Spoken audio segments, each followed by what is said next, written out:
While Persona is playing host to the profound darkness, it's still fighting its control. Every time Arx fights the profound darkness and starts to weaken it, Persona pushes back time. They rewind time to the point just before the profound darkness's revival over and over again.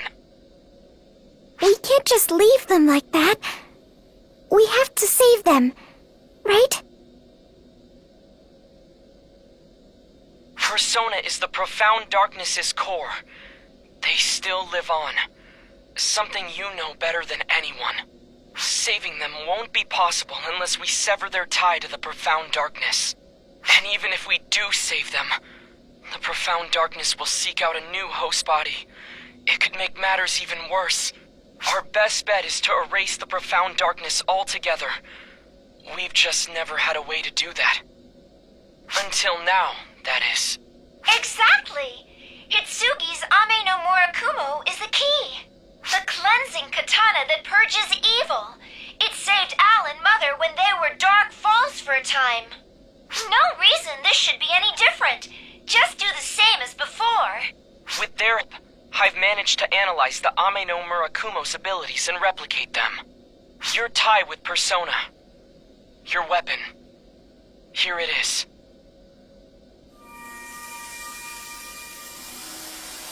I entrust this power to you. You should be the one.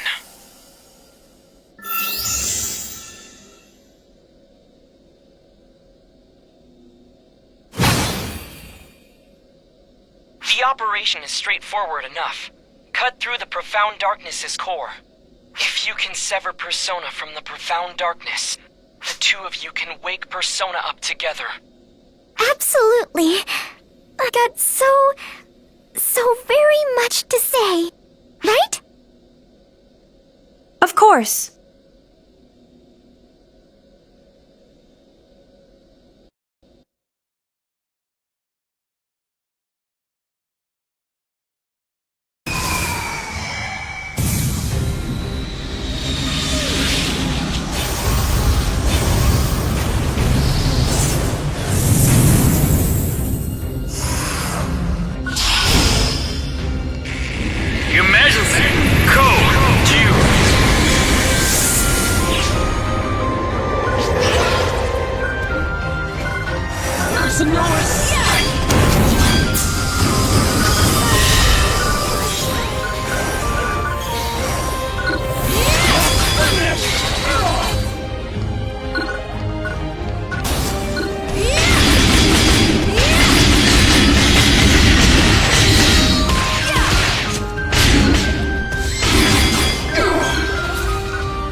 Completed!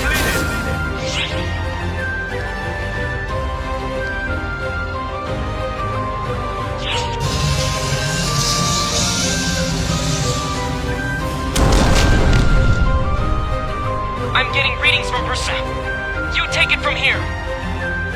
Right. It's time for us to...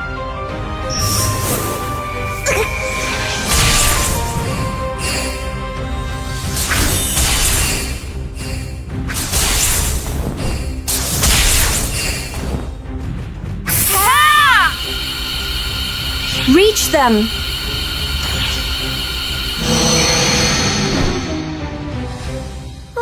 What's this? Why is it getting all bendy?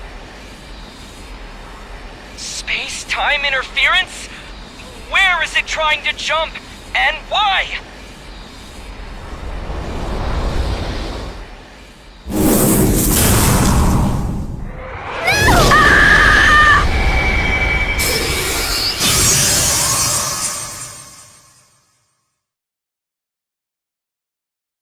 Readings!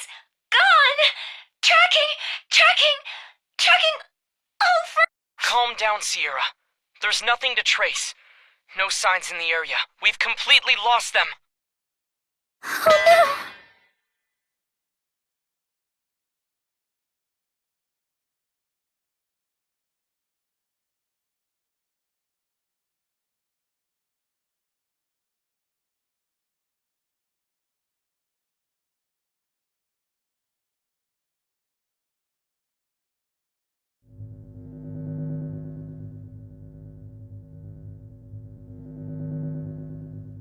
Report from Earth Guide.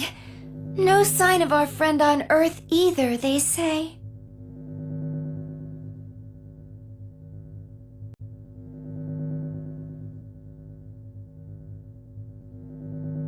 I see. An urgent transmission from an operator. Is this a telescopic image? Space is warping. Is it a black hole? Those aren't terribly rare, but they sure don't just pop out of nowhere. It's not a star's gravitational collapse. It's an intermediate mass.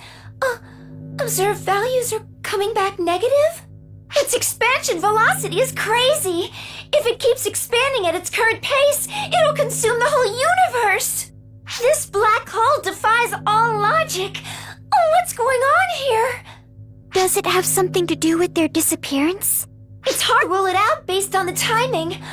I'll continue looking into both matters. Sorry for the wait, ladies.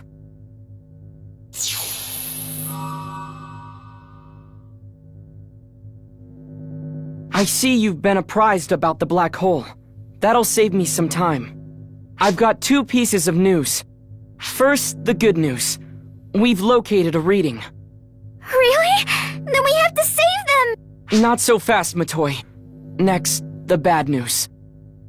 The reading is coming from inside the black hole. It's the one and only absolute frame, the origin point of the universe, where planet Xion used to reside. That's where the Guardian is.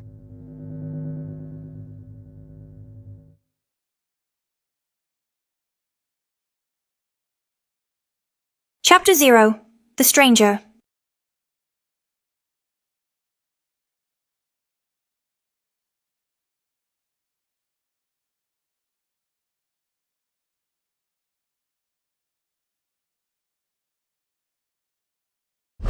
Guys!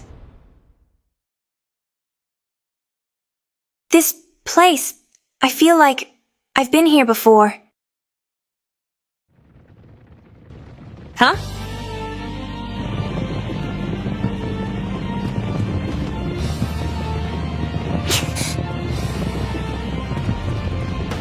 Stop right there!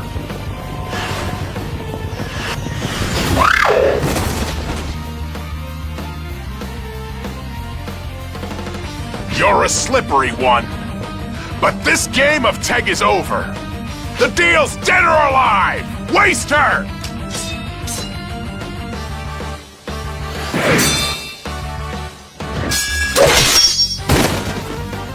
What?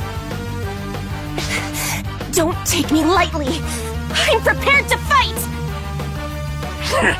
Corrupt, but still royalty. But you're taking us just as lightly, princess! A summoning circle? He's a sorcerer?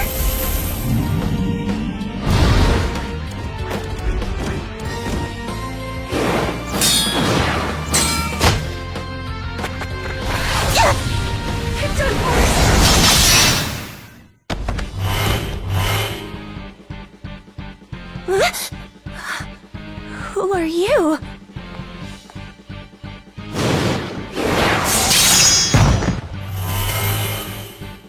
The hell are you?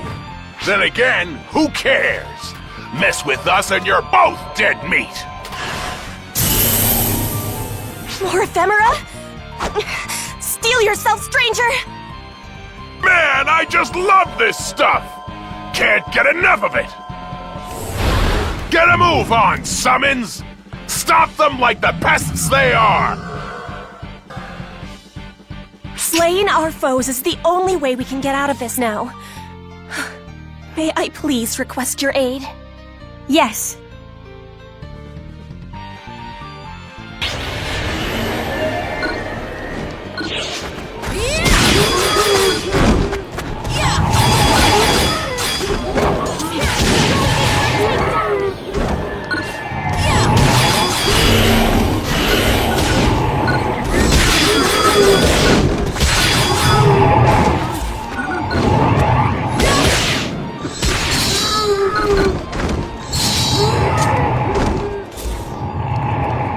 What? You ran out of those things!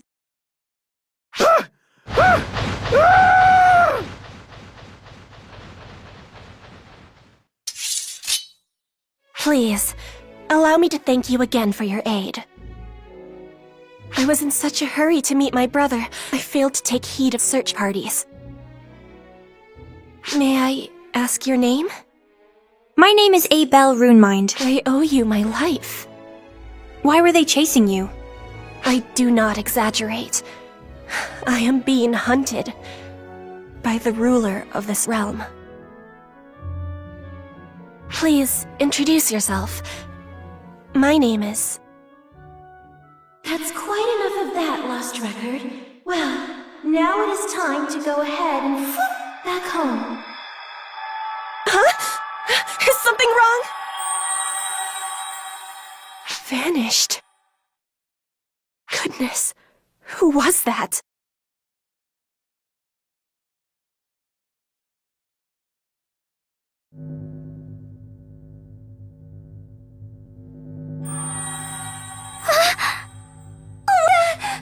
How did you come back?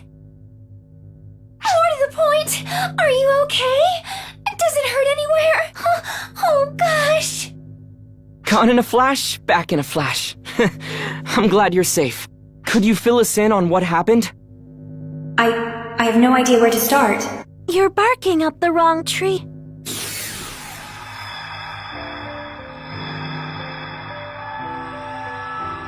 Sorry to send them back without warning. I was kind of in a hurry.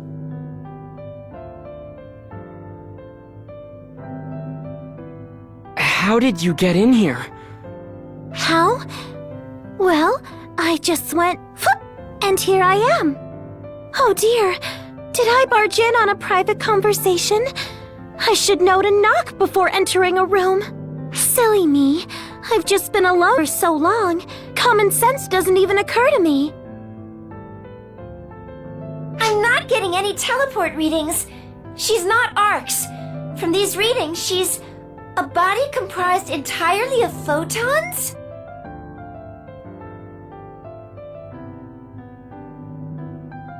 Well, she's not a full spawn. Do you know her? Wow, you all look so wary. Who are you? Oh, duh! You don't know who I am. Sorry, that didn't even cross my mind. I'm Oma. Would it be clearer if I called myself the original Clarice Crace? Right now, I'm Oma, though. I'd like it if you'd call me that. Clarice Grace the First? I thought she was dead. Oh, my body's long gone. I'm like all photons now. I'm sure you know this, but my old body got busted up by Luther. Not my mind, though. The photons never vanished. I've been together with the Akashic Records ever since. Basically, I guess you could say that after I died, I turned into an Akashic Records ghost. Can you prove any of that? What could prove it? Is there anything that can? Oh, I've got it! I'll show you my specialty. Watch closely now. 3, 2, 1. Boom!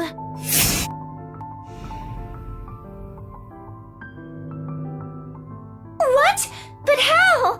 That's not teleportation! We felt this sensation before. Luther. The technique Luther used to control time? Yup. He fiddled around with me and fagled a way to copy that, I guess. By the way, if you call that a technique, Cassie will get super fussy and be all like, "It's magic, damn it!" Reggie and Mary would always shake their heads and act totally stumped. Oh yeah, Reggie and Mary are still around, right? They'd know who I am. I'm sorry. Reggie? Mary? Who are you talking about? I mean Regius and Maria. They're still alive and kicking, right? They wouldn't appreciate those nicknames. You can tell, huh? They always did tell me to knock it off with those. They're both out on assignment. We won't be able to see them for a while. No, that's a shame. Wait, meeting them wouldn't help anyway. They're not tied to Xion, so they wouldn't see me. You know Xion? Totally. We spent a lot of time together. I know about Xiao, too. So people can only see they have a tie to Xion. Is that why you came to us? Akashic Records ghost? Yep. The way things are now, you're the only ones who can sense me. And you're the only ones who can do something about what's going on. I know this must be hard for you to swallow. I'll tell you everything I know. Could you at least hear me out?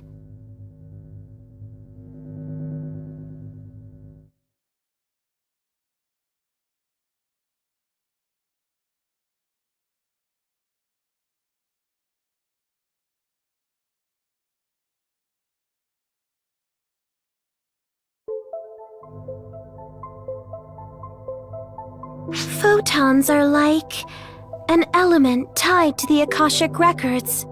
To oversimplify it a bit, they're the Akashic Records itself. Photons are everywhere. See, they're like the ink the Akashic Records uses to record all events in the universe. The way we use them is like we access a record of energy generation and reproduce it. Photoners were masters of utilizing photons as energy, but there's so much more you can do with them. As for how, well, that's where it gets kinda tricky. I'll bet Xion figured she couldn't explain it well enough, so she stuck with teaching you to utilize them as energy. I kind of understand it. I have a better grasp of photons than most. But as for how you can handle them so well, or what it takes to use them like that I can't explain. If only I could explain it clearly, we'd probably be living in a much better world right now. Would it be a brighter world? One full of happy places and smiling faces? Sometimes I wonder.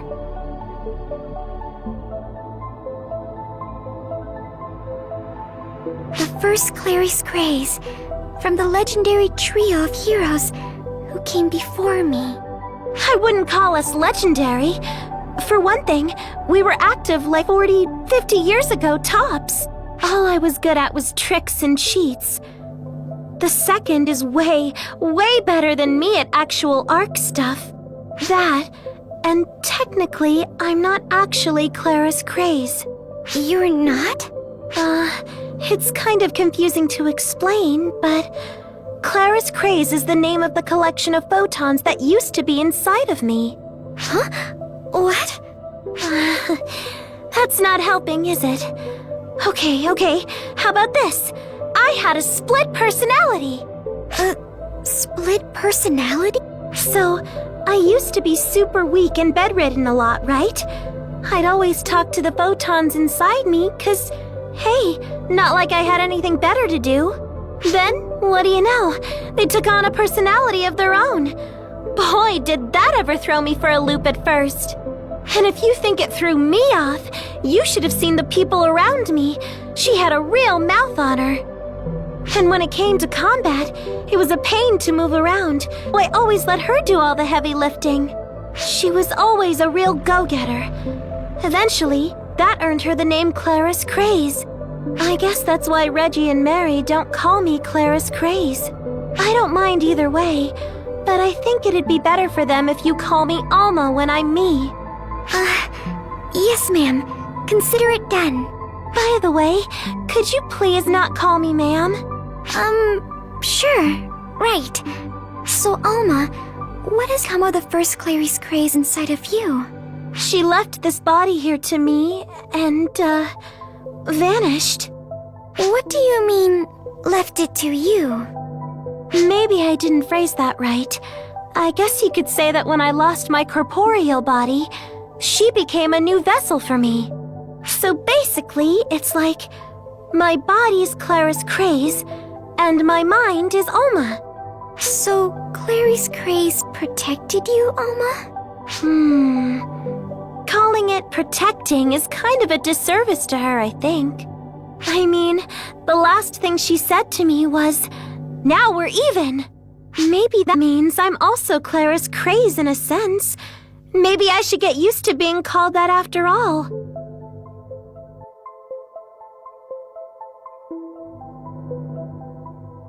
Let's review. Sierra, run an expansion progress simulation based on the new black hole's present status. Yes, sir. Putting it on the monitor. This is the new black hole that popped up at the same time that you went missing. And this is a prediction assembled from a Florenberg black hole analysis based on present information.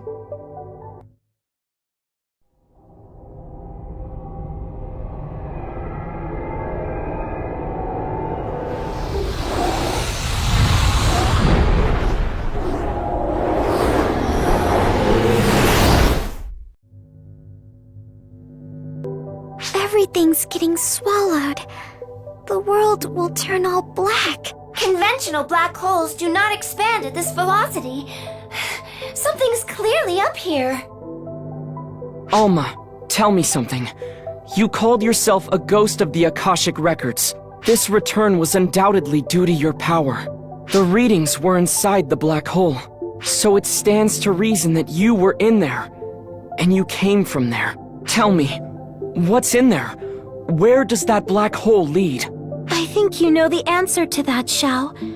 There's only one thing there. The location where the planet Xi'an used to be. The origin point. The birthplace of the universe. It's the Akashic Records itself.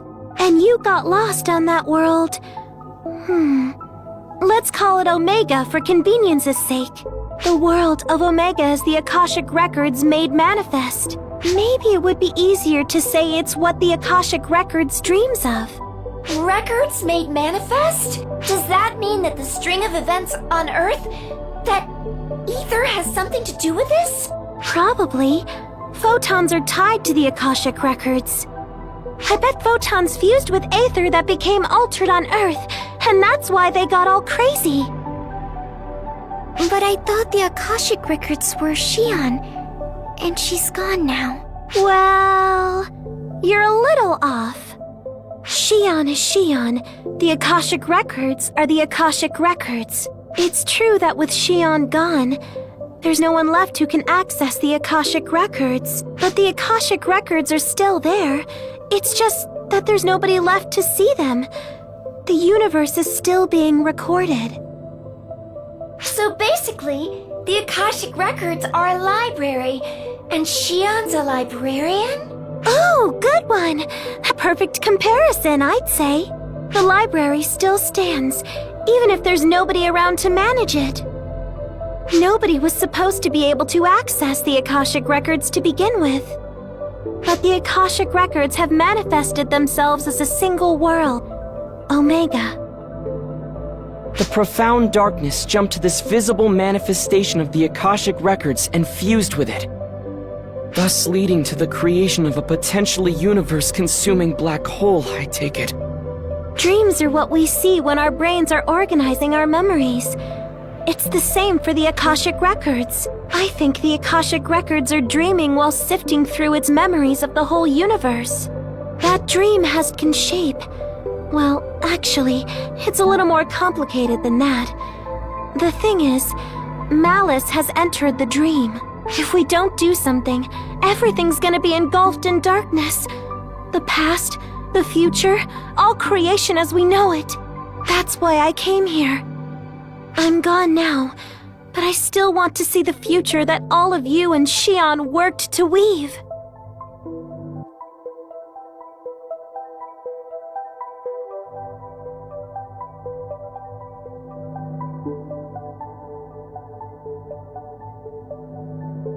The profound darkness has infiltrated the Akashic records. We have to slay it and sever their link.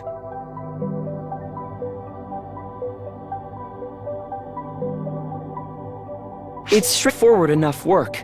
No different from what we've been doing so far. The thing is, I'm coming up blank as far as how to get there, and what Omega's condition is. First, how do we physically reach Omega? There are no ARC ships capable of probing into a black hole. Easy! We stopped time for the launch! Why am I not surprised you can do that? Is it every Claris Cray's job to pull ludicrously crazy stunts? Sorry, I think I'm lost. Basically, gravity doesn't apply when time is stopped. We bypass the black hole's innate supergravity by stopping time. Then we send you to Omega. The theory is sound, sure, but it's still crazy. It's not crazy at all. I got someone out, so there's nothing stopping me from sending someone back in. Not gonna lie, though, it'll be exhausting to do alone. It would be so much easier if Claris Craze were here. So, second, could you give me a hand? Who? Me? I could use another photon manipulation expert. You'll do fine, really.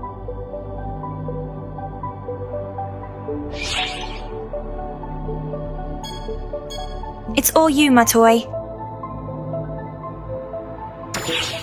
Okay, I'll do my best. You do the same and be careful, okay?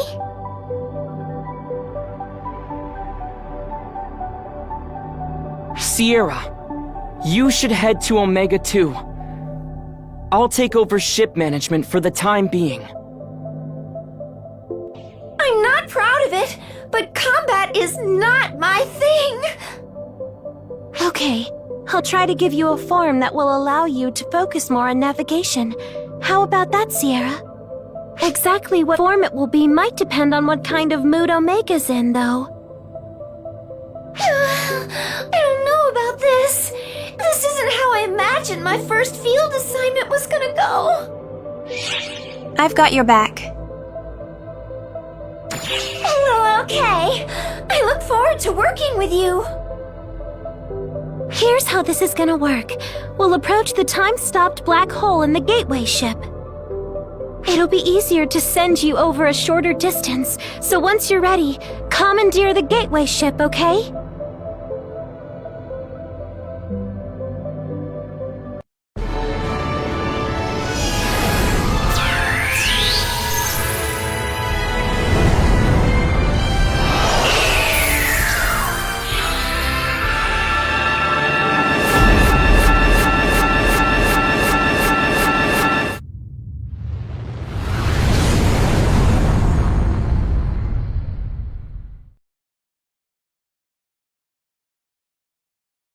The world of Omega is what the Akashic records dream of.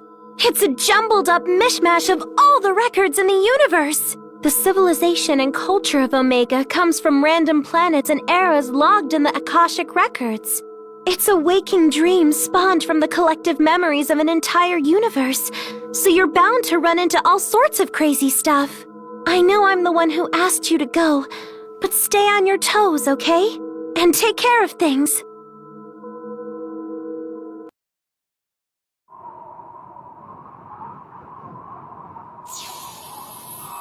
Seriously? You couldn't have given me a dress longer than this?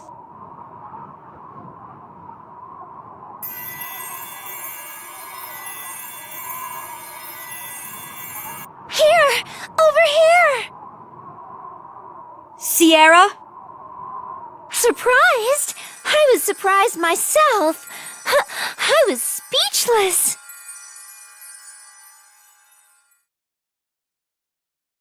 At least I can always stay close to you in this form. Okay, I, Sierra, will be your humble navigator.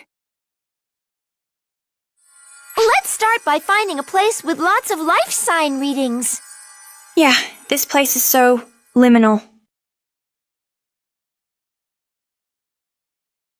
Chapter 1. The Savior.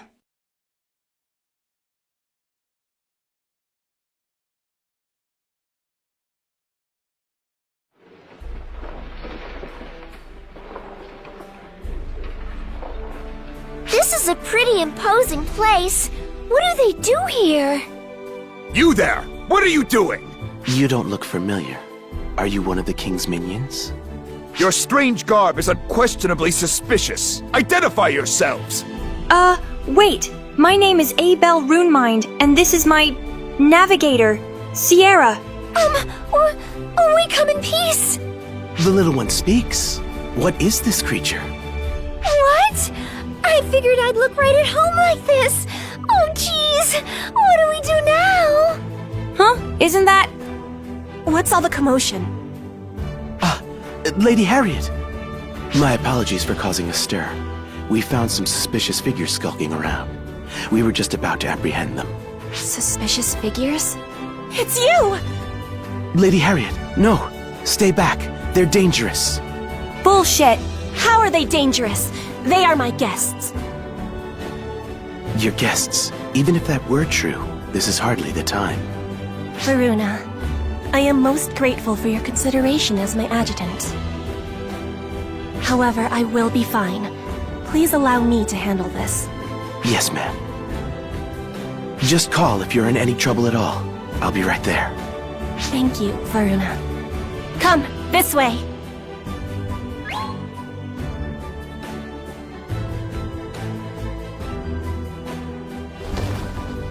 This is my personal tent. No one will disturb us here. Do you remember me? You saved my life not long ago. Yes, never thought I'd see you again. Allow me to introduce myself once more. I am Harriet. I don't want to lie to her, but... I would ask you a somewhat impertinent question. Do you know of me? Of this land? In fact, do you know of this world at all? Not in the least. Yes, I thought as much. You wear foreign garb, you know nothing of us, and you wield overwhelming might. Truly, it is just as legend foretold. How long we have awaited you! What legend is this now? Well...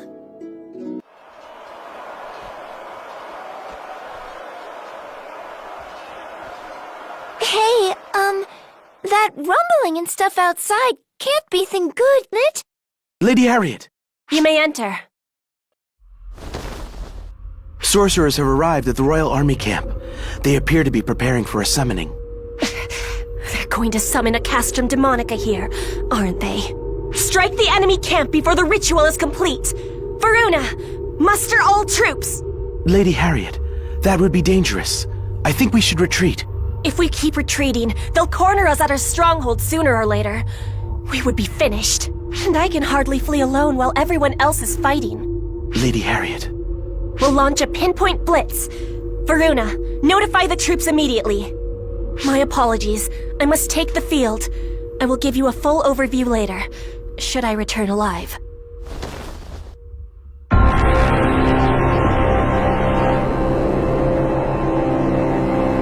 Summoners! Prepare for Castrum Demonica summons! Crush the rebels who wreak havoc in our land!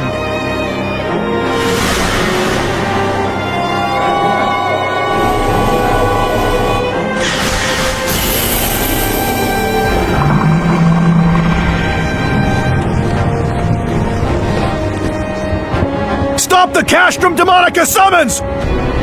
Charge!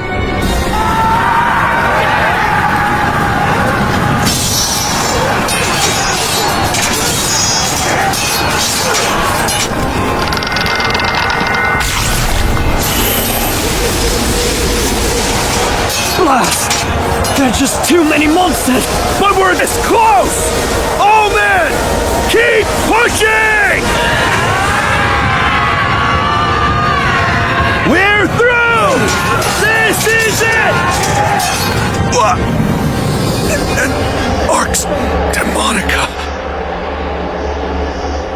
You are one step too late! Come forth, Castrum Demonica!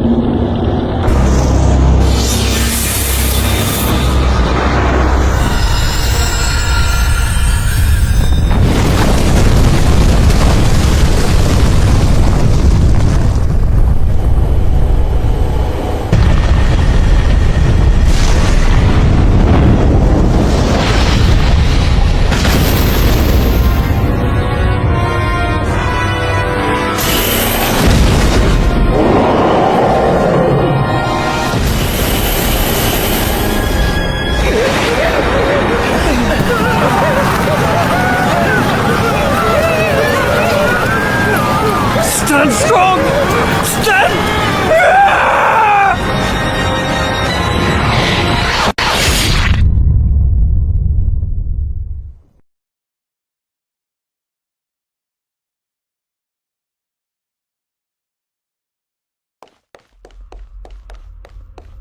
A Castrum Demonica has been sighted. Monsters are swarming the area. Castrum Demonica? There's no breaching, it's Arx Demonica! All forces, retreat! I will take command!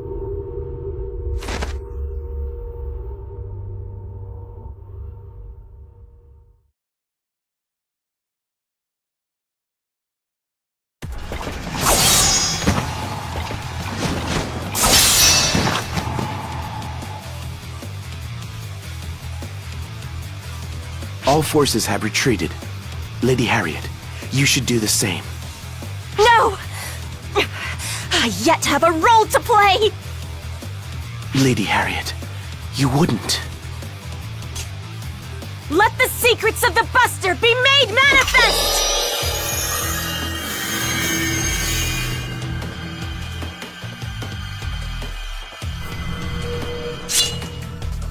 Lady Harriet, no! You can't!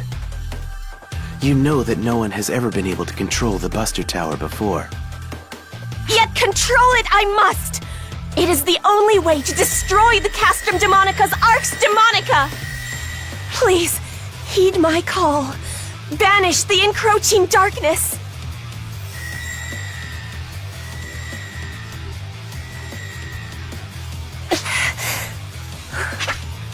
Am I not good enough? Is my soul not...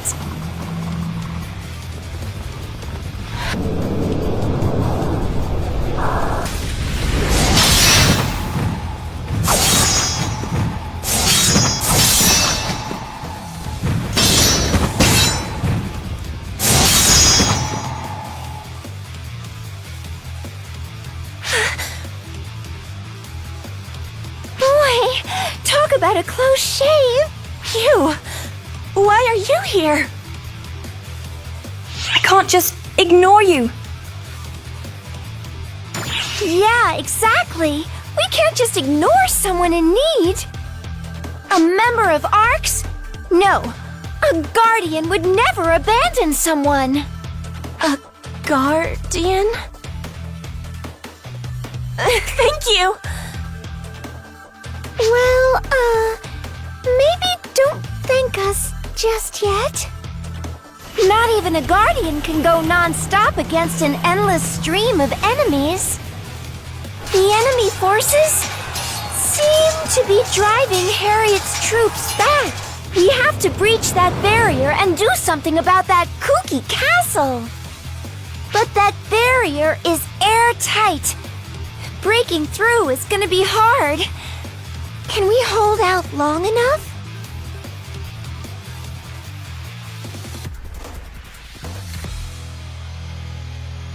I've got this!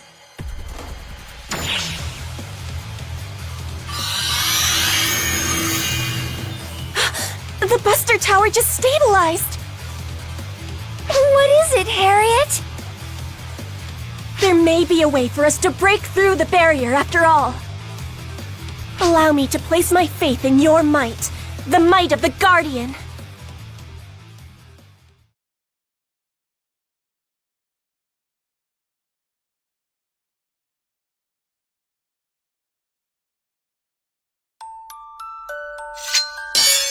A grotesque castle suddenly appears, bearing down on the battlefield. And with it, the entire battle changes for the worse. The Arx Demonica was birthed by the abominable fortress known as the Castrum Demonica. Said fortress is said to possess an impenetrable defense. It cannot be escaped from or assaulted. Those who try are crushed.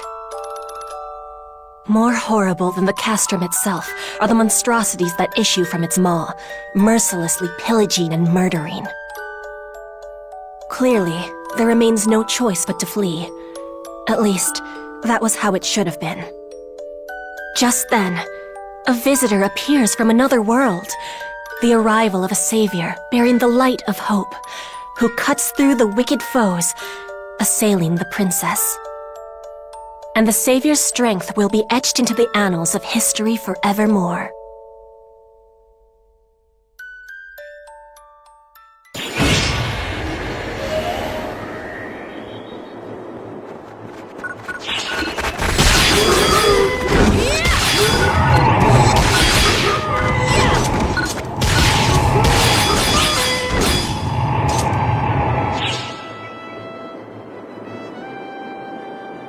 To penetrate the Arx Demonica and destroy the Castrum Demonica.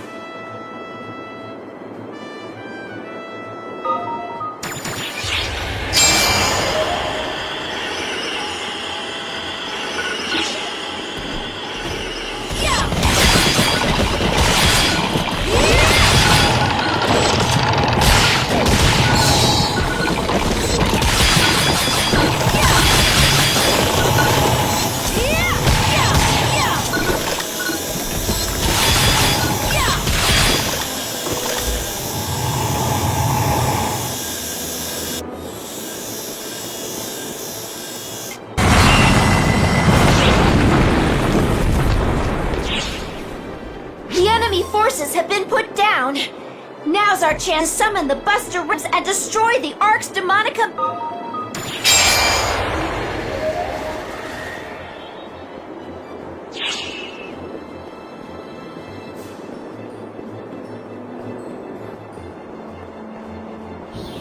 Time to attack the Castrum Demonica!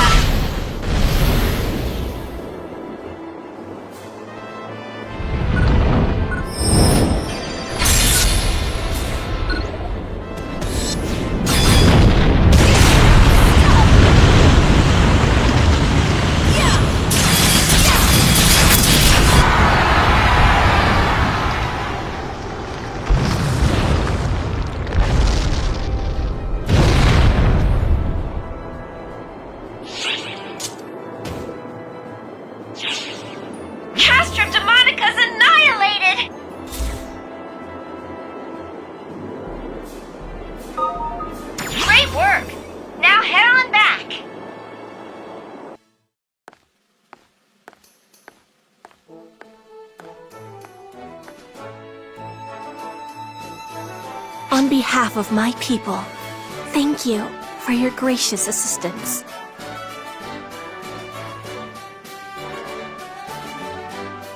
Anyone would have done the same. I couldn't agree more. It's what Arx does. Anyway, I'm curious about that Castrum Demonica and the Buster Tower. Let's start with the Castrum Demonica that kept popping out enemies. Was it a bunch of rocks, or was it actually alive? It is a castle and a living thing both. They are living fortresses that call forth endless waves of monsters. Thus, Castrum Demonica. They are foul wedges, driven into the world by way of large-scale conjurations. Conjure... what now? A type of magic that summons enslaved creatures from other realms. This may all be new to you, since you're both from another world. In this world, we have something called sorcery. It is a means by which one draws upon mana in the atmosphere to trigger supernatural phenomena. It sounds comparable to what we know as photons and techniques. Maybe the reason it was so easy for me to analyze the Castrum Demonica and the Buster Tower was because they share similar roots. Individuals can only harness so much mana alone.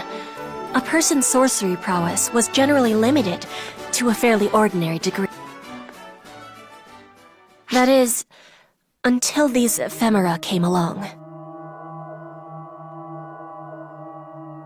Suddenly, seedlessly, ephemera, just the blossoms, began blooming all over the world decades prior. It came to light that the ephemera made extremely efficient catalysts for sorcery. One land mastered bodily enhancement. A second used them as regents for mind control potions. Another solved the riddle of replication. And in my land, they discovered the art of conjuration. The Castrum Demonica is the apex of conjuration sorcery. Once its ephemera-consuming summon is complete, it wedges itself into the ground. It deploys a highly durable Arx Demonica barrier and summons endless monsters to intercept its foes. Even the castrum itself is quite deadly. It has been said to be impossible for someone on a human level to breach and conquer these fortresses, no matter what sorcery they avail. Furthermore, the act of summoning one consumes all mana and ephemera in the area, leaving no way to counter-summon another Castrum Demonica to fight the first. So basically, the first side to summon a Castrum Demonica always wins? Just so. The face of war in this world has greatly changed since the advent of the Castrum Demonica. The Buster Tower conjuration is what was invented to counter it. Ah, the thing you were using in the fight just now, right? It is a siege weapon, designed to breach the Arx Demonic generated by the Castrum Demonica, drawing upon the mana in the atmosphere. However, it requires an enormous amount of mana to control. Without ephemera, it was beyond our ability to harness. But our friend here could do it, and we were able to destroy the Castrum Demonica. Power always comes at a price. Sorcery requires mana. Technology requires hard work. Wielding such inordinate power at no cost is by no means a good thing. All this unrest, the tension between the nations of our world, the coup in my kingdom. Ephemera is the catalyst for it all. It's a fiendish flower whose nectar drives the world mad. Our aim is to eliminate it and restore peace to the land. No, the world. World peace? Well, nobody could say you aren't aiming high. Not that I blame you. Harriet, would you be willing to let us have that flower?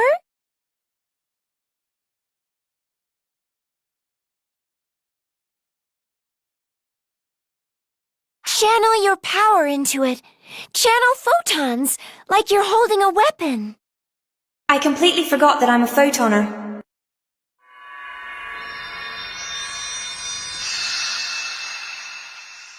I knew it. You knew what, Harriet?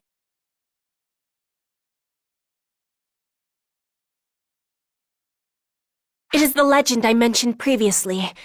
A fairy tale widely known in our world since ancient times. It goes like this.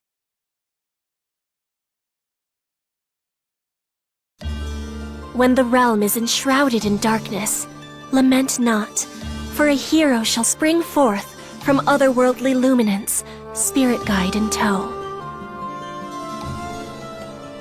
The hero shall serve as a beacon and cross the path of light. They shall tread the path of the brave, shepherding all those who follow.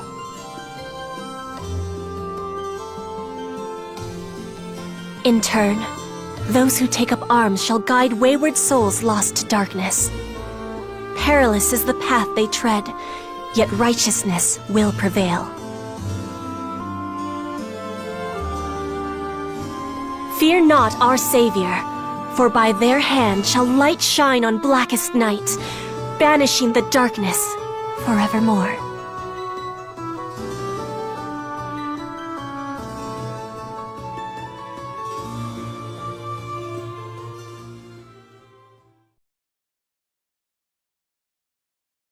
Visitor from another land, spoken of in legend. Or should I say guardian? Please, will you lend us your aid? Gosh, the scope of all this just grew exponentially. In fact, are you sure you're okay with all this, Harriet? I get that there's a legend, but we're clearly not from this world. Do you really want to trust random strangers with something so important? The legend alone, I would have taken with a grain of salt.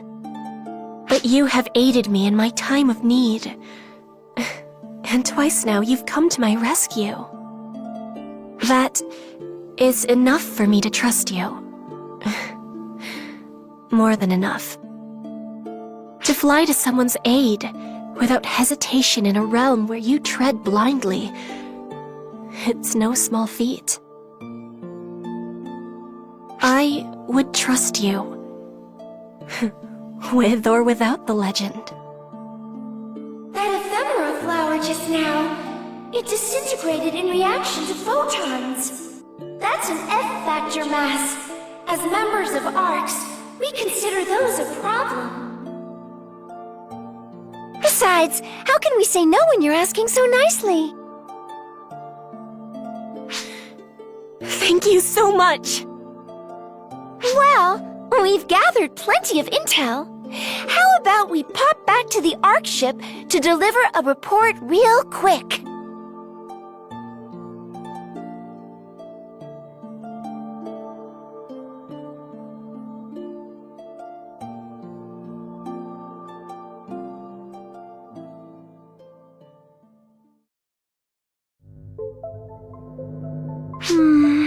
It's even more of a mess than I feared.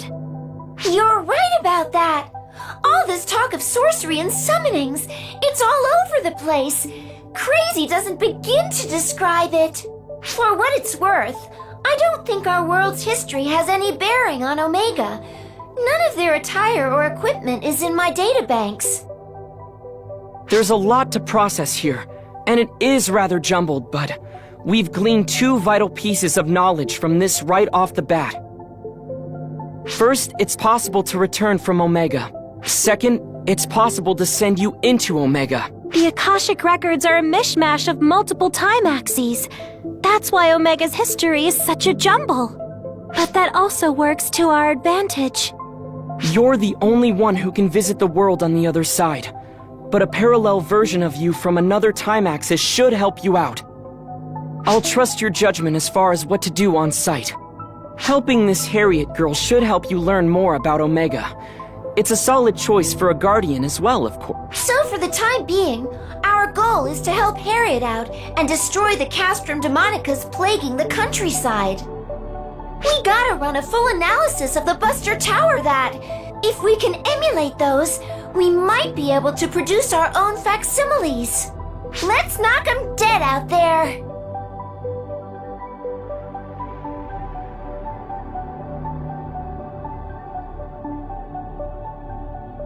You know, in all the commotion, I forgot to bring something up. You've grown, haven't you, Xiao? Ah, you noticed. I was starting to get a little antsy that no one was bringing it up. I figured that if I showed a little growth, it might help me get a better handle on what makes people tick. So here I am, new and improved. I should mention that he's had this form since he created us 2 years ago. I never got to know the child version of Xiao. Xiao is a child, huh? I'll bet he was super sassy and snotty. If I ever came across as sassy, then you must have mistaken one of my relatives for me. Really? What do you think? Xiao's relative would be... Sarah, right? Well,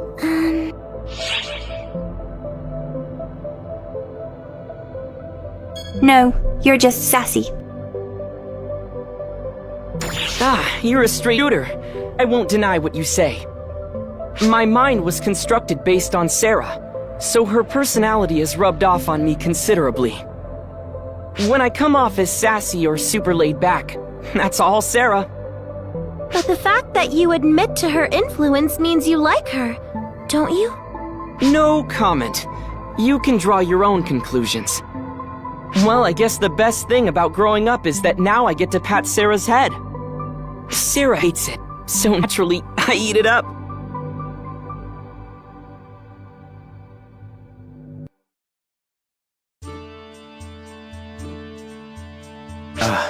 Guardian, thank you for your earlier assistance.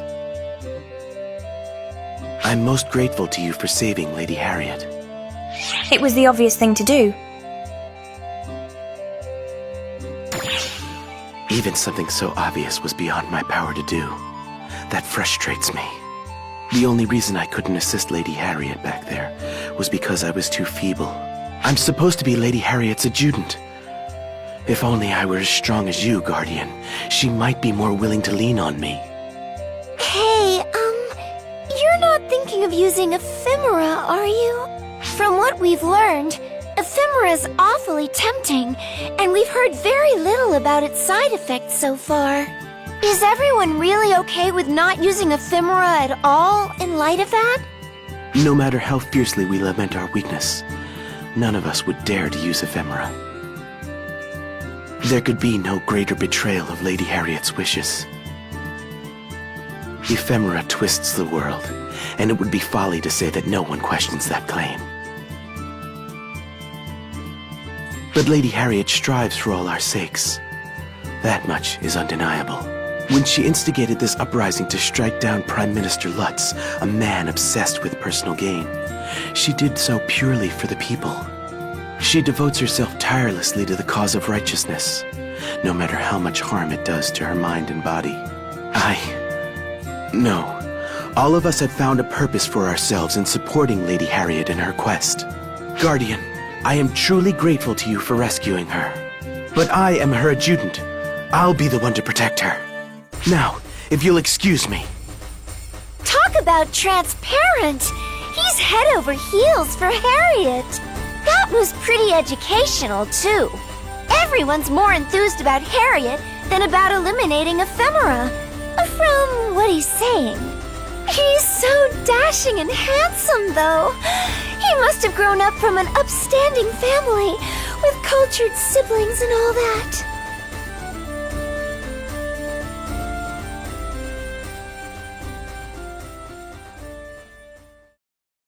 It's fine. It's fine. There's nothing to be afraid of. Nothing at all. I've lost my body and life once already. It exists as an offering to the people.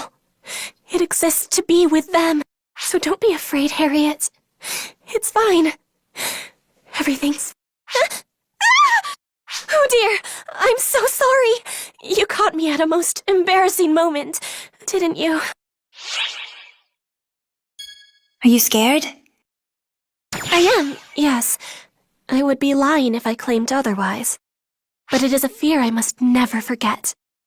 A fear of conflict is what fuels my desire to bring it to a swift end, and it keeps me off the field.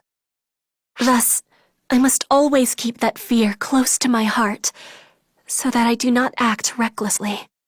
But... please don't tell anyone you saw me lose my composure. Ever. The people would worry.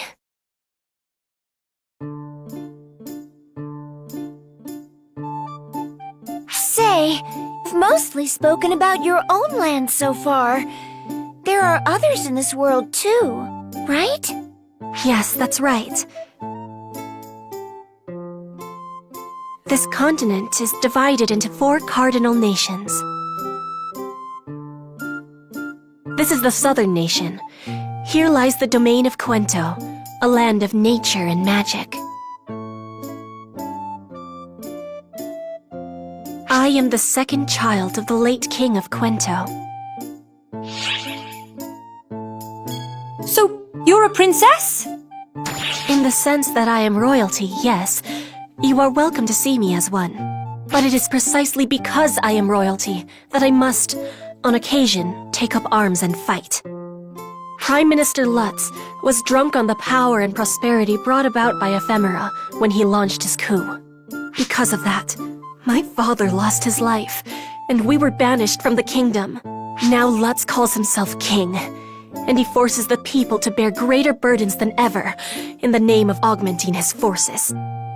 As members of the royal family, it falls to us to put an end to Lutz's tyranny. I cannot allow our land to become intoxicated by power and plunge headlong into a foolhardy war. I would like you to meet someone, so that we might discuss what comes next.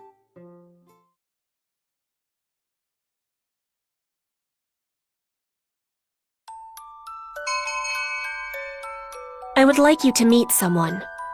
The invitation Harriet extended to the Guardian led them on a journey to a city in southern Quento. It was a location that was far removed from the events in the royal capital. The city was a remote little burg, unaffected by the fighting. It offered no sign at all of nearby conflict.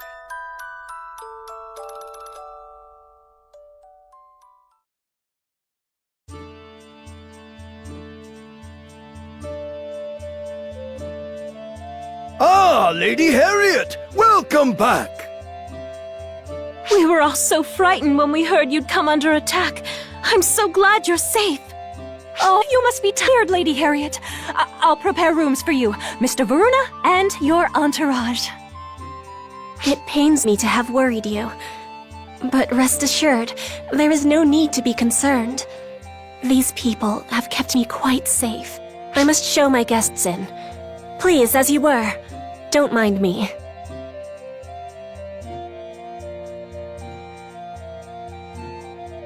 My apologies for all of the commotion. We are currently bound for the Quento Revolutionary Army headquarters.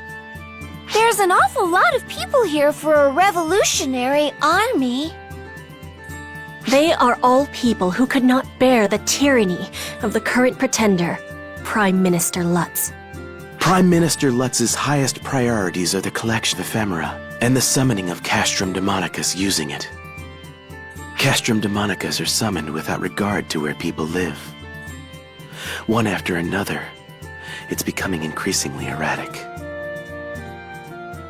Enslavement by technology is a pox upon the world. I am certain that ephemera is no different in that regard. The one I'd like you to meet is just inside.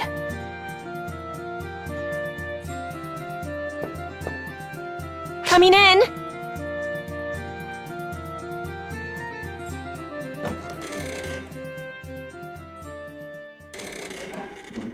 You know, normally you wait for someone to bid you enter before barging in. You defeat the purpose of knocking otherwise. If I awaited your reply, brother, the whole day would be wasted. And how many other sunsets have there been besides? Oh?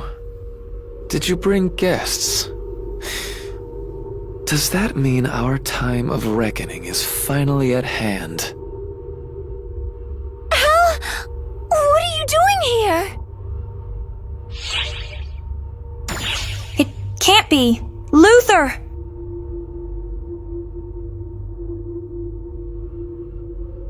Luther is indeed my name. Who are you to utter it so disrespectfully? Few people would react so strongly to my name and face. Few, except minions of Lutz, that is. You are mistaken, Luther. This person saved me when I was being chased. You simply accept that, Harriet. Couldn't there be a ploy on their part? To have you lead them right to our hideout. Luther! Yes, calm yourself. It's unbecoming for an heir to the throne to raise her voice so. The same could be said of you, Luther. I was stripped of my right to exceed, remember? Which leaves me with that much more liberty in terms of my thoughts, my deeds, and my research. I can't... I gotta... Oh, I get it. That is what Alma was talking about. The universe's memories are all jumbled up. Since this is the Akashic Record stream, anything is fair game. But still, I wasn't expecting Harriet's brother to be Luther of all people. There's crazy, and then there's crazy. What is it?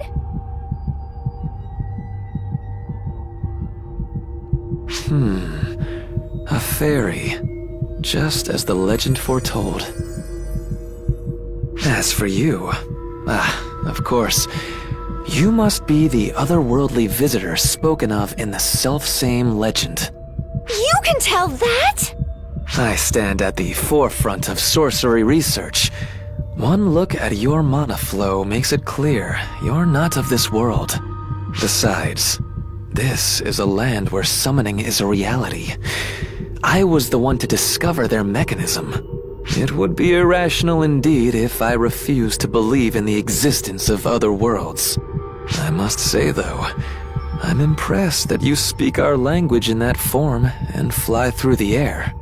Legend or no, it's quite fascinating. How would you like to be a research subject? Oh, geez! The more things change, the more they stay the same! Hey! Whoa! Help me!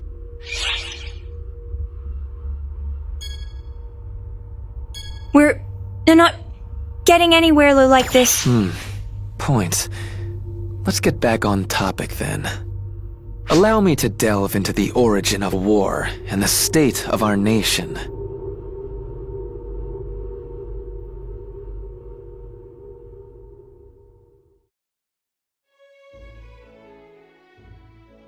It all starts with this flower, ephemera. You've already heard about what it does, I trust. Using ephemera as a catalyst makes works of sorcery far more potent than they would be otherwise. This enabled the working of sorcerous miracles that would never have otherwise been possible under mundane limitations. Such strange flowers. They sprout up the world over, leaving no seeds. When their petals scatter, they fade away like morning fog. Some characterize them as gifts from on high, but in truth, they are quite the opposite. More of a deal with the devil, really. To wit, ephemera are demonic flowers that slowly erode the minds of those who use them, gradually driving the world mad. What do you mean by erode minds? Exactly what I said, Fairy. As one absorbs the mana given off by ephemera, their mind becomes increasingly eroded. It progresses slowly, unnoticeably, until finally, the user is no longer capable of distinguishing between sanity and madness. Then, they accept only those who are similarly afflicted. They cultivate an inescapable obsession with eliminating all others. Prime Minister Lutz is one such victim. He killed the king and usurped the throne. And you see what he is doing now. This sounds an awful lot like F-factor corruption. If the profound darkness is behind the rise of this ephemera, that would explain a lot. If continual use of ephemera results in people's minds being eroded, that's a huge threat. But how did you figure that out? Well, I was the one who devised the Castrum Demonica conjuration. I've allowed countless people to die after being driven mad by it. but that's not fair! You were just working to advance the field of sorcery. You never meant to— Excuses are cheap, Harriet. I have sacrificed many on the altar of my research. I am aware of my crimes, and why my right to succession was stripped away. And now, the very world is being eroded as a result of my research. That's a fact, plain and simple. Seriously, why? Would you believe me if I said it was to advance the world? Somehow I doubt it. That's the true goal of my research, and really, isn't that reason enough to continue? All I did was watch as people became corrupted. I'm the craziest of them all. If not for Harriet, I'm sure I would have suffered the same fate as Lutz. Granted, you are the one who created the Castrum Demonica, but you are also the one who crafted the Buster Tower conjuration to destroy it. Yes, and we've seen what that's gotten me. A spot right at the top of Lutz's hit list. Collusion with enemy nations on the use of Castrum Demonicas, larceny, insurgent R&D. The list of trumped-up charges goes on, I'm sure. Ephemera was first discovered decades before we were even born. Its effects were tremendous, but nothing world-changing. It was the Castrum Demonica conjuration that Luther discovered, which changed the face of war in our world. Every country summons Castrum Demonicas to their borders and has staring contests with their neighbors, never directly attacking. With no invasions, wars stay contained, and needless bloodshed is averted. By all appearances, it leads to a world at peace. Perhaps if one takes this at face value, the leaking of Castrum Demonica technology to other nations wasn't in vain. But that's only on the surface. It's merely one step on a slow path toward destruction. Because ephemera drives people mad? Yes, the Castrum Demonicas consume ephemera and scatter its corruption far and wide. We must ensure that they are destroyed. That is why I devised the Buster Tower. To be a counter-conjuration capable of destroying the Castrum Demonica's Arx Demonica. But handling one requires a large amount of mana, and more to the point, 0 ephemera. It's beyond any layperson's ability to handle. Neither Harriet nor I had the aptitude. Yet, you mastered it. Not only that, but you breached the Arx Demonica and destroyed the Castrum Demonica. What's more, you've even managed to replicate the Buster Tower summons through your own arts, and you can manage several simultaneously. If that doesn't qualify someone to be the savior, what does? They bloom by chance, conveniently happening to be a catalyst that improves summons. Coincidences that sweet simply don't exist. They're evil entities that distort the world and incite madness with every use. They must be driven extinct. The sooner, the better. Luther.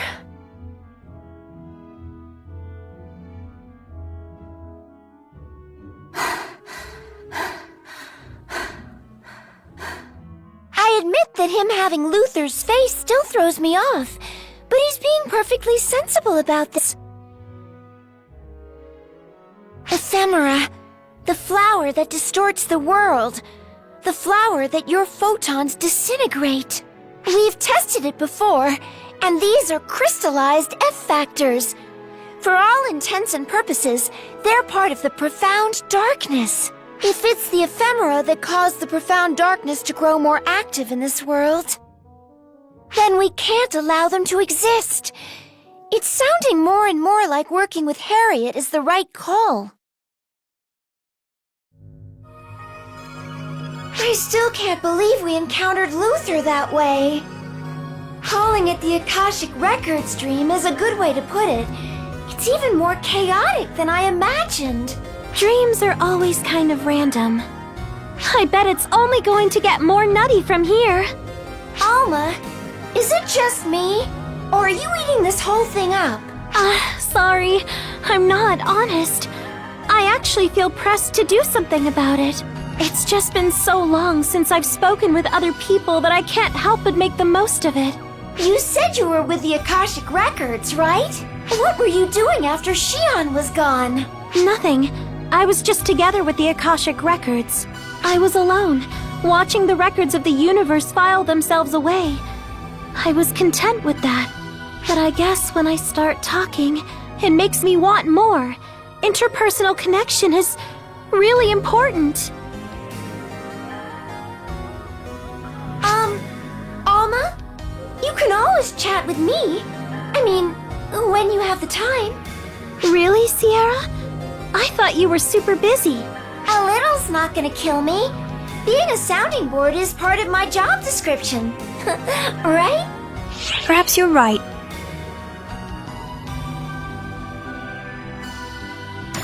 I hear you. Okay, Sierra, I'm sure we can find plenty to talk about. Sure! Chapter 1, Prisoners of the Ephemera.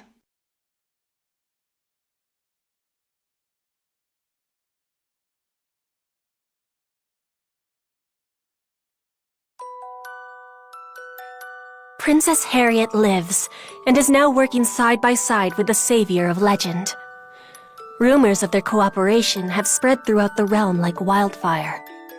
The people held the belief that if the legendary hero, who had come to save the world in its darkest hour, supported her, then her cause must be just.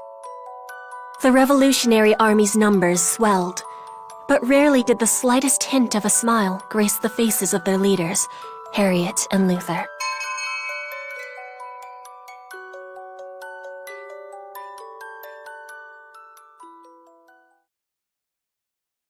You're carving a path to the royal capital, one castrum demonica at a time. I think we've got a decent shot at this. Yes, I agree. We have one remaining concern, though. Elise, the Sword Maiden. The sword who now? She is a figure from legend, much like the Guardian. However, she comes from historic fact rather than folklore. Before the advent of conjurations and ephemera, this realm was once under the dominion of a great dragon called the Crimson Fellworm. The hero and her companions slew the dragon after a long battle, built a castle atop its remains to seal it away, and restore the land. That is how our nation of Cuento was founded.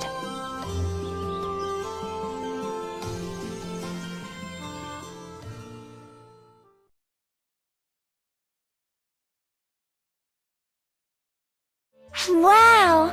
Does that mean your family is descended from the hero? No, we are descendants of her companions. The hero's line is passed down through her sword and her ancient power. They have no political sway. The hero's line. Alice the Sword Maiden. While she has no stake in the political will of our Lord, her existence remains a threat. How so? You just said she wouldn't meddle in governmental affairs. High-minded or no, it's a flesh and blood person who carries the sword. And not everything is cut and dry.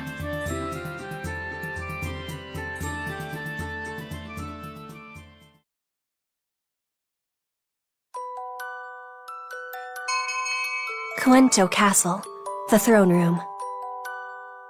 The former Prime Minister Lutz listened impatiently to his officers' reports, languishing upon the throne.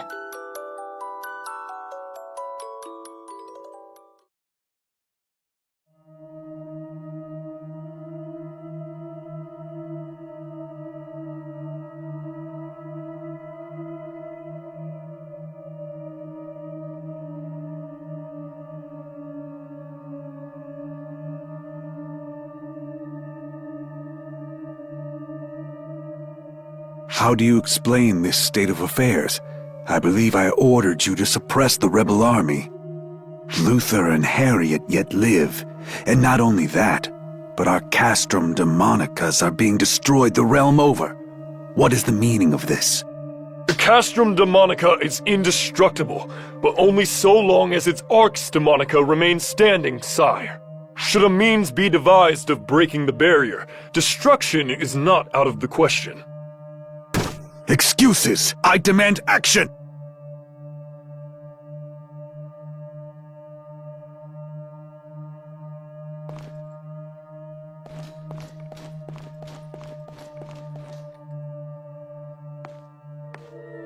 Compose yourself, uncle.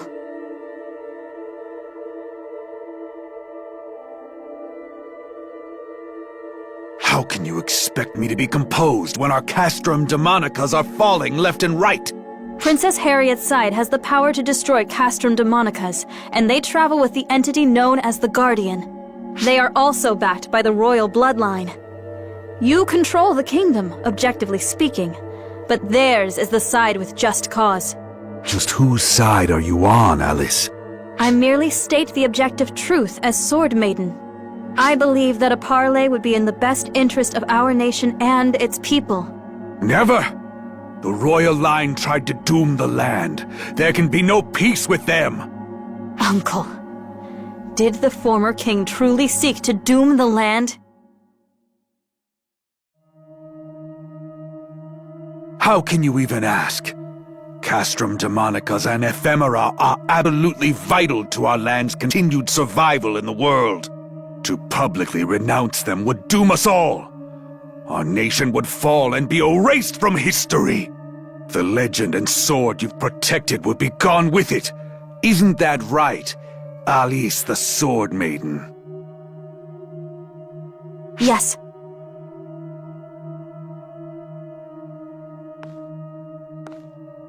Without the Castrum Demonicas, we could not maintain our borders in this world. What my uncle claims is accurate. So why was the king so set upon renouncing them and eliminating Ephemera, even knowing that?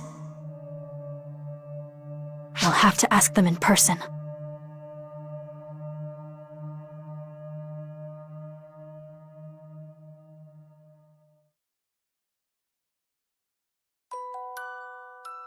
The official claim was that the former king was struck down for attempting to cast away his nation's sovereignty. According to this version of events, his public policy was too harmful to be endured. Sword Maiden Elise accepted those claims without question. She had read the royally stamped edicts for herself, after all, and put in the effort necessary to assure that they matched the Prime Minister's claims. However, something felt as though it was amiss. What reason could a benevolent king possibly have for being so forceful about the need to expunge Ephemera and the Castrum Demonicas? The Sword Maiden who carried on the legend had a duty to maintain an accurate grasp of history. Elise took that duty seriously. When the Sword Maiden showed up, alone and unescorted, Harriet's group was surprised, but they welcomed her nonetheless.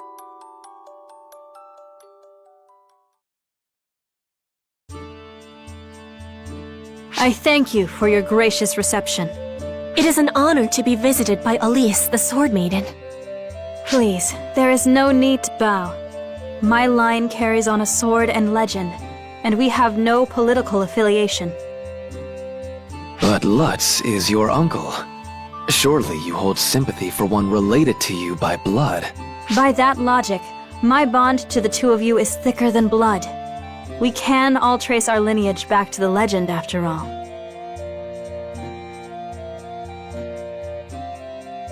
And what are you here to discuss? The Castrum Demonica. No, the Ephemera. I am here to learn the truth of them. What do you get out of seeing through your enemy's eyes? Your uncle is at distinct odds with us. The Castrum Demonicas are my uncle's prized possession. Should they fall, then the outcome of this war is clear to me. To which side should I devote my blade and strength? Who is worthy of my faith? That is what I wish to ascertain. Ephemera permeates the minds of those who use it. It amplifies violent urges and drives them to eliminate those who have not been afflicted. I learned this while developing the castrums and presented my findings to the king, who issued a policy on the spot prohibiting Ephemera. The Prime Minister and his allies agreed most violently. They assassinated the king, blaming we royal siblings, and usurped the throne.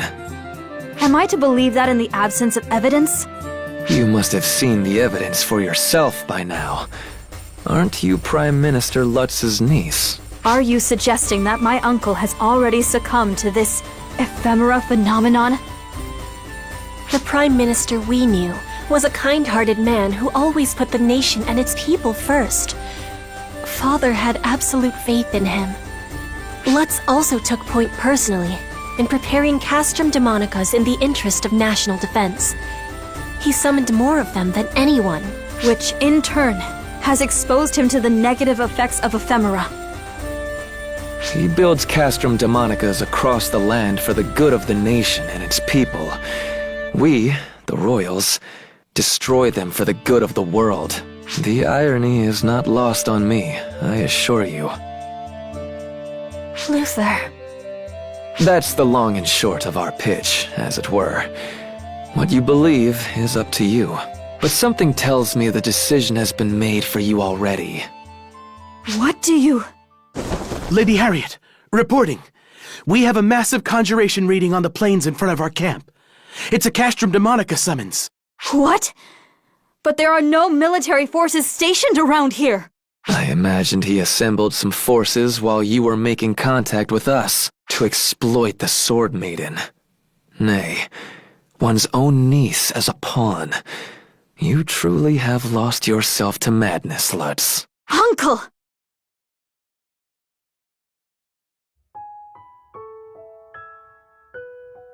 My uncle has always been a wise and kind man. He treated me well even before I inherited the role of maiden. I've always looked up to him greatly. I have accepted everything he told me at face value. What was I about to pen in this nation's history?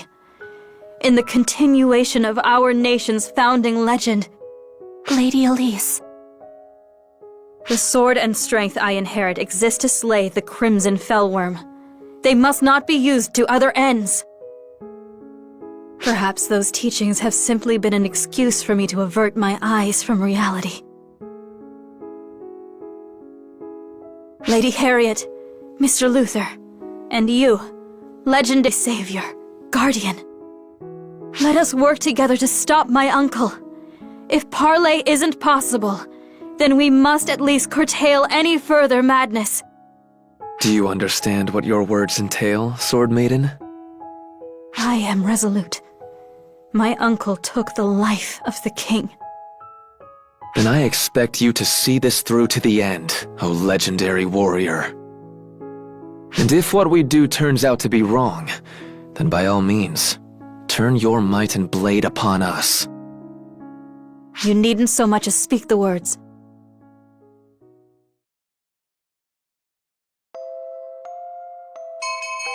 The Revolutionary Army led by Harriet bore down on the royal capital and laid waste to the castrum demonica. Their unbreakable momentum and their inexorable march led them to the outskirts of the royal capital where Lutz resided. A cold, stone castle stood behind the walls. Harriet gazed up at it quietly, remembering her days there.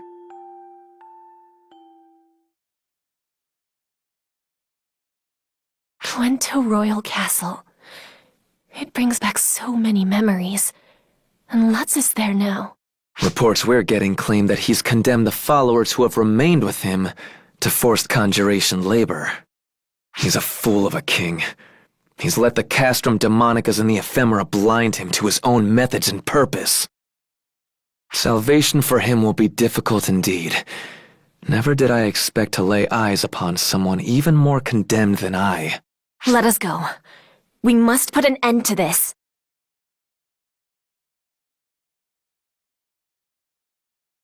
Curses, curses, curses! What's wrong with seeking power and resources? It's all for the good of the nation. My hand is forced. I shall summon a castrum demonica in this place and crush this rebellion personally! Yes, justice is on my side. Using a legend to stir the people and sow chaos in the royal family is a crime. There can be no more room for compromise! I don't care if you are a savior. Who needs one? As long as we have ephemera. Yes, the legend is but a relic. With this, O people, O world, bear witness to the revision of myth itself!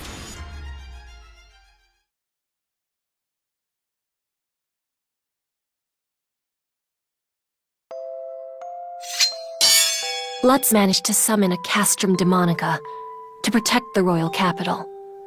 But to no avail, the Guardians struck it down. But Lutz refused to admit defeat. he fled into Coento Castle. Harriet's group pursued Lutz to put an end to the revolution. The setting? Coento Castle, the throne room. Here, the war ravaging the nation was to finally meet its end.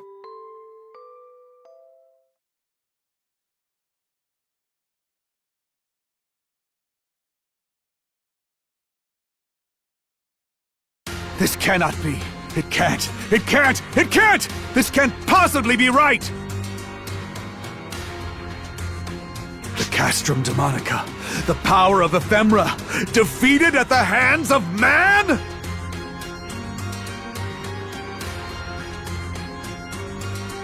Lutz! You have nowhere left to run! I'm not done. Once I destroy you all, my grip on the throne will be ironclad!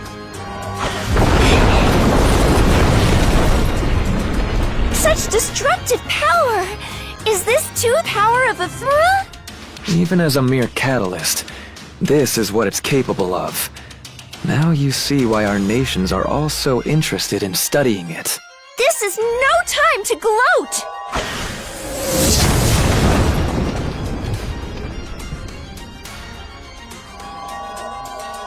Damn this cursed flower! The Ephemera! Harriet!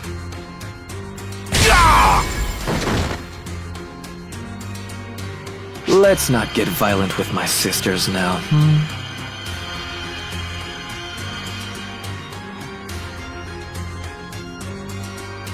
I fought for the nation. Why do you oppose me? Harriet! Luther! For the nation?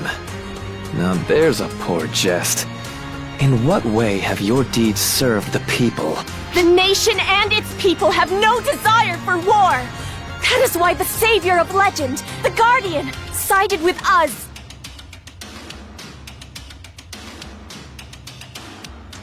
Uncle! Alice, of course. You can smite these fools and bring peace to the land! That I cannot do. My sword and might have no place within this conflict. Even Alice the Sword Maiden betrays me. Have you forgotten all I've done for you? Please, Uncle, surrender. Your cause is not a just one. But mistakes can be rectified. Apply your skills for the good of the people and join hands with us once more. Join hands? For the good of the people? You delude yourself, Sword Maiden. Uncle! Our power and intelligence serve one purpose, and one alone. They exist to be offerings to the land And the world! That is what Ephemera is for! Triggering a runaway mana reaction? How stupid can a man be?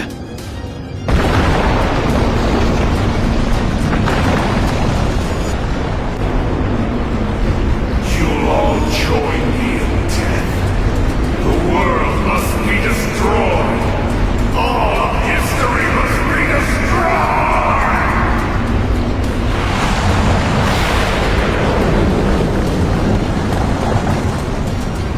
The exits are all blocked! We're trapped here! Sword. Legend. I call upon you now. Fleeting wings, I bid thee come forth. Exit! Huh? Are we outside the castle? Was that instantaneous teleportation? I thought there was no such sorcery. There is but one method. The Sword Maiden calls upon the legend to work an ancient miracle. I wasn't certain that would work, but the sword answered my call.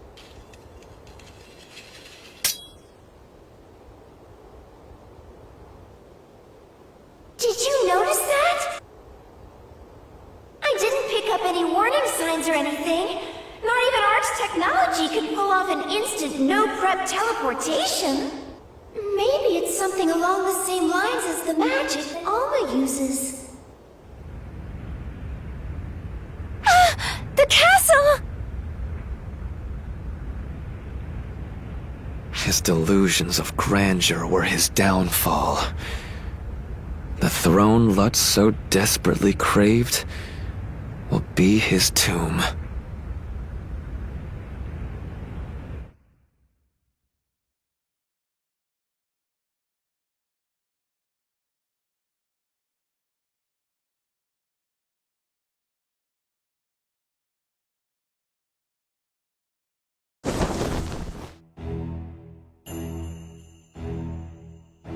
What did you find, Varuna? Any sign of Lutz? None that we could find, ma'am. It's safe to assume he was caught up in the collapse. I see. Elise. I am fine. I was ready for this. My uncle's madness was plain to see in his final moments.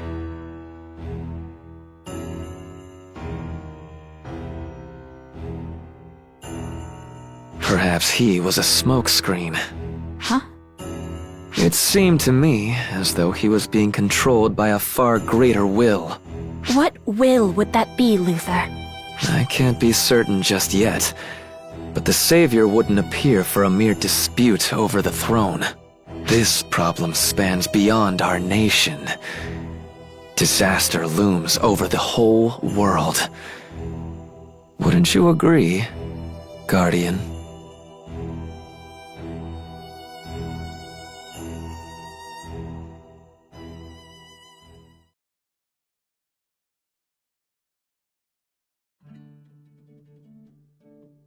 Oh, you're Alice... Oh, pardon me. I'll call you Guardian, as Lady Harriet does. Greetings. My name is Elise, and I have been appointed the Sword Maiden of this era. It's a tremendous honor to meet a figure from the legend in person. But, aren't you also a figure from the legend, Elise? I come more from tradition than legend. In every generation, the Sword Maiden's blade and strength is passed on solely to a chosen one. Her blade and strength, huh? You must be tough stuff. I don't know about that. I've never considered comparing my strength to that of others. My strength exists for one thing and one thing only. My power is meant to be used to slay the Crimson Fellworm when it returns to life one day. My sword and the power I have inherited do not manifest, except against the Fellworm. That is the nature of the legend. It is an outdated legend, fraught with burdens of obligation. Yet, I cannot make light of it. I cannot be separated from our unbroken history. As the nation tilts this way and that, my blood relatives fall like so many flies before my very eyes. Yet, I still cannot wield my strength. I can only imagine how painful that must be. But it is my duty. For I am the last line of defense against the inevitable return of the Fellworm.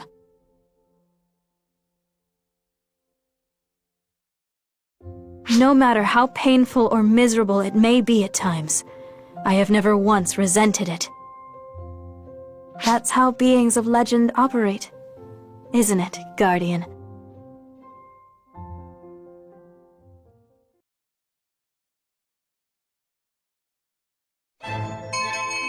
Cuento Castle and its Pretender King were no more. In light of this, Harriet's first act was to proclaim that the capital would be relocated. With the royal capital in chaos following the castle's collapse, she established a provisional capital in a neighboring fortress city. As the people went about the process of relocating, one issue remained unresolved: the lack of a royal heir. There was only one woman with a claim to the throne, and she continually refused to accept it.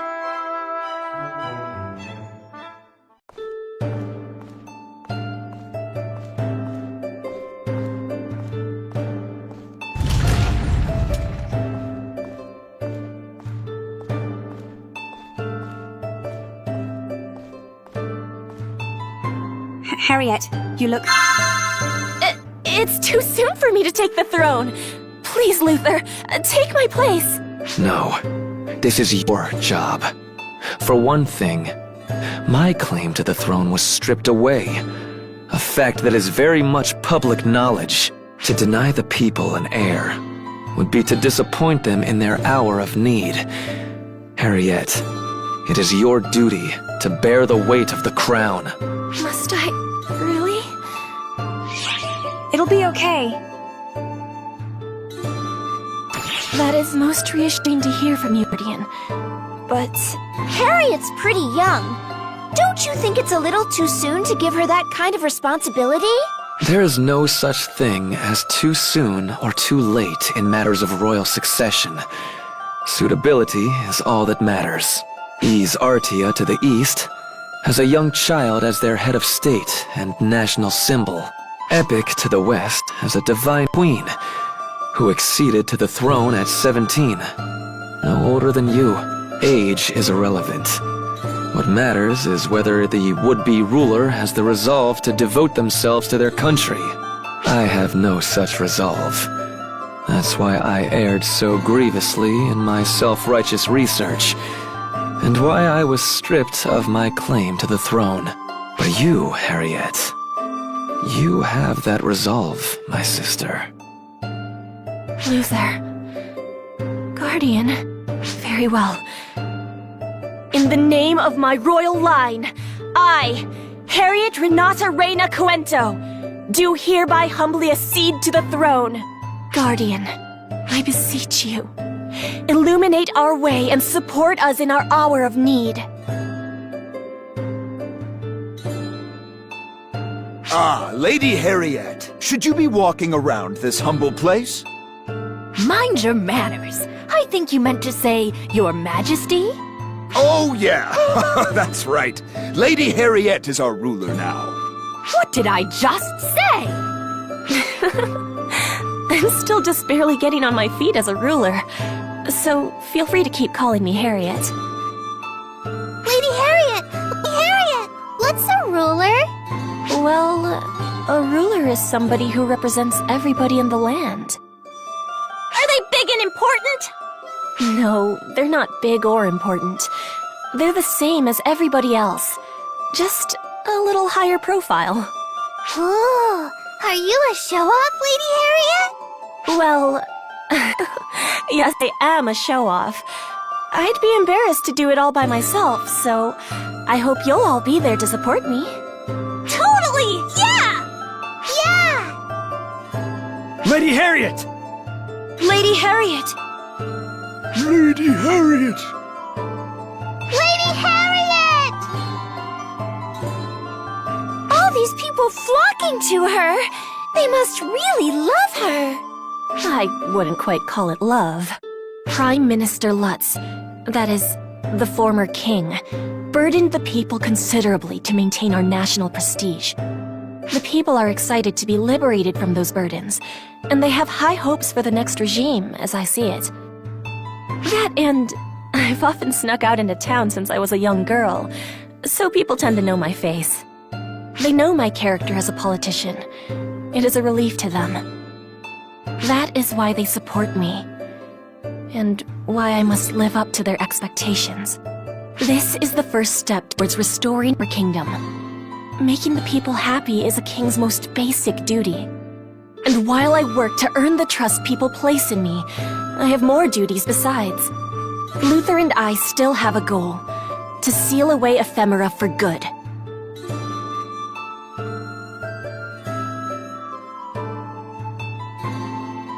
I have a status report about the Quenta Royal Army. They are transitioning peacefully to the new regime. Some forces have left the military to become mercenaries or bandits, but not in any large numbers. However, there are still castrum demonicas in the land. They will persist even if their summoners perish. They are not weapons that will simply fade away. We must continue destroying them. I hate to place this burden upon you, Guardian, but please aid us in this. You can count on me. If only it were in power to control a Buster Tower. I would gladly assist. We're searching for more people capable of using Buster Towers. But so far, we have no prospects. Surprising no one, I'm sure. Castrum Demonicas are born from the use of ephemera. Destroying them requires power on the same level. For the Guardian to activate a Buster Tower without ephemera shows their power is easily on par with that of ephemera. I'm not sure I care for your tone.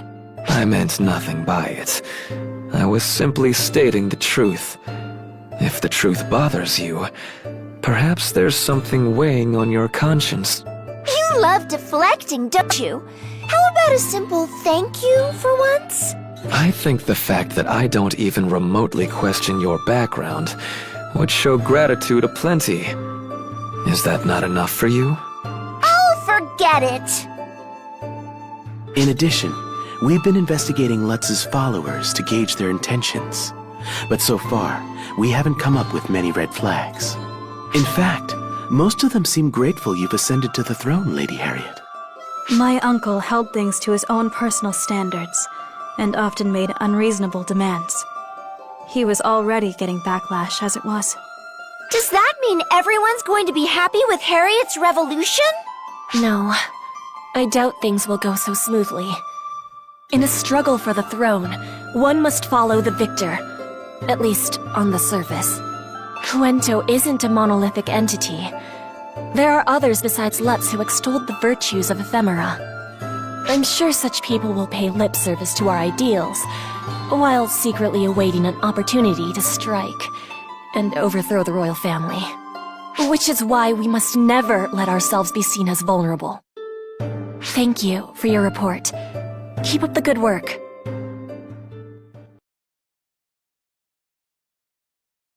Chapter 2: Destruction and Struggle.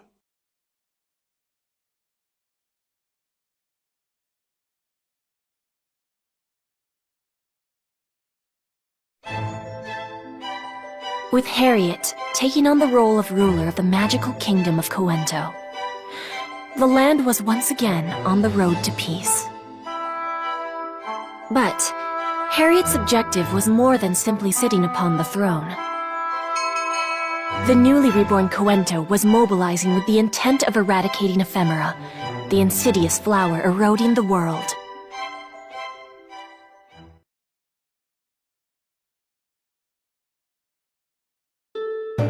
Let us begin by reviewing the status of our neighboring lands. Varuna, if you would, please. Our continent is split into 4 separate cardinal nations. To the east lies the Trade Federation of East Artia. Built by merchants, it leverages its rich soil and abundant resources to do business. Their sorcery specialty is replication. They harness the power of ephemera to reproduce things in large quantities. It seems harmless enough at face value, but if ephemera is involved, there's almost certain to be a catch. To the west lies the divine land of Epic. Built around an oasis, seekers of enlightenment gather there to undergo rigorous ascetic training. Rumor has it that in Epic, they've perfected a means of refining mind control potions, using ephemera, of course. To the north lies the Wayland Empire. It's a nation of warriors that crowned their strongest citizens emperor for generations. It's a land of savagery where might makes right. They've devised a means of body enhancement called demonization. And in the south is our nation, the magical kingdom of Cuento. We live in harmony with nature and find practical applications for mana. Our land focuses strictly on studies of the arcane.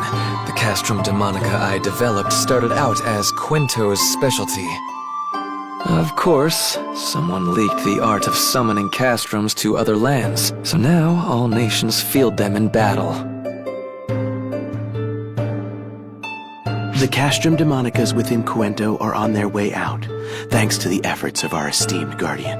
However, the castrum demonicas of other lands remain standing, physically demarcating their borders. The castrum demonicas of each land are in a standoff with one another, putting a hard stop to most international relations.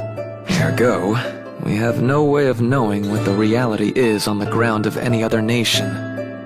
If anyone tried to cross a border without permission, the castrum demonicas would activate and mobilize to exterminate the intruders. Not that anyone would be stupid enough to try, anyway. I have a report! A castrum demonica on the Wayland border has activated. Someone appears to have approached. Well, what do you know? I stand corrected. It could be an envoy from Wayland. Let us make haste to the border.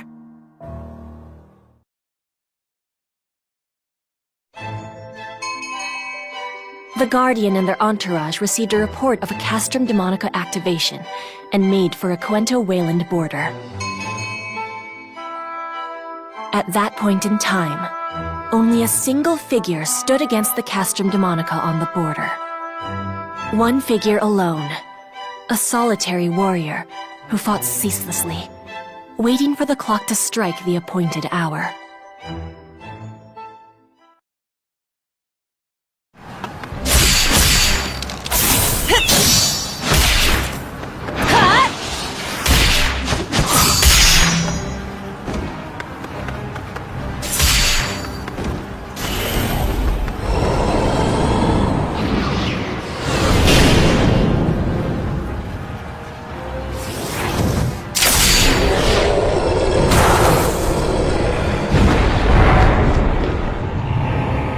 Cuento is just past here!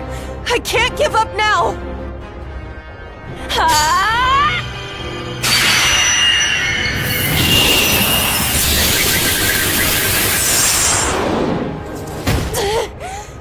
Is my power simply not enough?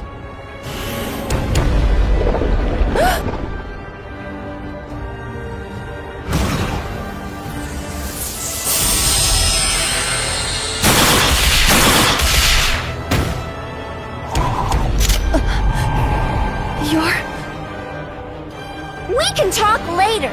Stand down and let us handle this, please. My apologies, and thank you.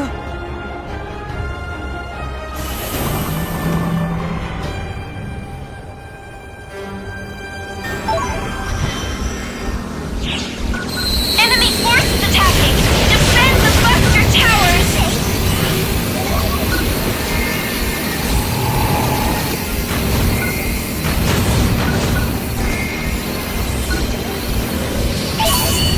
Mana readings are increasing!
Watch out for self-destructing enemies!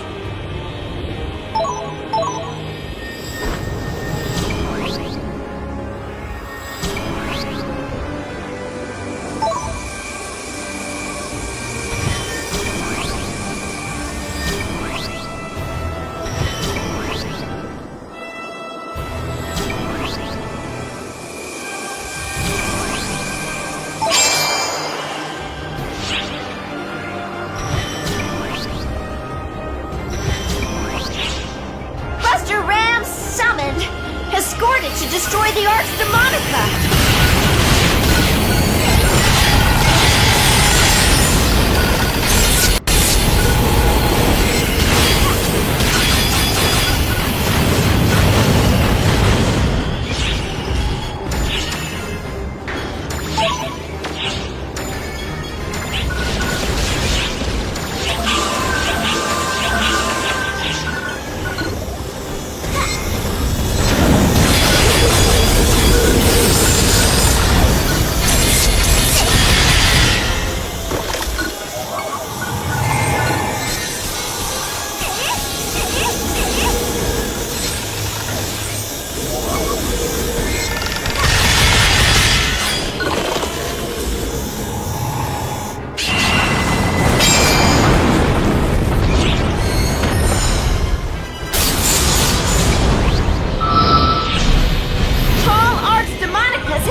Felda Castrum Demonica.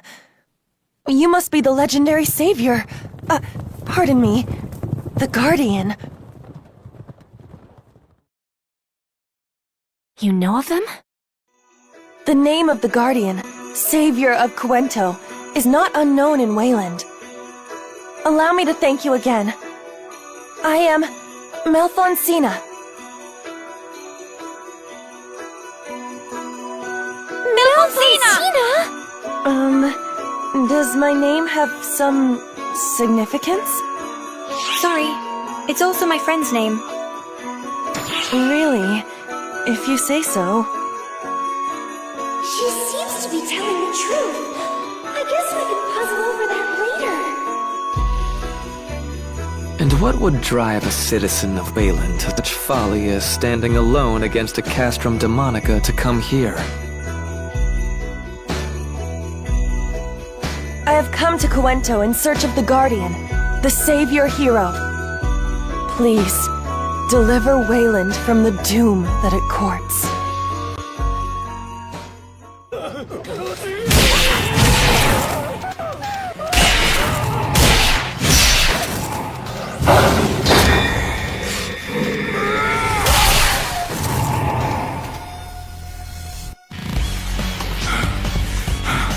Are the grunts done crawling out of the woodwork yet?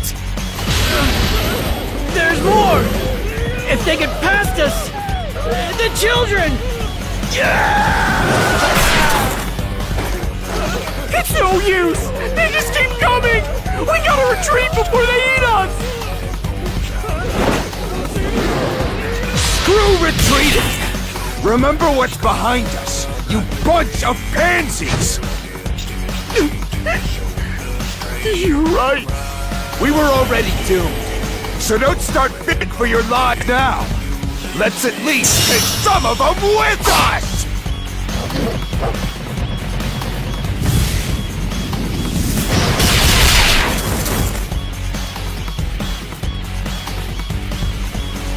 Talk about arriving in the nick of time. Good thing we rushed straight here. Cena? Who are they? Easy there, Get 'em Holt. They're on our side. Get 'em, Holt!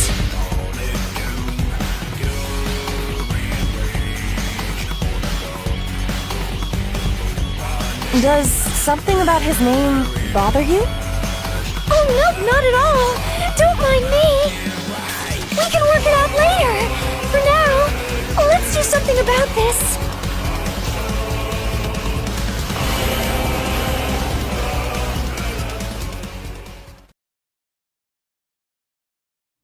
There are Castrum Demonicas in Wayland territory as well. Luther was right. They're all over the world. Hey, Cena. Who are these noobs? Wow, we're noobs to you? Is that any way to talk about people who rushed to your rescue? I don't remember asking for it. Get 'em, Holt! I'm sorry about this. He gets so hung up on posturing. This country's called Wayland, right? What's going on here? What, the fight wasn't enough of a tip-off? We're at war, girlie. At war? With whom? Everyone and no one. Everybody around us is an enemy. Duh. Death to the weak, life to the strong. That's how things work here in Wayland. If you want to know what's going on in our country, how about you come with me?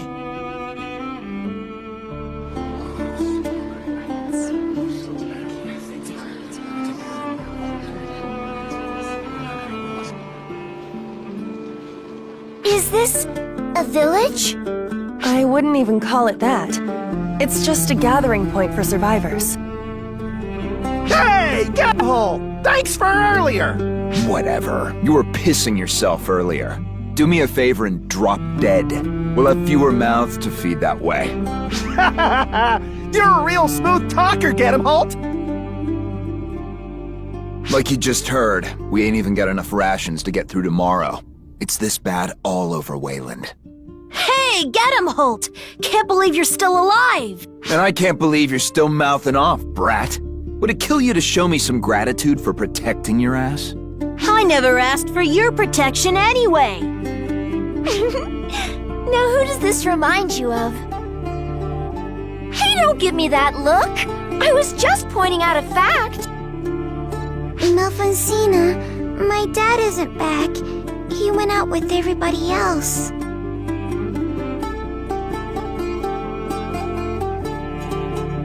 Your father has gone very far away for the good of everybody here. It's okay, Malfonsina.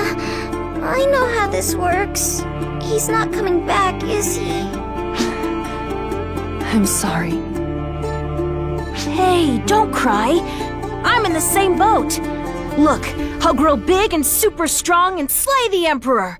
But what if the Emperor killed you instead? I would hate that. I won't lose. No way in hell. That Emperor's as good as dead. Ah, nice try, kiddo. But only one guy's gonna waste that damn Emperor, and it's gonna be me. Don't you kids worry about that. Just live your lives. Now go on. Back to the settlement with you. This settlement took me and Gedimholt in. We want to protect them, but Castrum Demonicas are implacable foes, and our casualties keep rising. We should be okay for the time being with the nearest Castrum Demonica destroyed, but... They're gonna make grabby hands again eventually. The only permanent solution is often the Emperor. I'll destroy the Castrums and Fiend Troopers, pound that godforsaken Emperor into mush, and put an end to this lousy country for good! You might be thrown off by his violent language and compensation, but what he means to say is that he wants to bring peace to the land. You've been in a prolonged civil war, right? Anyone else tried to overthrow the Emperor? Oh, certainly. And the current Emperor has slain every last one of them. He became the Emperor by being stronger than anyone else. Now all he wants is conflict against the strong. Nothing else matters to him. Whether the people suffer or the nation falls in the process is of no consequence. He's just starting fights over and over again. Why would he do something so pointless? I think I've heard enough. I couldn't agree more. It would be just awful if nobody stopped this guy. Plus, there's no question at this point that the influence of ephemera, more specifically F-factors, is present in this land. It's ARC's duty to deal with Falspawn. We'll rise to the occasion.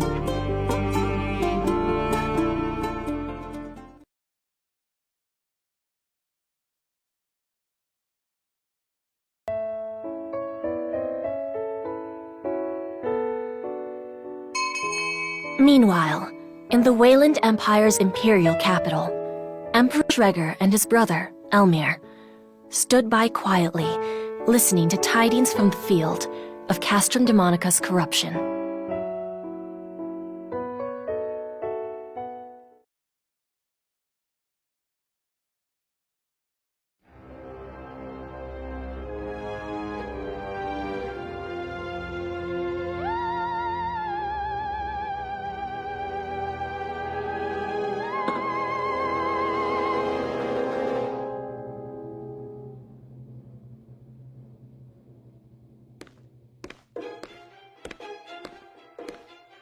Looks like we finally got someone who can crush a Castrum Demonica, brother.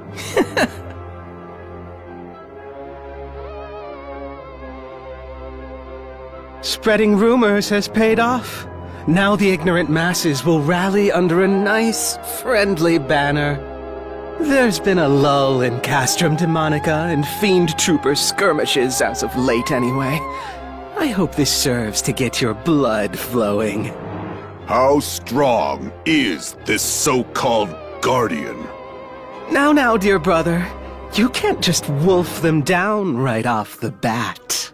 Give them a little free-range roaming if you really want those flavors to develop. You think you can tell an emperor what to do? You're getting arrogant. No matter. Do as you will. In that case, I think I'll pop in and say hello.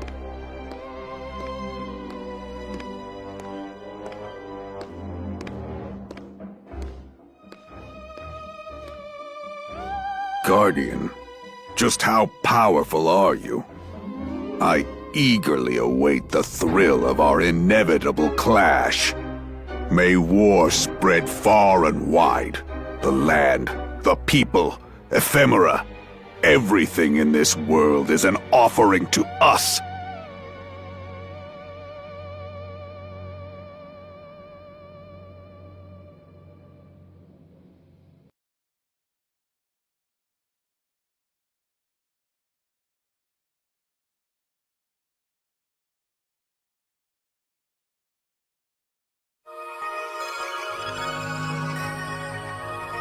I see.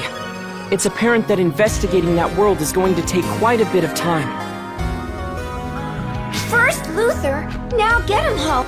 It feels like anything goes on Omega. First, we stopped the chaos in one country, and now we're at war in another. There's never a dull moment. The history of man is a history of war.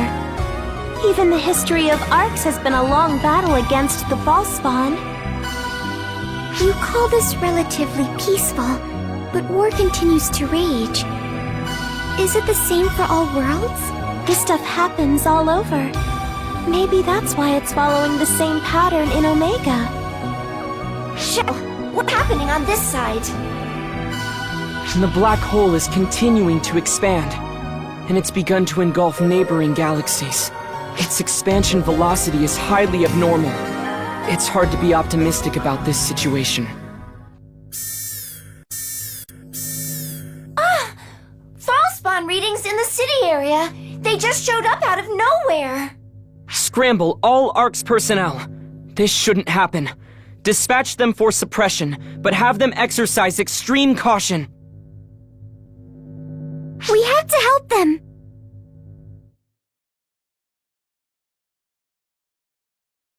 Chapter 2, Omega's Influence.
Emergency! Code Q!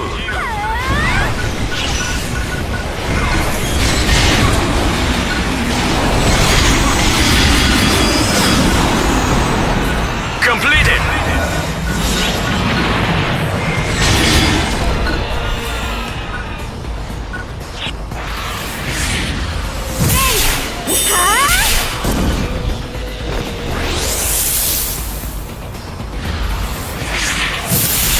You're finished!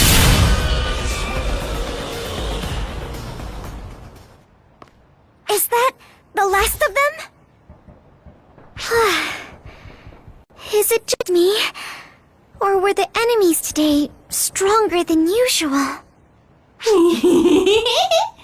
I'm fairly certain something tells me that you're probably on the money. Huh? Risa? Yup, that's me! It's not every day the happy guardian couple scrambles together. This must have been a real spicy one. We just happened to be on the bridge at the time. What did you mean when you said I was on the money? The baddies! In a word, they got tougher. In 2 words, they got rougher tougher. I know, 'cause I'm always blasting and shooting and trashing and blowing those false spawn away. The ones that just appeared are special. They're clearly tougher and badder and way crazier than the false spawn we've been dealing with. Oh, and the intruder alert was like super late in letting us know, don't you think? It's almost like nobody even expected them to pop up. Risa, do you know something about this? I have no idea what happened. The baddies showed up abnormally, and they were abnormally strong. That's all I know. Okay. I'm gonna go play with some more of these rare, stronger false spawn variants. See ya!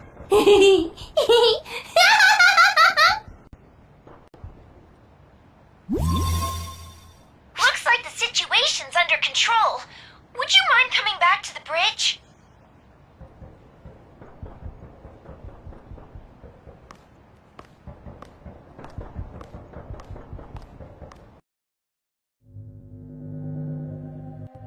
Welcome back, you two. You did a good job of minimizing damage. But Xiao, those false spawn that showed up... I've compiled data on them. From the readouts alone, it's apparent that the false spawn have been enhanced. The question is how? Is it Omega's influence?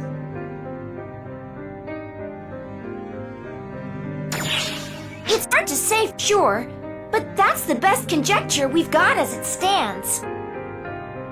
My calculations are drawing a clear correlation between the black hole's expansion and the false spawn's enhancement. What if the profound darkness is devouring whatever the black hole absorbs? Is that too straightforward? If the profound darkness is connected to the black hole itself, it's not out of the question. The profound darkness corrupts all things. Its behavior wouldn't change no matter what it was dealing with. So it's basically feeding off the things the black hole absorbs to buff itself up. And those effects are spilling over to its minions, the false spawn? Oh gosh, this is sounding worse by the second. The black hole is absorbing a massive amount of energy. Sooner or later, it will be beyond our power to fight. So we gotta do something about Omega before that happens, right?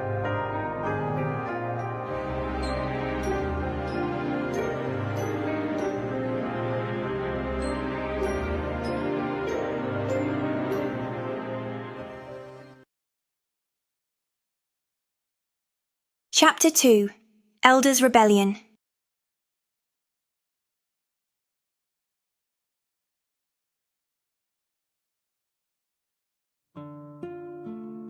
I've got a general grasp of the geography and political situation in this country. Going by the prolonged state of war here, the Emperor of Wayland is probably under the influence of ephemera. Which in turn means that if we stop the Emperor, we can set things right. Let's do it! Hey, Guardian or whatever. Where do you think you're going without even saying goodbye? If you're gonna off that thrice-damned Emperor, count me in. Allow me to join you as well. It was I that invited you here. I can be your guide. And shield, if need be. I don't think they're gonna take no for an answer. What's the plan? Watch your own backs. Ha! I always do.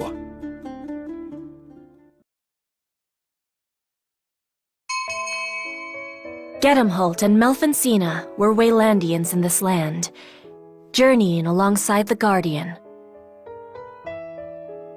While they had assembled a robust party, it was not a particularly sociable group.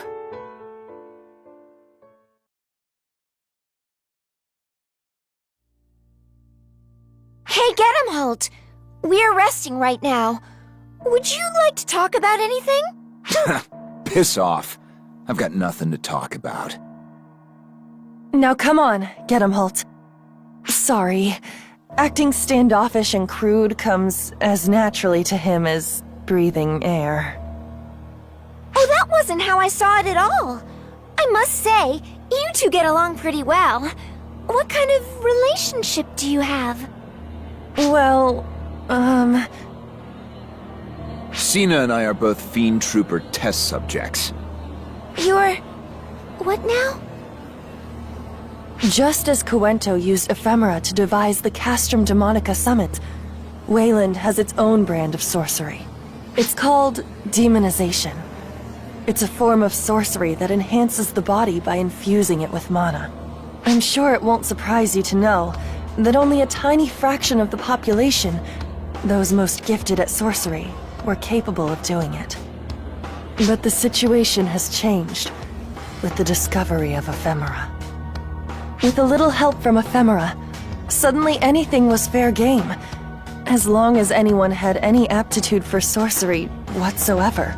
Naturally, those without a knack for sorcery still vastly outnumber those with a gift for it.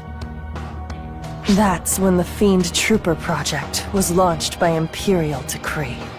It was His Imperial Majesty's generous way of turning useless, untalented trash into powerful warriors. And that Dreamweed ephemera, or whatever it's called, gave him just what he wished for. So basically, this meant forcibly demonizing people with no aptitude for magic? Assumedly by tampering with their bodies? Well, I'll be damned.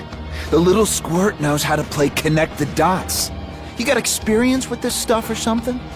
Well, I also know that bodies can't withstand that sort of tampering. Oh, you got that right, Squirt. You're connecting the dots because you've seen the whole picture before, huh? But I bet you ain't seen anyone get so pumped full of mana that they burst. People burst in all kinds of fun ways, let me tell you. Gedamholt and I were test subjects in Phase 1 of the Fiend Trooper project. We escaped the facility. Out of the 4,096 initial test subjects, we're the only survivors. As far as we know, the rest are all dead. Wait a minute! If your strength is derived from demonization, wouldn't using it put your lives in danger? Ha! I've been futzed with enough as it is. Not like my life's good for anything anyway. All I care about is the Emperor. I'm gonna end him. Personally. Sina and I will get him back for all the people who got screwed up because of him. He'll pay with his worthless life. Hey, Guardian. You'd better not give me some goody two-shoes speech about life being precious, or whatever. We're both in this to snuff out the Emperor, right? I'm willing to use you and all, but if you stand between me and him, I'll waste you first. Crude though his words may be, he and I are on the same page in this matter. My life is dedicated to avenging the people murdered for his bloody whims. That thought is what keeps me going. So I'm here to fight, just like Gedamholt. To kill the Emperor.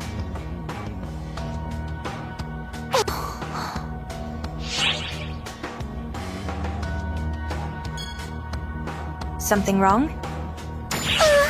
Sorry. I was a little distracted there. There's so much to think about. That talk about fiend troopers is eerily reminiscent of how the Photoners created arcs. They captured physically sturdy primitive races and effectively grafted photon manipulation powers onto them via infusion and gene splicing. The casualties they sacrificed before reaching the point of stable mass production is a matter of record. It's utterly despicable. If that's being repeated, even in Omega, it must be stopped.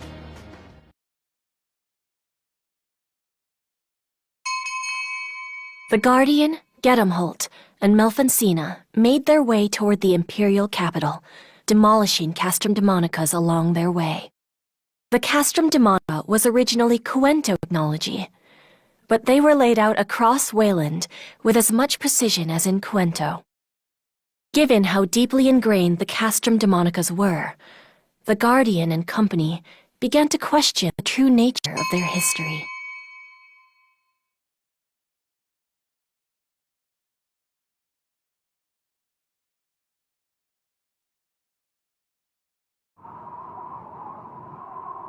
I don't get it. I thought Castrum Demonicas were a Cuento invention, yet there's so many in Wayland.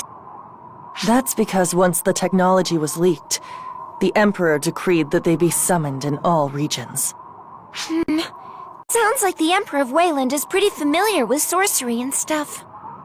He clawed his way to the throne with demonization, so he's a capable sorcerer in his own right, but... It ain't that blasted Emperor summoning Castrum Demonicas. It's Elmir. Who's Elmir? It's the damnable Emperor's used tissue of a kid brother. Cocky little snot. They looked far enough apart age-wise that they might as well be father and son. It's clear that Wayland has hit rock bottom as a result of the Emperor and Elmir both. Rock bottom? How rude! We simply breathed some life into a listless land. Elmir? What are you doing here? I heard someone was breaking my finely crafted Castrum Demonicas, so I came out here to do a little field survey, as it were. You're the one I'm here to see. The Guardian that alighted upon Cuento. Yes, very interesting. I can sense incredible potential from you. Small wonder you can crush Castrum Demonicas. Between the Castrum Demonicas and Guardian, I must say, Cuento never fails to put out quality products. You think you can just waltz out here? You got guts, Imperial baby brother! My goodness, you're a loud one. I'm not interested in you, test subject. Would you mind staying out of this? No beef with me? Too bad! You're still getting the horns!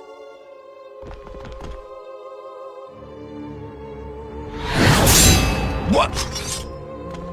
If you're spoiling for a fight, you can play with your fellow defective fiend troopers for a bit.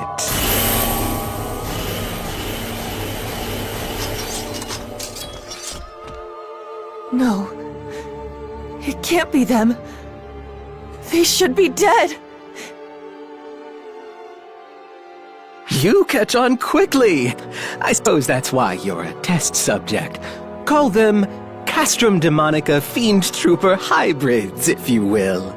Did you swap out the monsters summoned by Castrum Demonica for fiend troopers? Precisely. After all, I had plenty of material to work with. They're all lacking in ability, but they make for acceptable enough soldiers. I owe it to them to make proper use of them. Otherwise, they'd die in vain. And wouldn't that be sad? This is beyond the pale!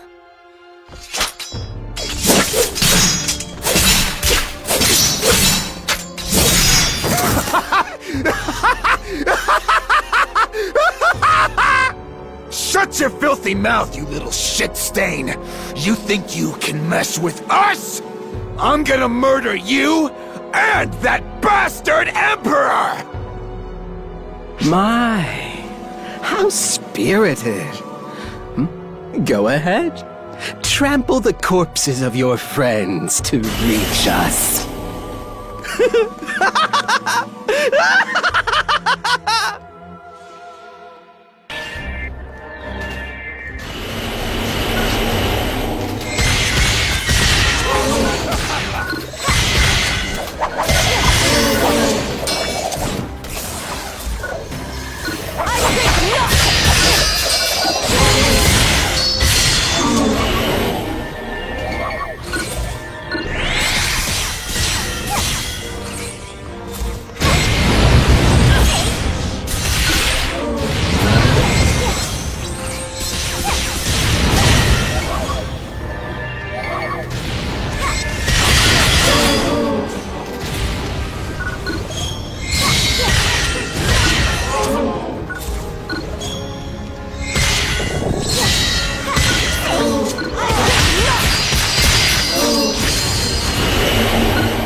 Stay down!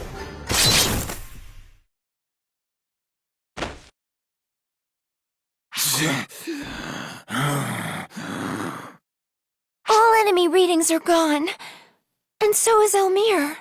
Then we're done here. Come on. We got a goddamn emperor to kill. What? Aren't you going to pay your respects?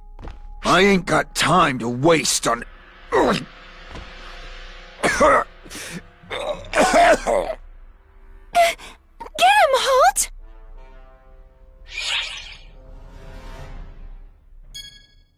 You need some rest. That's a good one. Like rest would do anything for this. Our bodies are badly deteriorated from the Fiend Trooper experiments we endured. We have no time to waste at all. But if you strain yourself in that condition... We can deal. Our lives are a small price to pay. It ain't about how long your life is. It's what you do with it that matters. I ain't gonna do nothing like the ones we just mowed down. I'm gonna slay that damn Emperor myself!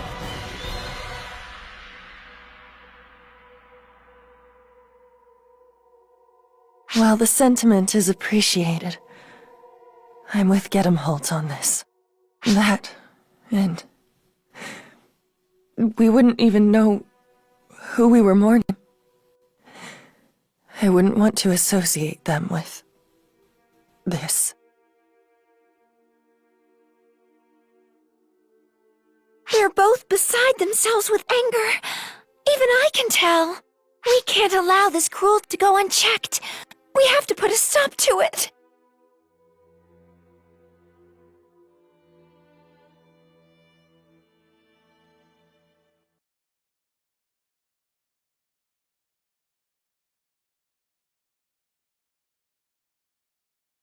You're back, Elmir. You look like you had an amusing enough time. Oh, amusing doesn't begin to cover it. I'm positively thrilled at how rapidly things are progressing. It's even better than I imagined. We'll have a prime specimen by the time it arrives. Then we must be amply prepared to give them a fitting reception. So long now I've been trapped in languor, but now my blood is pumping again. Then I'll leave you to it, brother.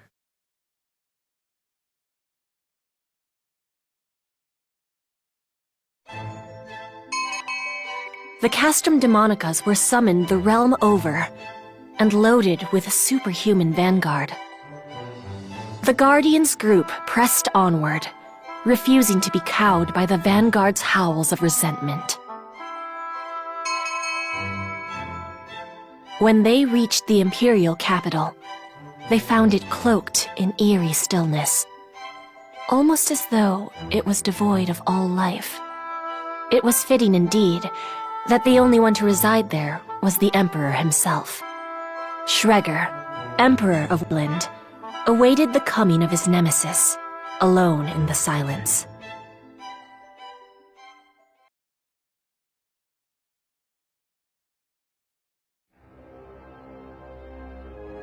You're here. Are you the Wayland Emperor? Indeed I am. Schreger, Emperor of Wayland. I must thank you for coming, Guardian.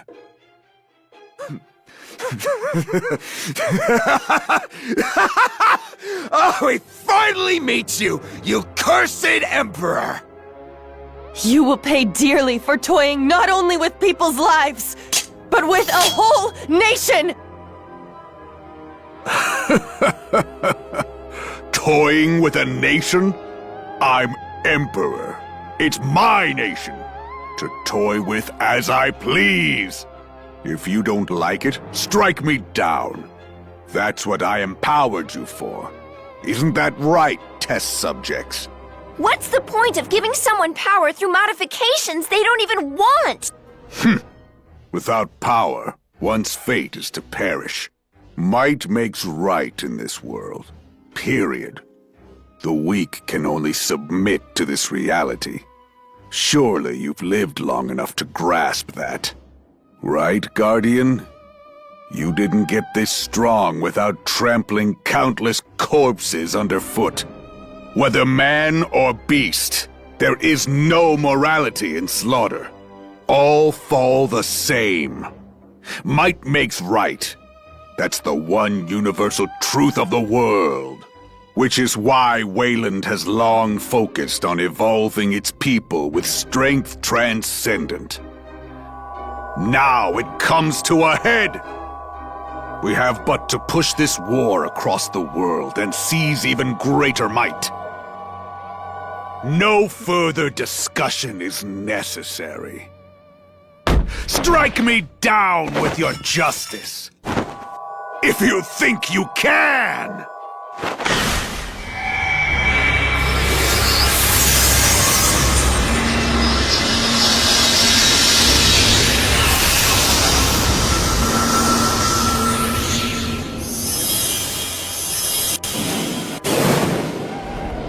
A false null, and it's got false spawn with it.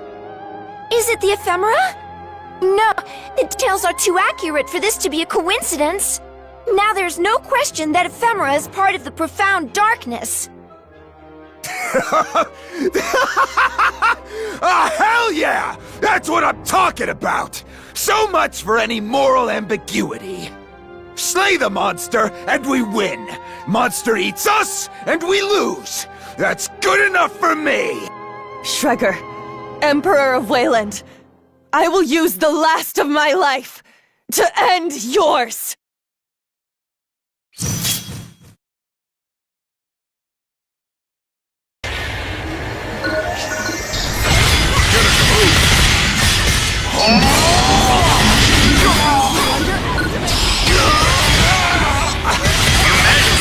Code Q.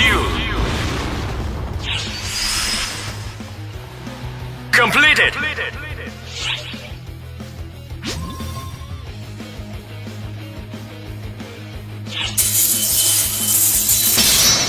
What foolishness!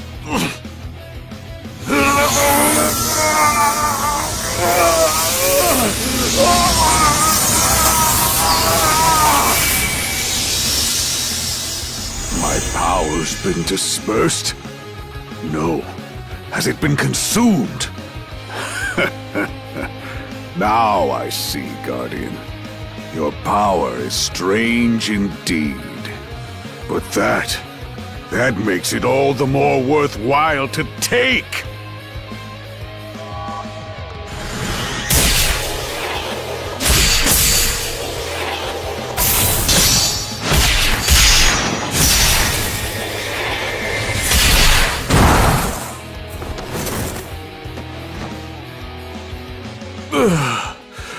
To fall at the hands of the test subjects, the ones I wrote off as defects.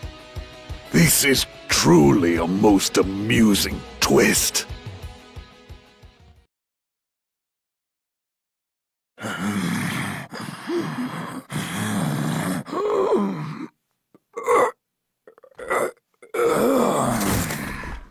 him, Halt! Is that it? Is that really how you're gonna go out?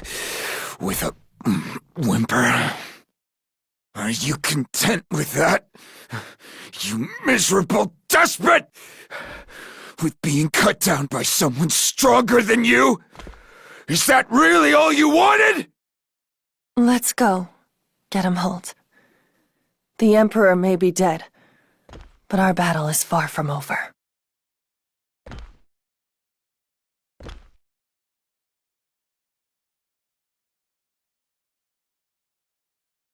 I am far from finished.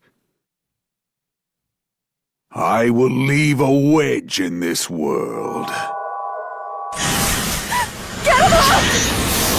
Cena! You okay?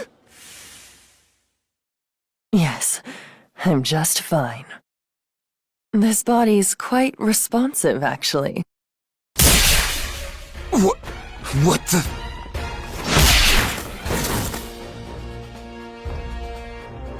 This wasn't the body I was trying to snatch, but it's surprisingly nice. It will suffice for a temporary vessel. Are you Shrieger? Indeed I am. Infusing oneself in another's body to snatch it is the ultimate essence of demonization. A vessel has no need of two souls. The weaker soul will vanish, and the stronger will remain. You can do the math, I'm sure. You're telling me Cena's gone? Bullshit!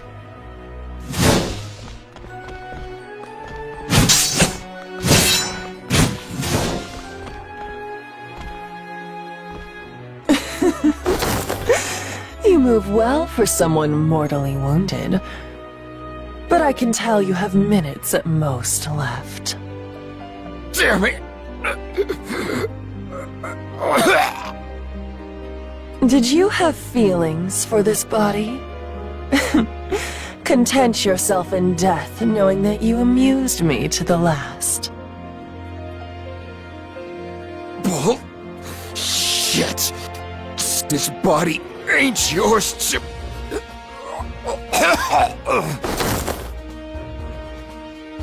No, you're hurting yourself talking!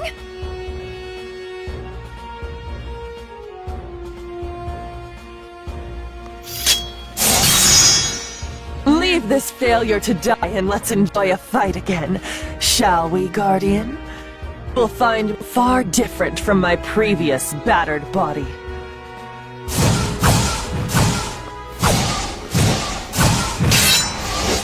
What's wrong? You don't have the heart to cut this body down? Then you shall perish, for absolute justice lies with the victor. Ah!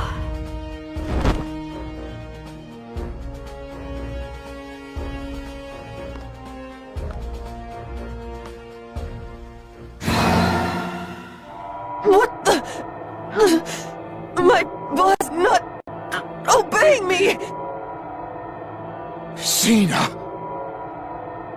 Get him, Halt! Guardian! I don't want this! I beg of you, kill me! And the Emperor! No. The damnable wench still persists! Not for much longer! Get him, Holt! What? You should be dead! How dare you! Maybe I should be. But I got my pride. I ain't gonna drop dead before Cena gets what she asked for! Get him, Holt! What are you doing? I hate to say it, but I ain't in no shape to slay the Emperor. But I can give you my power. Let my soul empower you! Maybe that's a dick move to pull, but screw doing nothing. Screw dying with my thumbs up my ass! Here goes! Cena's not gonna like it, but too bad!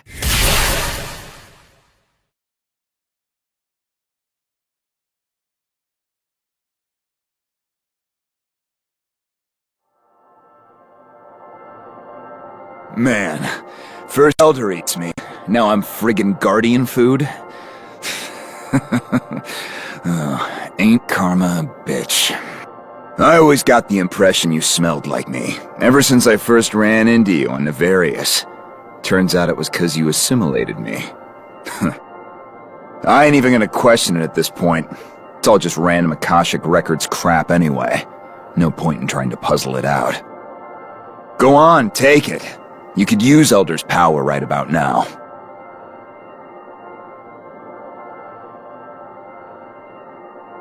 And save her. Show me that chicken shit way you operate.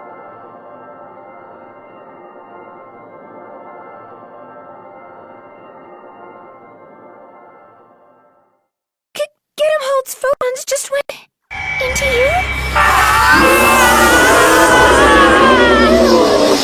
These are Elder readings? It's you in there, right? But your form, it's just like Elder's.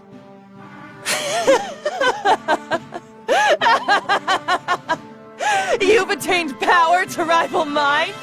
Now you're a worthy opponent!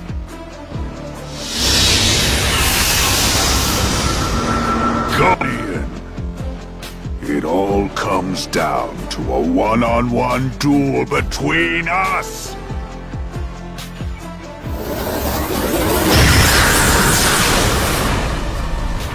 We entrust our wills to you! Give him hell with everything you've got!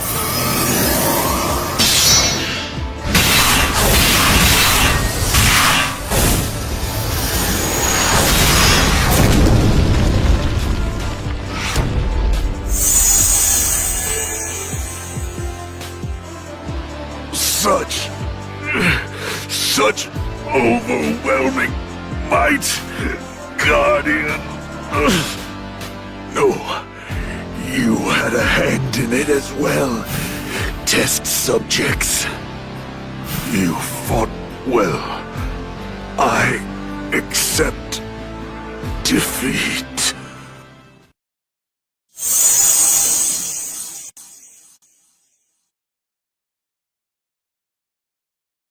Are you okay?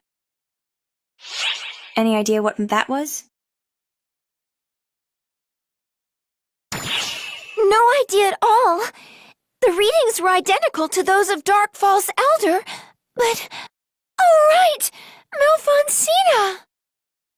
Hey, I'm calling in my favor now.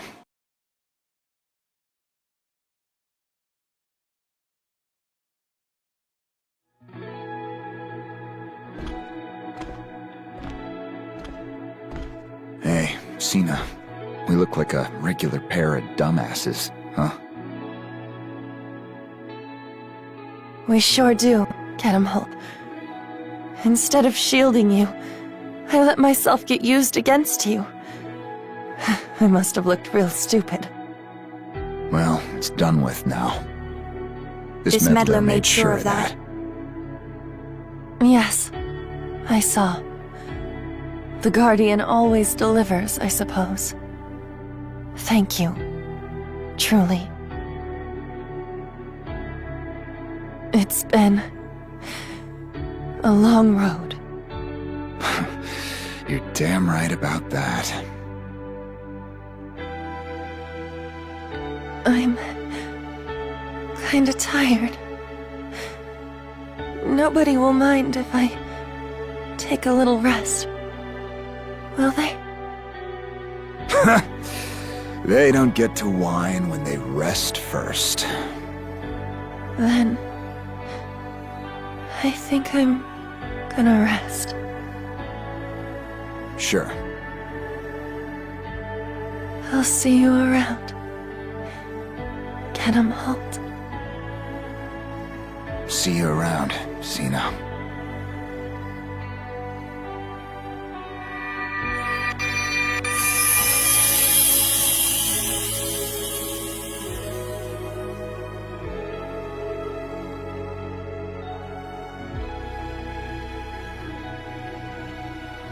This is the end for us. The end for memories of a wrecked construct, Sina. And a dead guy.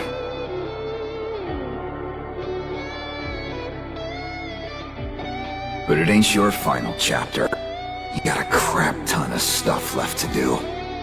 Ephemera and the Castrum Demonicas, the insidious roots that erode this world. There should still be plenty of Castrum Demonicas left within Wayland's borders. We have to get rid of them. We owe it to those two. Yeah.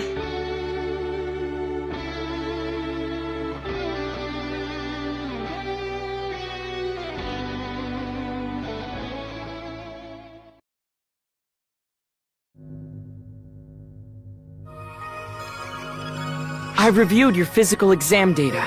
There are no particular signs of abnormalities.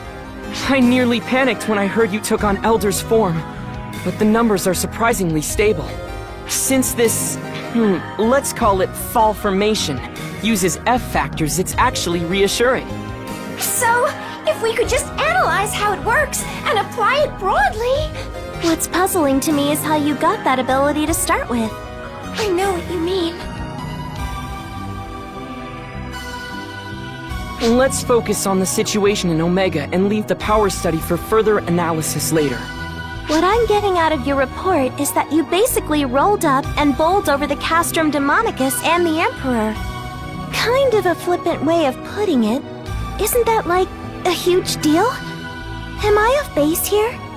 You're not off base at all, Our friend here's a real freak, no matter how you slice it. Hey, that's not true. They're perfectly normal. Just by the way, Matoy, you fall into the same category. Rude?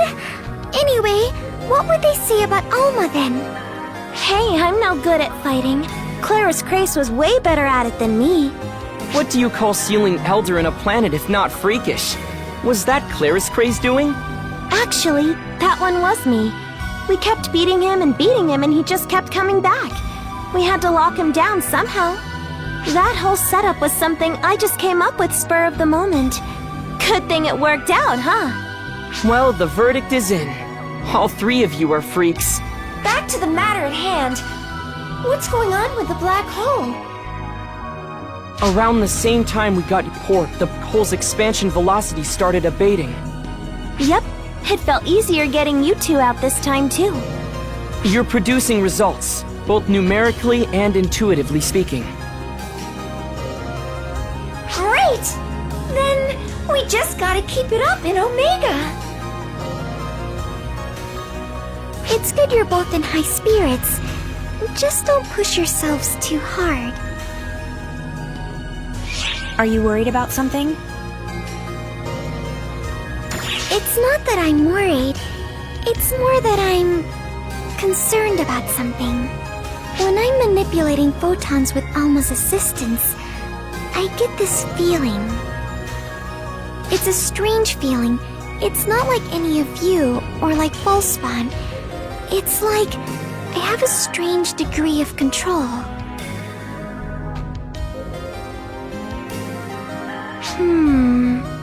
Shao and I can't help you there, unfortunately. But if that's the vibe she's getting as the second, it can't be anything good. It's probably something we can't fathom. The appearance of false Hunal defied our expectations, as did your newfound ability to call upon Dark Falls' power. Whatever you do, watch yourselves. If you two don't make it, neither will the rest of us. He's right. If you push yourselves too hard, the second will pass out in fright. That might be a bit of an exaggeration. But really, be careful out there.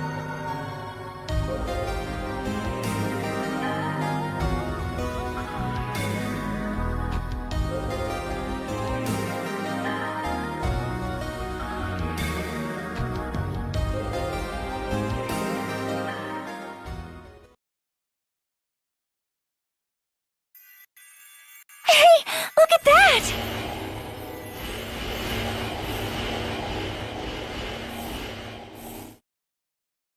Those are Falspawn, the ones that showed up in our fight against Schrager. I made sure you got Elder's power, but it looks like his Falspawn minions split off and stuck around. We're in the Akashic records, but they're still like the ones on the outside. You better waste them all now, or it'll bite you in the ass later. We have ample data on these, but there's still a lot of them. Be careful fighting them.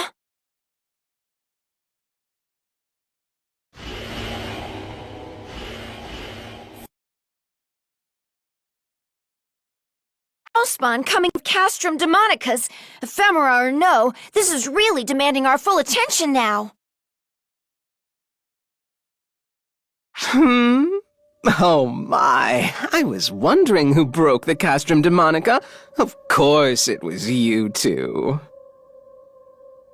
If you're out here, does that mean my brother lost?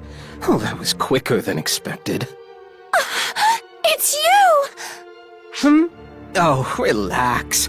I'm not about to start spouting drivel about avenging family. You only dispersed him, anyway. He'll reassemble sooner or later. Who are you? What are you after? Oh, my brother didn't spell it out? I want war. Everywhere. At any rate, do you have time to bother with me, Guardian? I should think there's trouble in Quento by now. I suggest you get back quickly if you want to save the world. Adieu for now. Wait!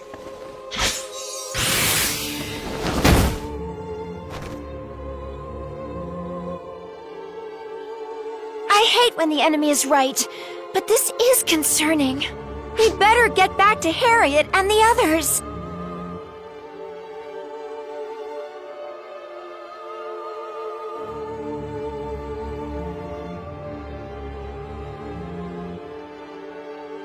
All units have deployed, Your Highness. Good, thank you. How remarkable that this should happen while the Guardian is away. Luck seems to be against us. And perhaps it had help. Put your fears to rest. Moments like this are the very purpose of a Sword Maiden's life. Your hands betray you, Sword Maiden. You needn't put on a brave face for us. I admit I doubted this would happen in my lifetime. I hoped it would never be necessary to unleash this power. But the time has come. All I can do is devote all of my being, all of my power, to my blade. I certainly would have preferred to have Guardian here at our side. If wishes could fight a battle, we'd have already won. Listen, here it comes.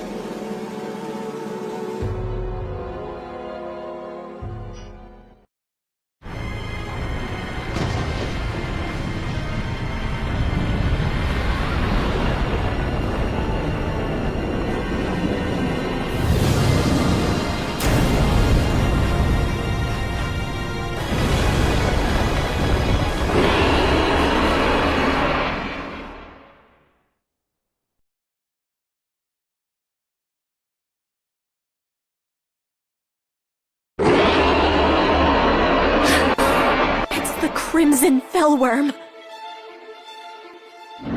Fascinating. Perhaps we should take those legends of how it destroyed the world more seriously.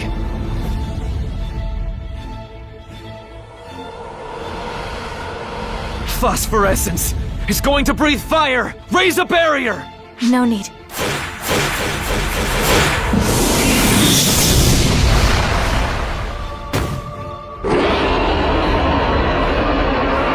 My blade speaks. It says to lay the beast low, to seal it away. My body is a vessel for that purpose. I'll end this quickly. All of you, stay out of it!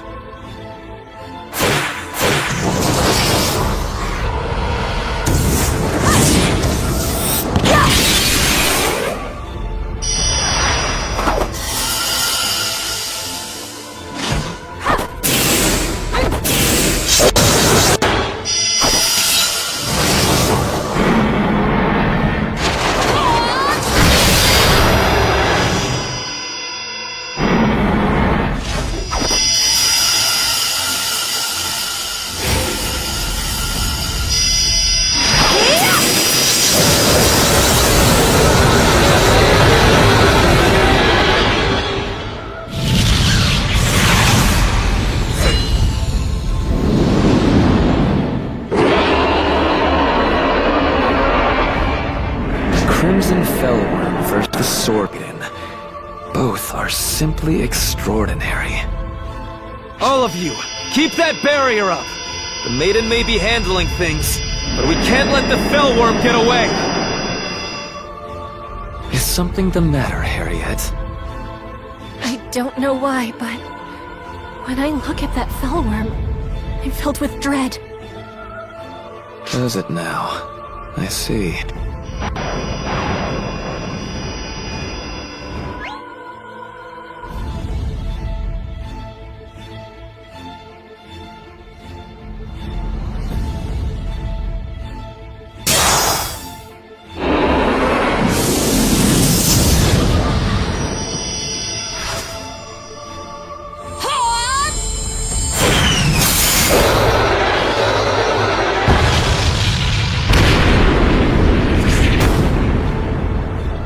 It's over, Crimson Fellworm.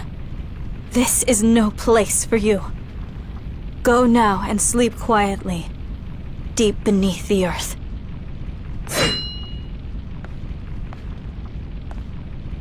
Bravo! Splendid work, Sword Maiden. Seems the Crimson Fellworm was hardly a match for you after all. Or so I'd say. But wait, there's more. Look where you stand, on the grave of a man who sought power and fame, crumbled with his castle, who now lies among the ephemera. A thwarted soul, burning with chagrin, with rage. What do you think it would do if it found a vessel? Police! Watch out!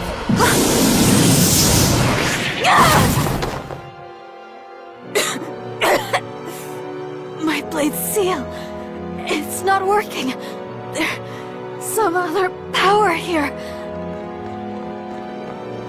Sword me! Filthy traitor! What? Is his soul inside the Crimson Fellworm? Harriet, Luther, unforgivable! Unforgettable!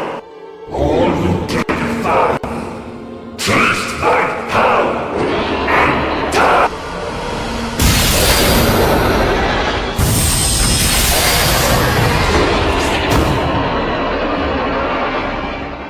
Guardian!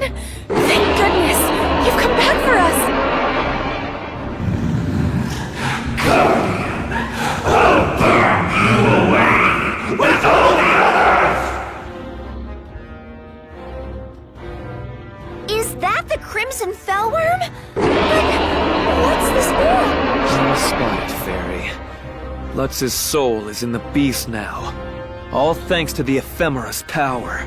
The Sword Maiden's power was enough to seal the Crimson Fellworm itself. But the ephemera draw from a different source. hence the seal's failure. So it's a being that once wrecked the world, mixed with a force that's terrorizing it now? Now, that's just over the top.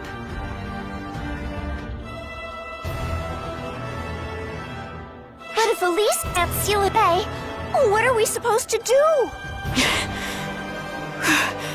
We'll just have to kill it. Let's see how mighty the Fellworm is when it's been massacred into tiny particles. I'll set your soul free, Uncle!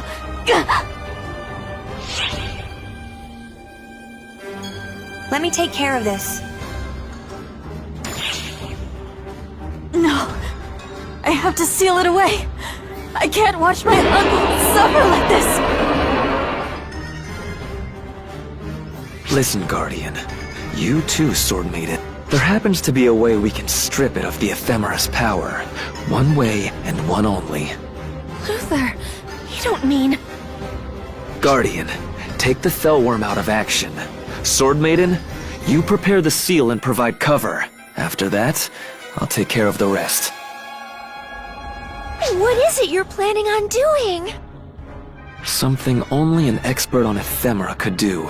That's all. There's no time to explain. Get moving!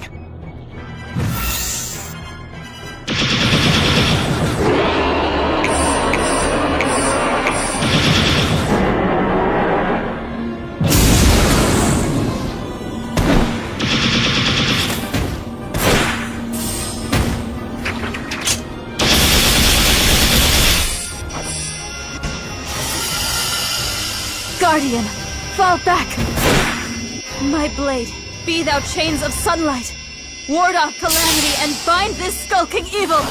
Fidua!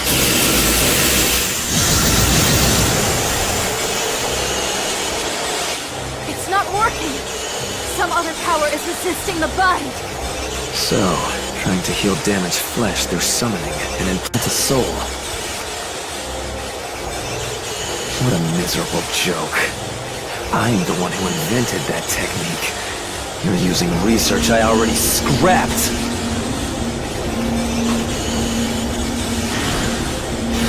Here's where you belong! Not writhing around in that crimson fellworm! Laugh. Whoever, or whatever you are, the only one fit to handle this technique is me! None of you. None of you are even worthy of being a subject for it! Luther!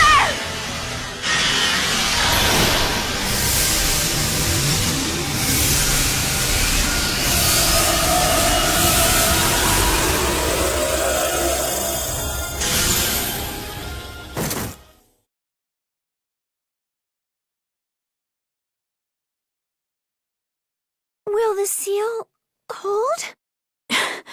No. It is imperfect. My blade tells me. The best we can hope for is that we've bought some time. We'll only have a short respite before the Crimson Fellworm reappears. That's our opportunity to defeat the Fellworm for good. And free my poor uncle's soul. Luther! Harriet, it's all right. I'm fine. What did you do, Luther? I only disrupted the process of summoning new flesh to regenerate the Fellworm. The beast's own power still remains. Someone who was using ephemera to strengthen it too. We need to approach it carefully, or suffer the consequences. Right. Not a shred of hesitation. I suppose that's what makes you the Guardian.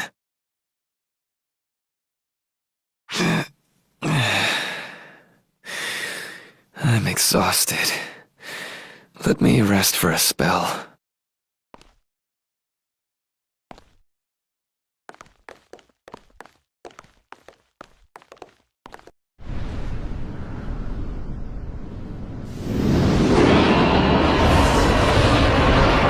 So, the Crimson Fellworm's finally back. I apologize for being so helpless and leaving all of this in your hands, Guardian. This isn't the time to worry about something like that, Elise. Let's go over the plan instead. I form a barrier to hold the Crimson Fellworm down, and prepare to seal it once more. It will not be able to move as quickly within the barrier. I need you to take advantage of that and defeat it. This is the Laconium Sword, the blade that pierced the scales of the Crimson Fellworm of legend. I entrust this blade to you, Guardian. Within the barrier, it can duplicate itself to aid you in your fight. The Crimson Fellworm's scales are constantly shifting to hide its scars. However, inside the barrier, you should be able to locate an area of weakness. If you strike that weak point with the Laconium Sword and cut away its scales, its scars will be revealed. In other words, if we expose the scars and then focus our attacks there... Correct. You'll be able to defeat the horrid beast. Once it's weakened, we should be able to free the soul inside, even without sealing the Fellworm. It's my honor to fight alongside you, Guardian.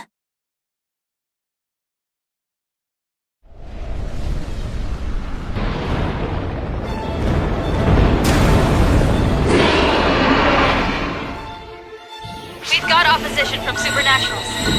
Slay them all to engage with the Crimson Menace.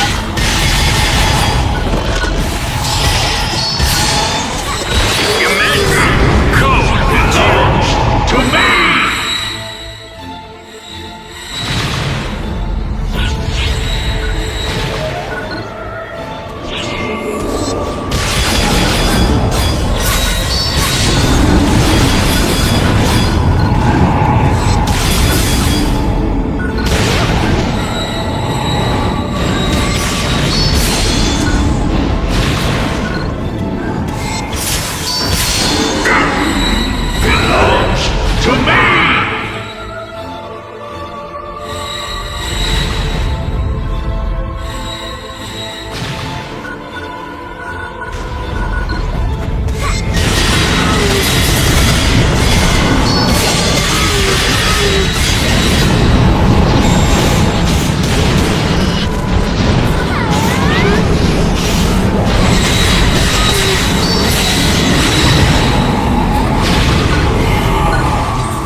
power!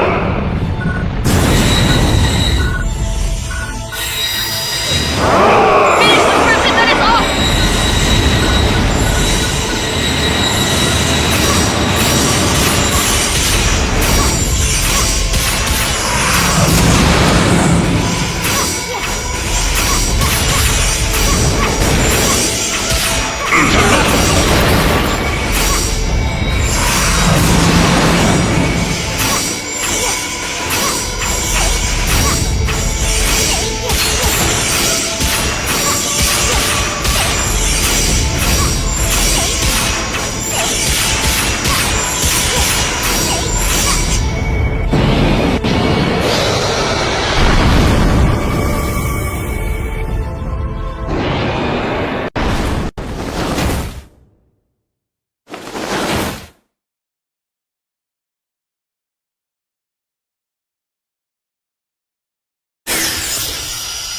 Now, I fulfill thy pact, my blade.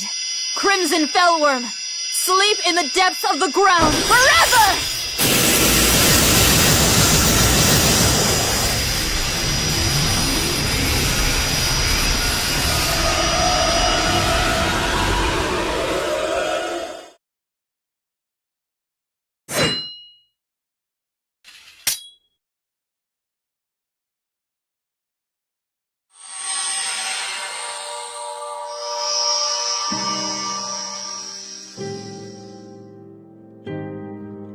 Uncle. Please. All the suffering I've caused you. What have I done? To my king, to Luther, and Harriet, to the people of Coento. My regret knows no bounds. How long have I been trapped in this horrible, unending vision? This nightmare, whose dawn would not come. Until you woke me from it at last, Alice. And you, Guardian. You will always have my utmost gratitude for setting me free.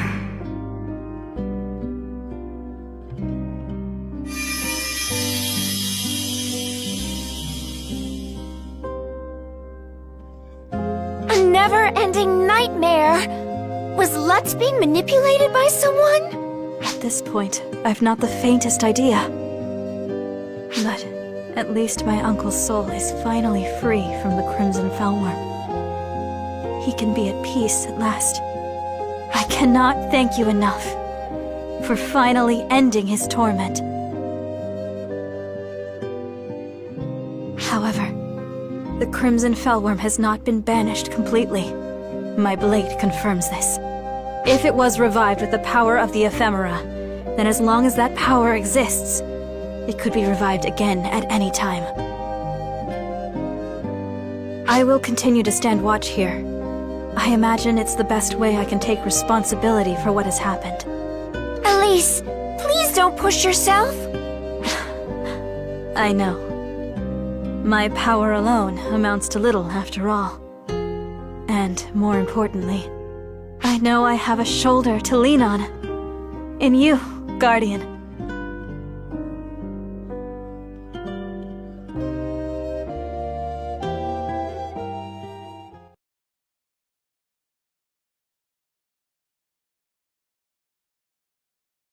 Xiao, are you sure this new power is safe? I didn't pin you for such a worrier, Matoi. Like I said, there's no sign that anything's wrong. All their readings are completely normal. There's no indication they've absorbed too much of the F factor or anything like that. It's nothing at all like becoming the profound darkness. You could even say it's the opposite. But why don't we just ask you? How do you feel? Anything out of the ordinary? Come on. Can you not see what a mess you'll make if you run your mouth now? Keep your damn trap shut. Using this power you took without completely absorbing it to manifest a dark falls and use it to fight. It's a lot like Avatar arms. I've never seen a power manifest like that. Why now all of a sudden? Logically speaking, I bet it has something to do with the ephemera. Maybe that interacted with the Guardian's photons to create some new power? But aren't the ephemera themselves like fragments of the profound darkness? How could something like that give you power? Sierra, who do you think is the host of the profound darkness right now? Oh. Maybe that's why I don't sense anything off about you. I think I agree with Matoy. Your photons are flowing normally after all. Do you feel alright? I'm not surprised that Matoy is worried, really. We'll keep digging running checks, but for now, I'm just glad you're doing alright.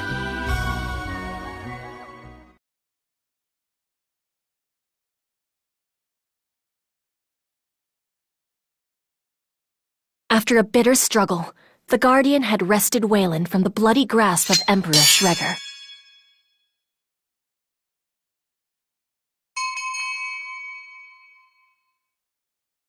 In Coento, the Crimson Fellworm had sealed away once more, thanks in large part to the Sword Maiden's valiant effort and Luther's quick thinking. With these looming threats dispelled, the Kingdom of Coento enjoyed a moment of hard-earned rest. In the aftermath of the Crimson Fellworm and Wayland's fall, a single peaceful week passed.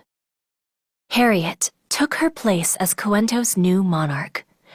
She and her retinue convened in the throne room to discuss their next steps.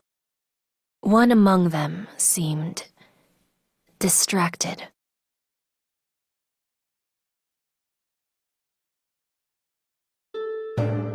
Any word from the Sword Maiden regarding the Crimson Fellworm?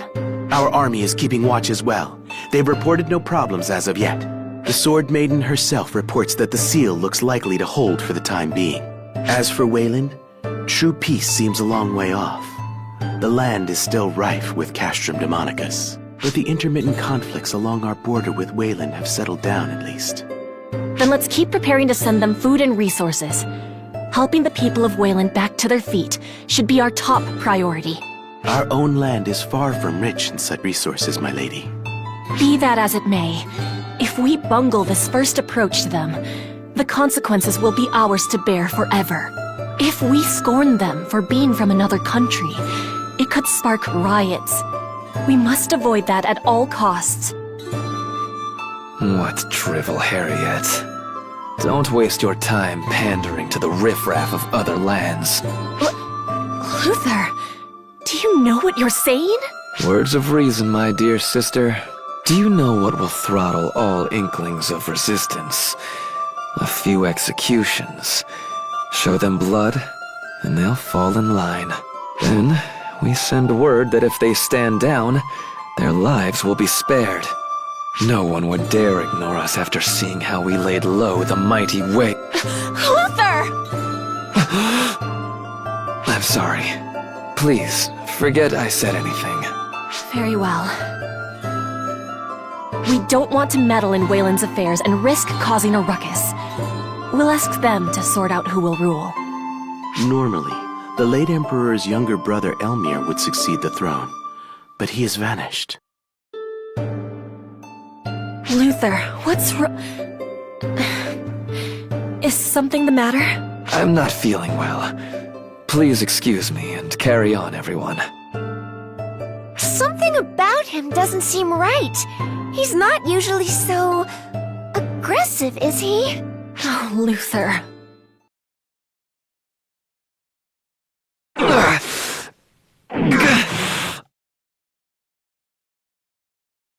How did this happen? I didn't create the child just for things to end up like this. Wait. If I could only become all-knowing, then I wouldn't have to stoop to such foolish methods. Why won't you respond, Shion? Are you going to tell me that it was the only answer that could be? No! This is no solution! This is unacceptable!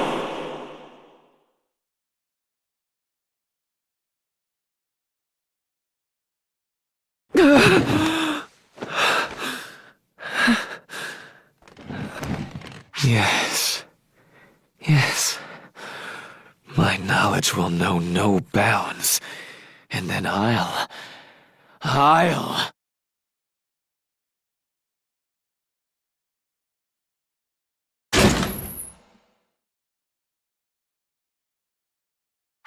What's the matter, Luther? You're the one always telling me to knock. Luther. What's wrong? Oh, Harriet. My greatest masterpiece. You don't belong in this place.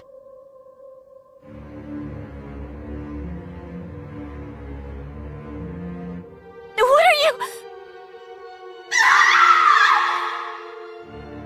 That was Harriet's voice, wasn't it? We have to save her! That scream! No! I'm too late!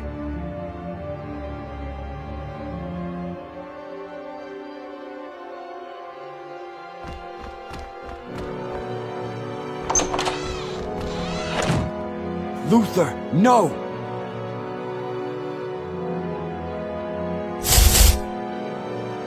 Lady Harriet!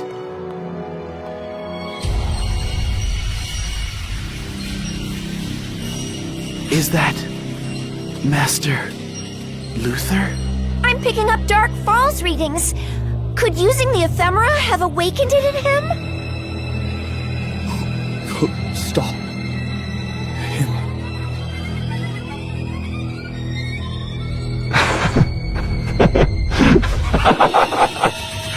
It's no use. I'll never hand over Harriet, my greatest masterwork, when infinite knowledge is finally mine! Stop! No! How could this be? How could Master Luther take Lady Harriet? Right from under our noses!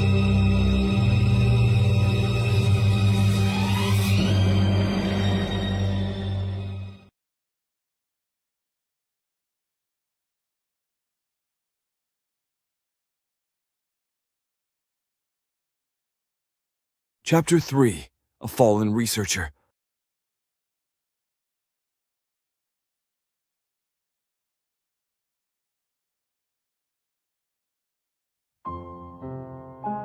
Are you all right, Varuna? I'm not the one we need to worry about. As irksome as it is, we must accept Master Luther's betrayal and deal with it. We must contain word of Her Highness's disappearance. It would shatter the foundations of our entire country if the news spread. We must search for her in absolute secrecy. Understand, Guardian? Right. We know what we saw. It's up to the three of us to do something about it. Do you know where he might have taken her? Master Luther has always guarded his secrets. Her Highness might have known, but I couldn't even begin to guess. However, we may have a trace of his movements. I've received unconfirmed reports that a castrum demonica has been summoned to the north of the capital. What's more, they said the fortress was summoned by a winged supernatural being of unknown origin. That points strongly towards one conclusion.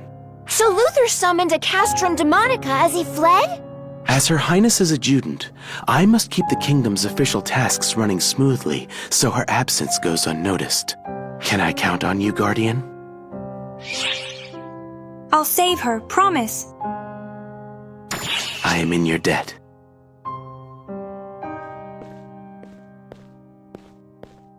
Guardian?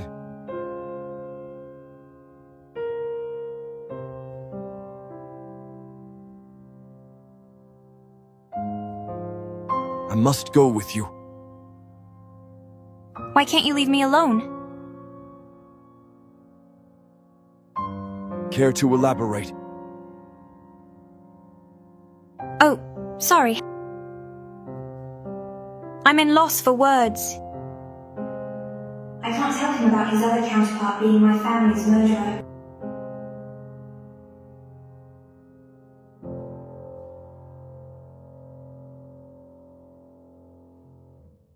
Who are you? I'm Emperor Schrager's son, Ash. That bastard got what he deserved. I don't care for the throne. Never was my destiny. Then how'd you know Luther or Harriet? Through my sister, Elmina. I may have failed to save her from her illness, but I can stop this.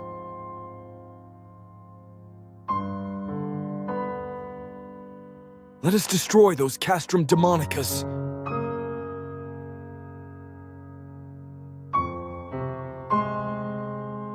Let's go.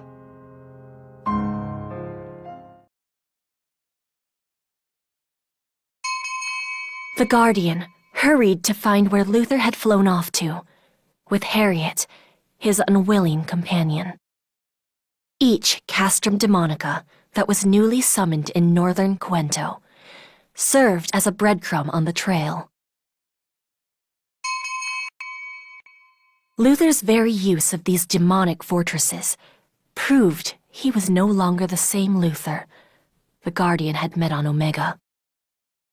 Approaching the first Castrum Demonica, the Guardian stopped short, gazing on in complete shock, as a terribly familiar enemy emerged.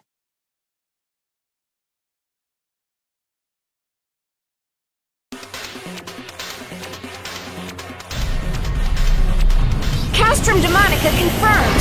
And it looks like Luther's minions have been called in too!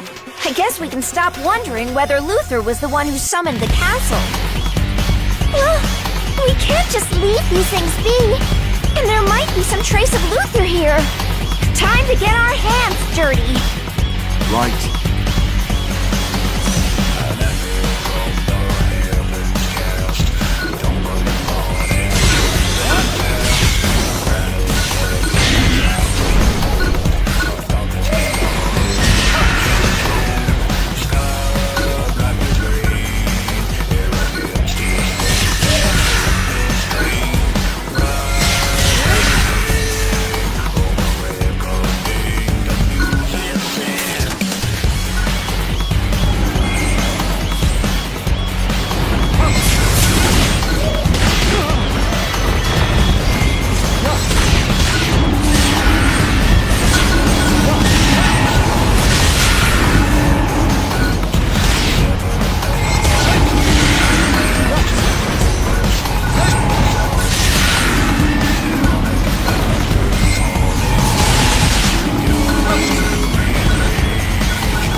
Emergency announcement. We are commencing a counteroffensive against Dark Phosphor 7.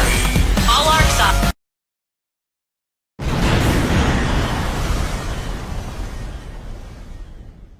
I'm not picking up any more readings from the Castrum Demonica. Maybe we can follow some trace from the summoning. What's the matter?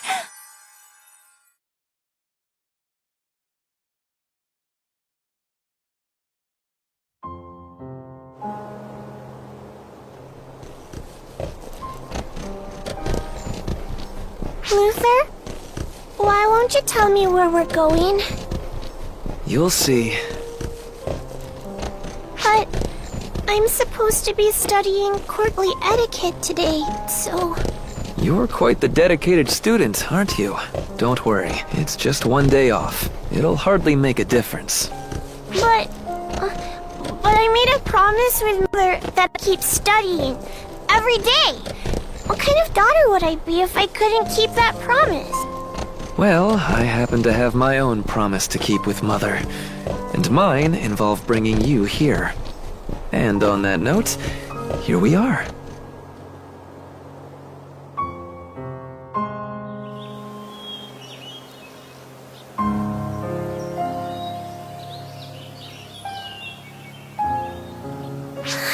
It's so pretty!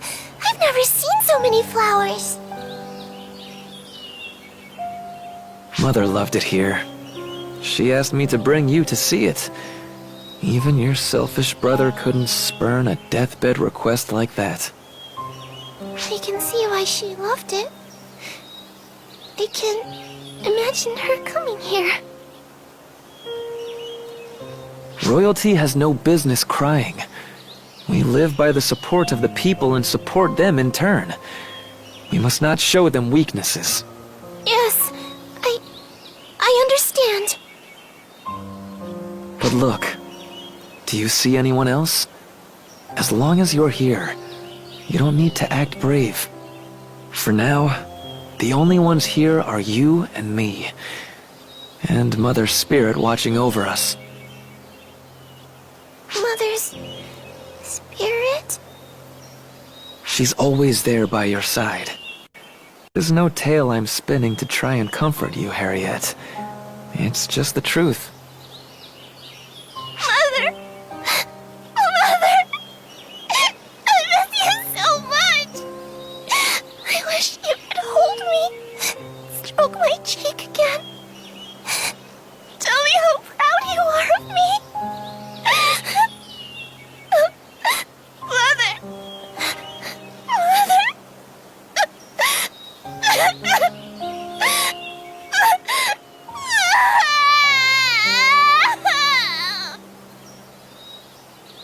It's all right. Cry all you need to. I promise, those tears aren't in vain.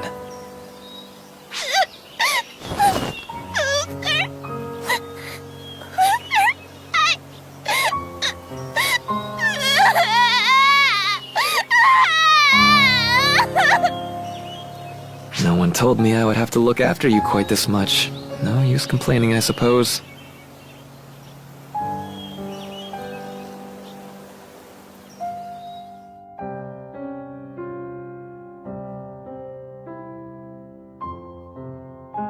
So much clinging from you. And here I was sure you hated me. Don't say that, Luther. I don't hate you at all. It just seems like you're the one who hates everyone. Or maybe it's just that you're not interested in anyone else. Now why would you think that? Because you're just too smart.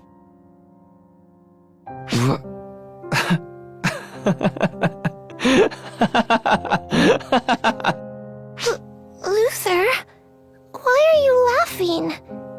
Did I see something strange? That was just out of admiration, Harriet. How blind I was not to notice there was such a fascinating person right under my nose. You're beginning to pique my interest. I wonder just how great this potential in you can grow.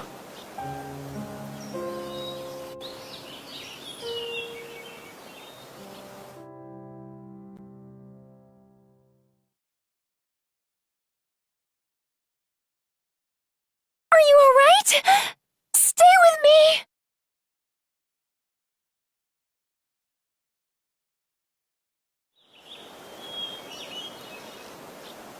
Was that? Did you see one of Luther's memories? But why would... Could the false pawn born from the Castrum Demonica have linked you to Luther's memory? I guess this is the kind of thing that can happen in the Akashic Records. I have a bad feeling about all this. We'd better find Harriet quickly. Come on.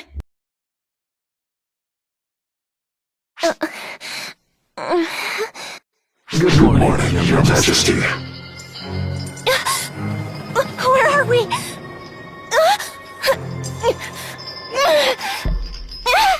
Save your struggling, Harriet. Not to worry. No one will find us here. Soon I'll find a way to do this without needing to use you. Just a little longer. Luther! What are you talking about? What is it you're trying to do? What a foolish question. All I want is to finally reach infinite knowledge. You're not my brother. Who are you? Whatever do you mean, Harriet? You know me. I'm Luther.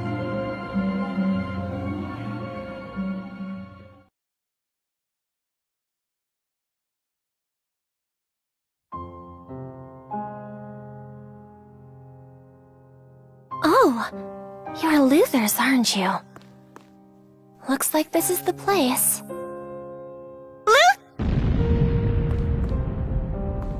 Luther?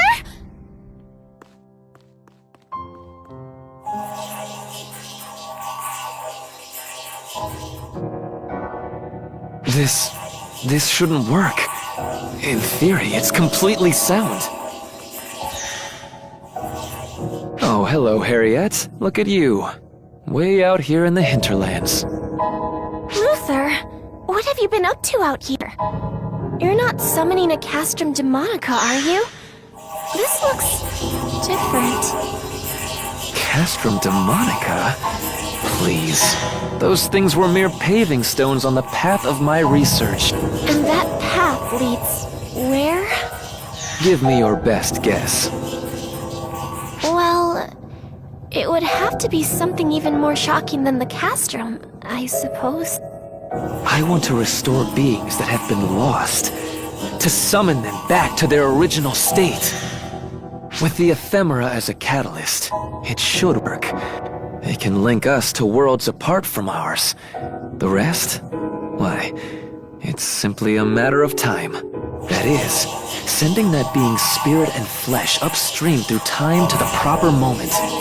Luther, are you sure the people will be able to accept that you've done this? Alas, Harriet, I don't share their belief in gods. I believe only in facts and my own potential.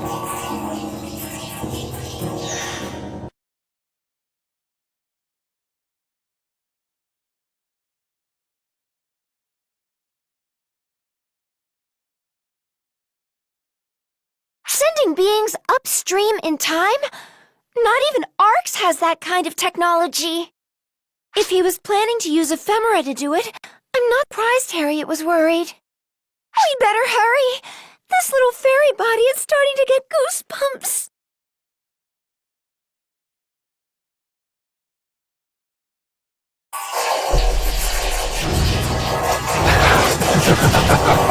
Marvelous, Harriet. And there are Something so peaceful and together. This must be the catalyst to work. Could something about the soul itself be the key? Harriet! Crumbs of the precious data you brought me. What fire of giving corrodes such a want? What are you trying to do, Luther? Out this! I'm making a fresh start, so I can succeed where I once failed. The time is finally ripe, and at long last, I have the ability to see this through.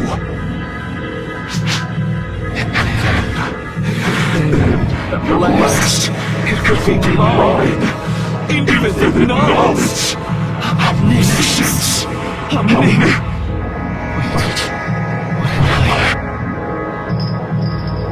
Luther? If I do it all this time, my dear Harriet, the only person who understood me.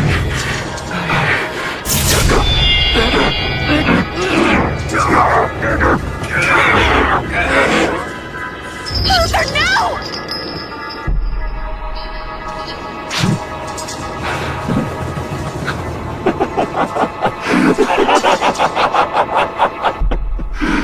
Of course. Why should I hesitate? I will unlock the Akashic records.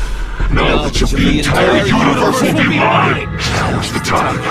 Here is the place. I just need to harness the power of the ephemera and perform the conjuration properly. I will know it once more. All that is, was, and ever will be. You heard it. Going to be wonderful. You speak of a line we were never meant to cross.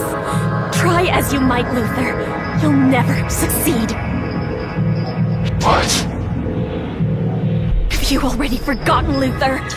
When the proof is right here, chained up before you!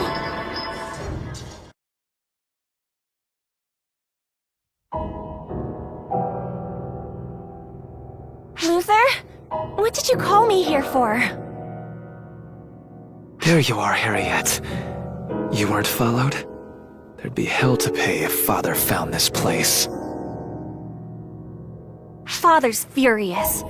He says we're shirking our responsibilities. I had to try and calm him down myself. Have a heart for your sister, Luther. I'm surprised he hasn't realized it's a waste of time entrusting his errant son with royal duties. An utter waste of my time. Leaving petty things aside, you asked me why I called you here, yes? Well, I finally found the next step beyond conjuration, summoning beings upstream or downstream through time. Quantum conjuration. And your plan is to follow through with this quantum conjuration? Of course. What would my years of research have been for if I didn't bring this to fruition? I'm going to finally understand how this world began. Dear sister, I'm going to summon the primordial being. I'll know all there was to know! Doesn't the idea just tantalize you?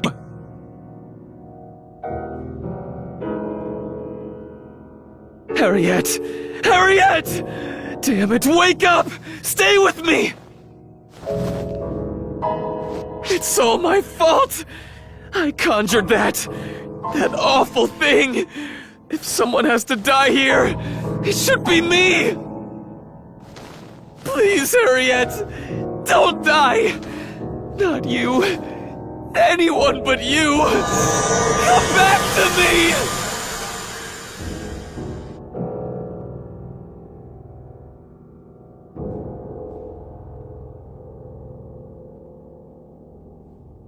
What did you see this time? Luther made a terrible mistake. Luther was crying, cradling Harriet, and she was dead? Wait, but Harriet's still alive! I mean, that's who we're going to save! But if what you saw really happened, and Harriet did die, who or what is the Harriet we all know.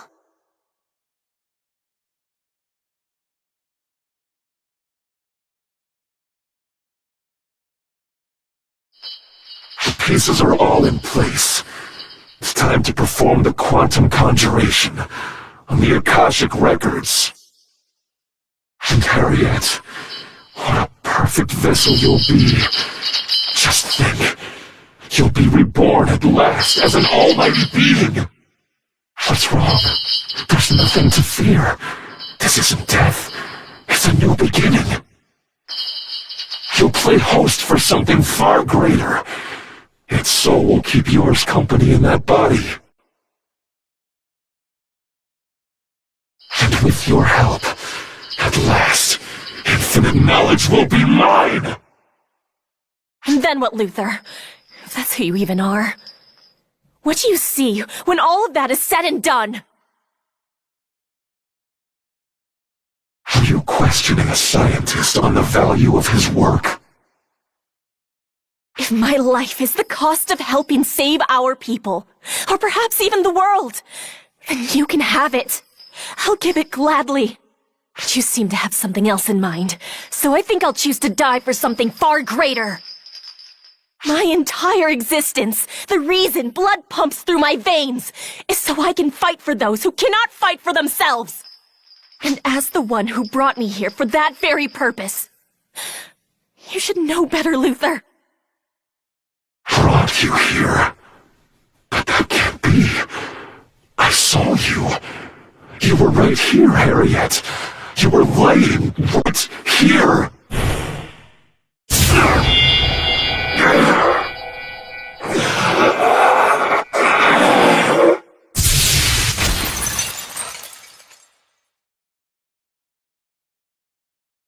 Harriet, are you all right? Guardian! Sierra! I was hoping you'd come. How did you meddlers find this place? It's right where you said it would be. I guess that means everything you saw was real. I can't believe this. You find a way to be a thorn in my side every single time. Were you born to destroy my work? Hold on. Every time? Is he, possessed? Looks like it. He's behaving just like the Fallen did when he lost control. Fallen. Luther, the Fallen. Yes, it is I. The man who will become one with the Akashic records.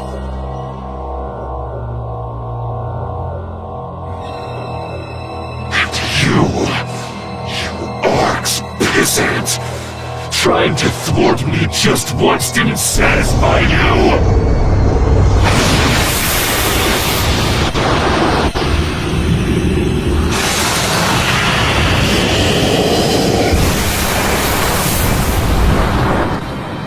Sierra, take Harriet and run. Please be careful!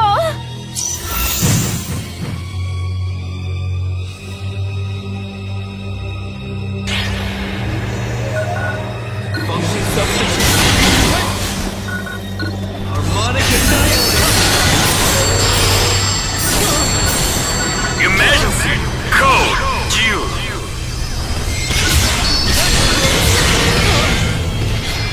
Contracting. Initiating sealed irregularities. No. Completed.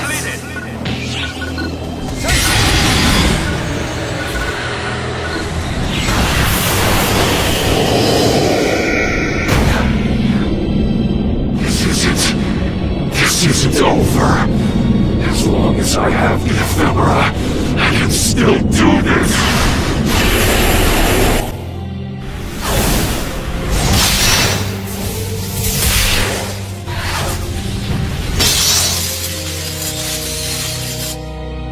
Ignore those things. He'll just keep conjuring new ones. Focus on stopping Luther.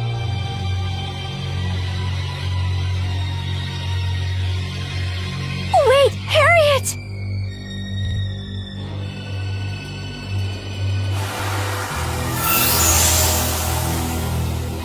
Luther. The Fallen, was it? If you're planning to use all that wisdom and power for your own selfish ends, instead of for the people of our land, then I will stop you. That is my duty, as the Queen of Quento, and as your sister!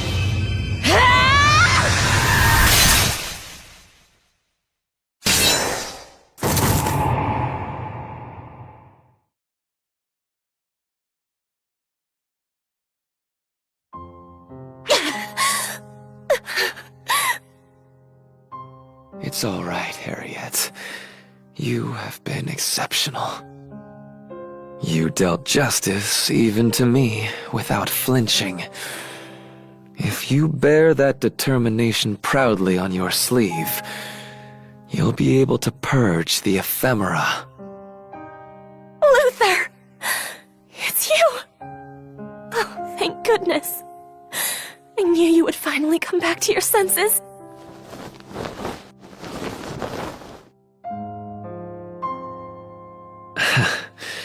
You jest, Harriet. As if there's been a single moment in my entire life where I behaved like a sensible person. Oh, Luther, what possibly possessed you to do this? When I stopped the Crimson Fellworm, I knew this might be a consequence. The ephemera, they consume your very mind, as I'm sure Lutz discovered. If that had to be the outcome, I hoped at least to help build a foundation for our country, for your rule. Harriet, you did the right thing. You held firm, and brought judgment down on those who violated the ban, and threw our land into chaos, even your own flesh and blood.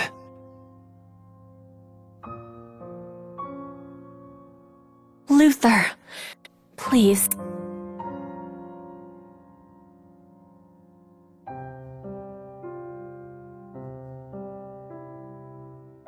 My ego certainly made a lot of trouble for you. Please, let me ask you one favor. Look after my sister. Stay by her side.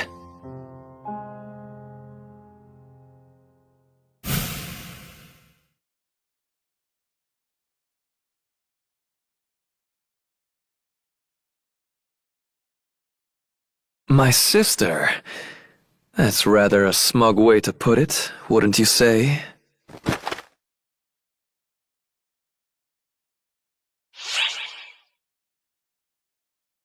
Luther, is that you? Please spare me the trifling questions. There's just one Luther. Whatever versions of me you know, they are me. Which is to say, the desire to protect that girl was something within me all along. I just so happened to be fed up with being stuck in Gemini, and with the profound darkness too. I have no qualms with lending you my power.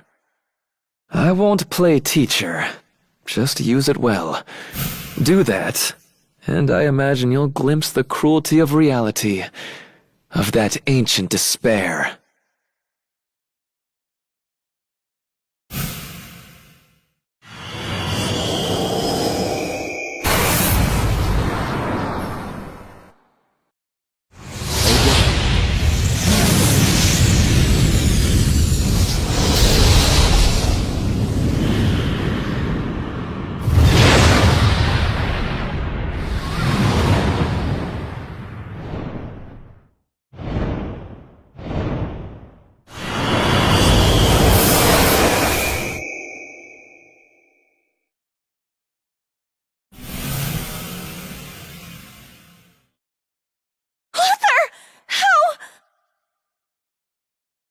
Harriet, remember this. You are a real person. I will! I'll remember, Luther.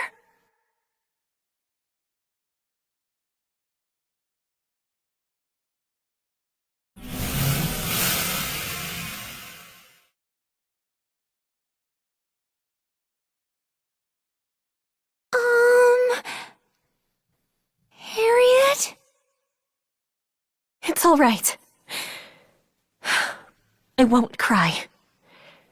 Tears have no place in royalty's eyes.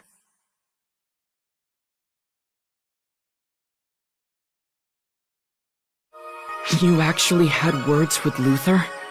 And he said he'd lend you his power? Do you feel physically all right? Oh my. Is the ultimate being hoping I'll wield my influence? She needn't worry. I'm content to keep quiet. For now. My only interest is this place I'm currently occupying. I have no intention of getting involved in other trifling matters. So why don't you just act natural? It wouldn't help either of us if things suddenly got complicated. What's wrong? Your face has turned quite a strange color. Are you really all right? Seriously, it's nothing. Well, you say so. I'm just worried about Luther's power getting cozy in there. So now you've got Luther's power in there too. But nothing about you looks different, statistically speaking. No increase in F factor. It's the same as Elder. No urgent issues as far as we can tell. As for your abilities, we'll keep them under observation. But our priority needs to be Omega. Listen, I know Luther sacrificed himself to drain the ephemera from the Crimson Fellworm, but even so... I understand why you have your doubts, Toy, but I promise it's true. The Luther from Omega had a bit of a sharp tongue, but he was a good brother at least, right? Maybe that's how Luther is at heart. Well, Omega is just a replay of the memories in the Akashic Records, after all. Maybe the Luther you met there was like the one we knew, back before we'd ever met him. The pre-Luther Luther, if you will. Well, I guess that would fit in with what Euclida once told us. Apparently, when she was apprentice, even her mind wasn't fully her own. We know Luther wanted to control the Dark Falls' power, but maybe he was the one getting controlled instead. But there's no way we can actually confirm that. And even if we could, it wouldn't excuse what he's done. But there's one thing that still bothers me. In those visions of Harriet's and Luther's past... Harriet's death, yet. If Luther was involved in that, well, there must be a deep, dark secret hidden somewhere. Let's try asking Harriet more about it once she's had time to collect herself more.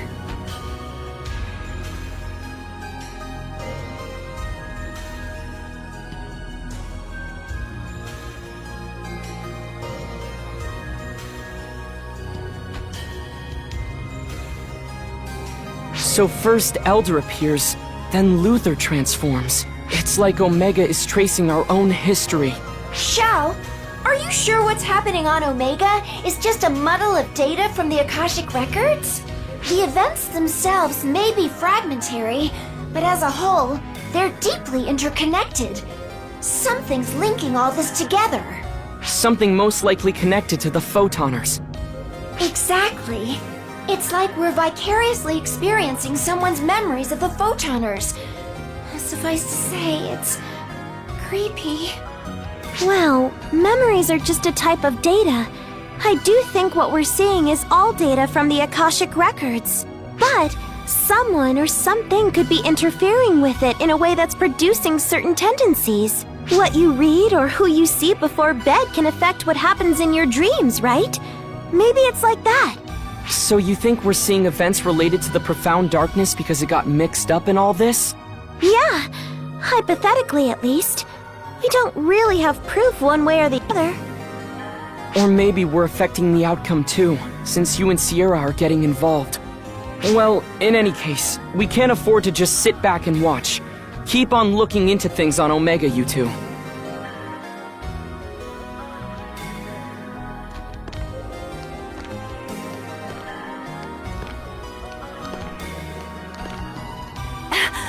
Master Gedemholt!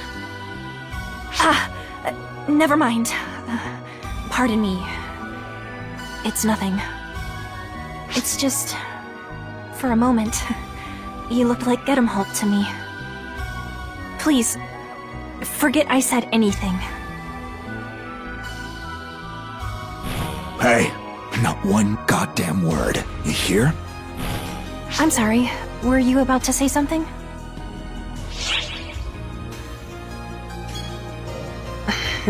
Never mind. Thank you for your consideration. It's alright, it was just a fleeting thought.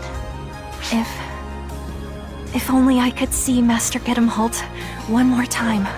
I wish I could tell him what I couldn't bring myself to before. Because I was impersonating my sister Malfonsina. If I could meet him again, I think I could talk to him as myself. As Melrandia.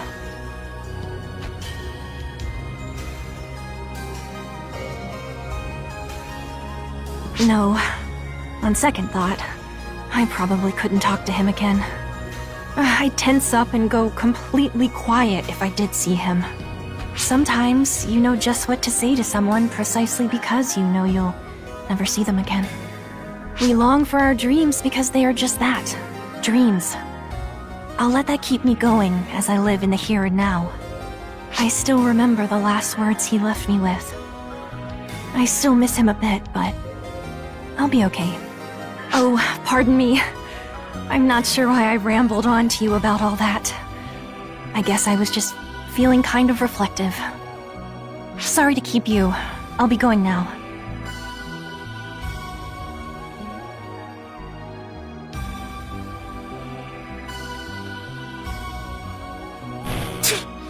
You were gonna blow the whole thing. You think you can butt in?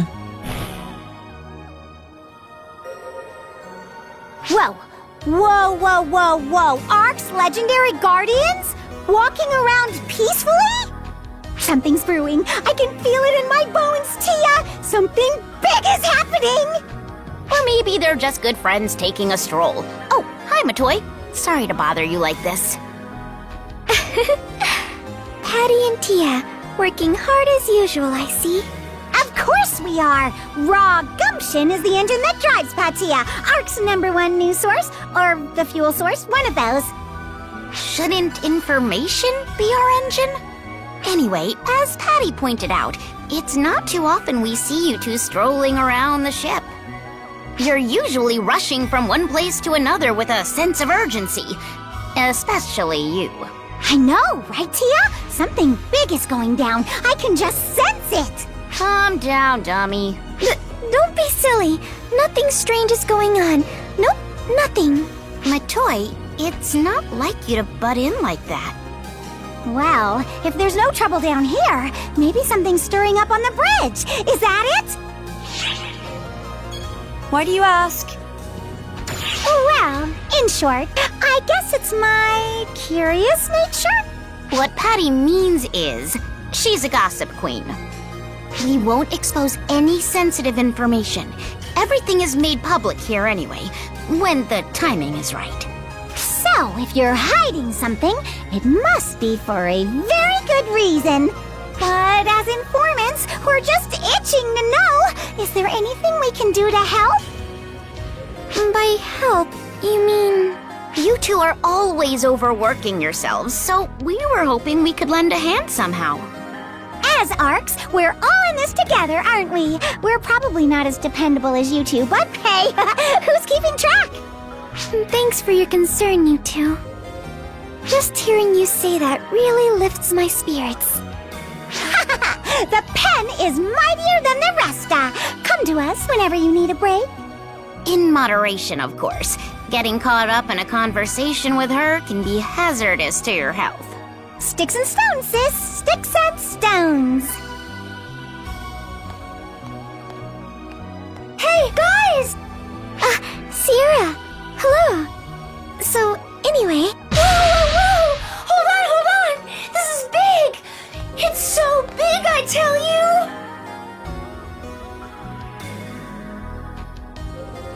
Think about it. Don't you notice a little something different? Did you grow bigger? Do you mean like taller? Hey, I don't like where you're looking one bit. I wasn't. Why'd you assume that? I'm sorry, Sierra. I'm lost. It's the fact that I'm standing here!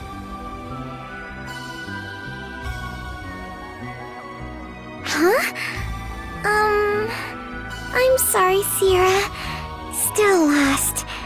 I'm not as bright as you give me credit for. Oh, I understand. You're not in the bridge.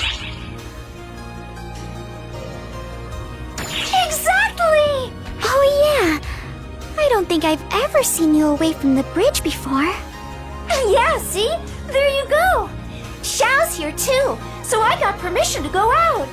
Xiao and I run calculations in parallel, so as long as it's not for too long, I'm finally cleared to go out on non-work related business. Have you never left the bridge before? The only places I go are the bridge and the maintenance room. Everything else, I can handle over comms. Is this the scenery you get to look at every day? It's mind-blowing seeing it in person instead of on screen. I gotta make the most of my time and take in all of the sights. See you around, guys!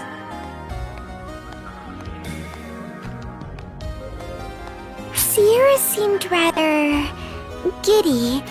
Is she going to be okay on her own?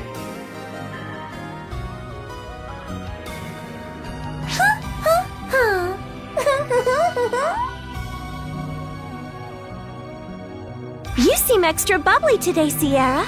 Did something special happen or something? Not a thing, but who can say someone else won't have a surprise in store?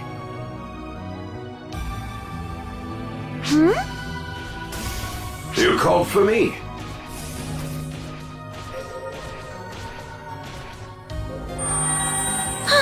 Reggie! I didn't expect to find the best and brightest of Arcs gathered here when you sent for me, Overseer. Our two venerable guardians, and the great Xiao himself. Yes, things have been complicated lately. Which brings us to the point, I suppose. What can I help you with, Sierra? Well, I just think having you here is all the help we need. So thank you, and that should do it, right?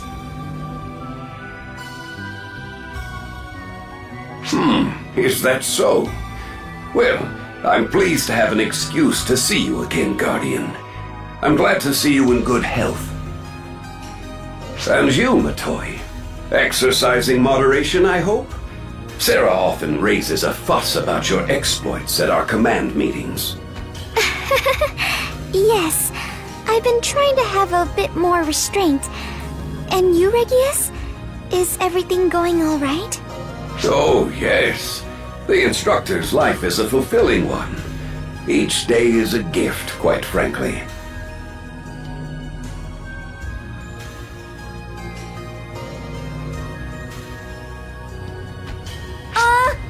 Regius, I was hoping you could regale us with some of those good old war stories. That's an odd request, Sierra. Wouldn't you rather see what happened firsthand in my deployment logs? Well, I mean, maybe, but that's not the point.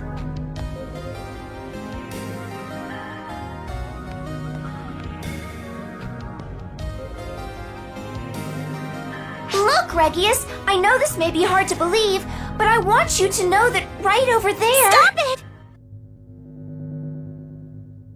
Just don't tell him I'm here, okay? Please. No! Wait a second! I'm sorry, Regius! Another time!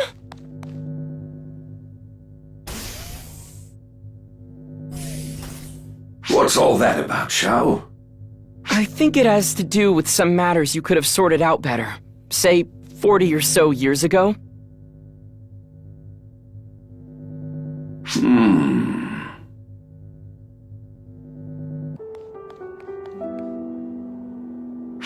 Alma?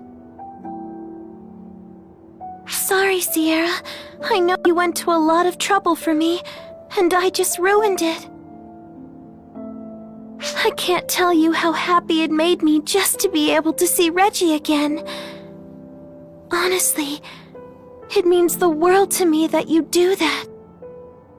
But it hurt seeing you all talking and having a great time with him, whereas all I could do was just float before him, invisible. It felt like I was trapped in a world where I don't exist. I felt lonely all of a sudden. In my head, I knew this was the way things would be. And yet look at me, still looking up where he's going and everything, still not letting go.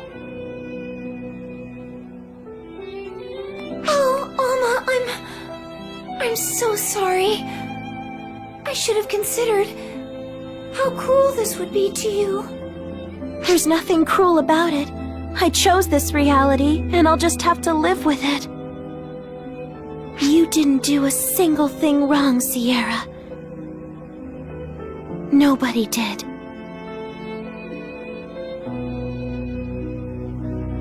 So please, don't blame yourself for any of this.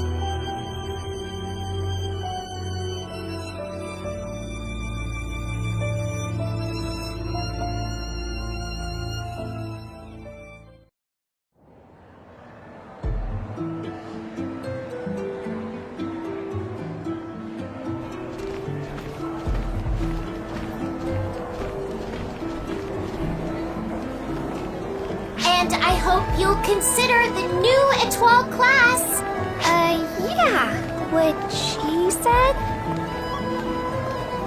Why, hello, Master. How have you been? Well, I hope... Whoa! Wait, was that Stratos? Stratos told me that promotional activities really draw people to a new class. And she agreed to work with me. So we're promoting the new Étoile class together.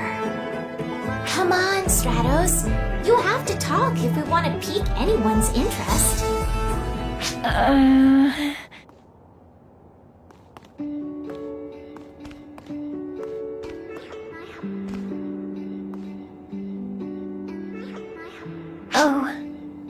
Hi. Oh my god. Sorry, but could you stop staring at me like that? It's really, really embarrassing. Why the maid dress, though?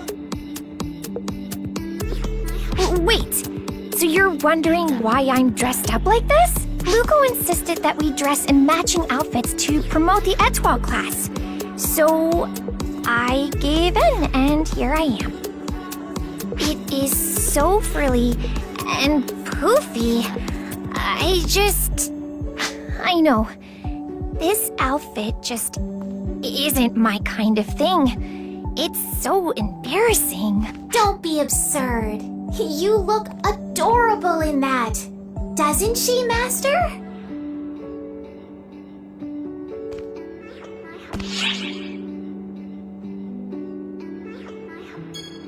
Oh, yeah. Very cute. Huh? By cute, you mean the outfit is cute, of course, right? I can't do this anymore. I'm gonna go change. Aw, I was so happy we were matching, though. This is a little disappointing. Such a shame. I'll just have to find someone who can wear this outfit and help me promote. Master? You'll work with me, won't you? I have the perfect outfit for you. Ah, wait, I don't do dresses.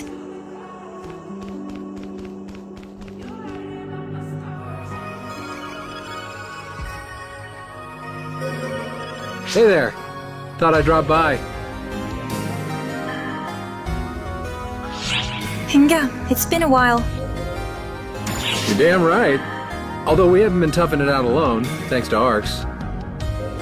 I went ahead and gave Enga a rundown of what's happening with the Akashic Records, since it looks like it's affecting Earth, too. Sounds like that whole mess on Earth was pretty much halfway responsible for what's been going on. I mean, materializing an entire world is sorta a little beyond what happened to us, but it's not that far off from what Deus Eska did. Oh, things are hunky-dory down on Earth, by the way. Hitsugi and Al are doing fine. Earth Guide and Mother Core still have to play whack-a-mole with the odd phantasm, but nothing we can't handle together.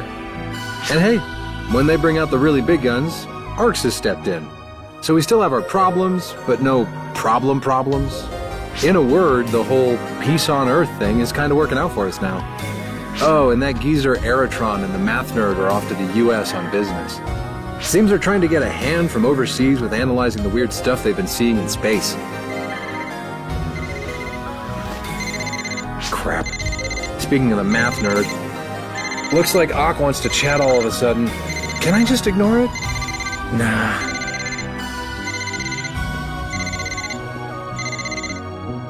Listen up, Mr. 10% Casanova. When I call, you pick up in 2 rings. Look, we can't talk if you blow out my eardrums. Just tell me what's up already. Wait. Are you with the Orc Fleet? What are you doing all the way out there? What do you think, I'm on some kind of space yoga retreat?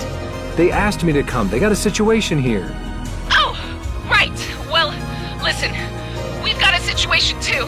A full-on 200% capital S situation. Okay. You might want to elaborate on that one. You two couldn't communicate your way out of a paper bag. Perhaps I should explain. You're here too, Gramps. Guess shit must have gotten pretty real after all. Excuse you, 10% Playboy. How come you start taking it seriously when he says it? That'll do now, Oak. Ox folks, if you'd be so kind as to lend me your ears. A black hole suddenly sprung up a little too close to our solar system for comfort. Now, it's far enough away that we don't seem to have an immediate problem on our hands. But a supernova could form with no warning. Plus, according to our scientists, it's getting really huge, really fast. This is definitely not normal. So, what's gonna happen if it keeps up this growth spurt? What do you think happens with black holes? It'll gobble up everything. That's definitely curtains for Earth, let alone the entire galaxy. Oak and I are working to drum up a little support with the investigation from a few countries' governments. So, young Mr. Yasaka, you let us know right away if you learn anything valuable from Arx. What are the odds that we'd both be up against suddenly appearing, rapidly expanding black holes? I guess if the Akashic records hold memories of the entire universe, it makes sense that they'd affect different dimensions in the same way. I'm feeling more and more like I've got some skin in the game here. Guess I better go tell Hitsugi and Al what's up. If anything happens, let me know. Think of me like your point man for all things Earth. Understood. Thanks, Inga.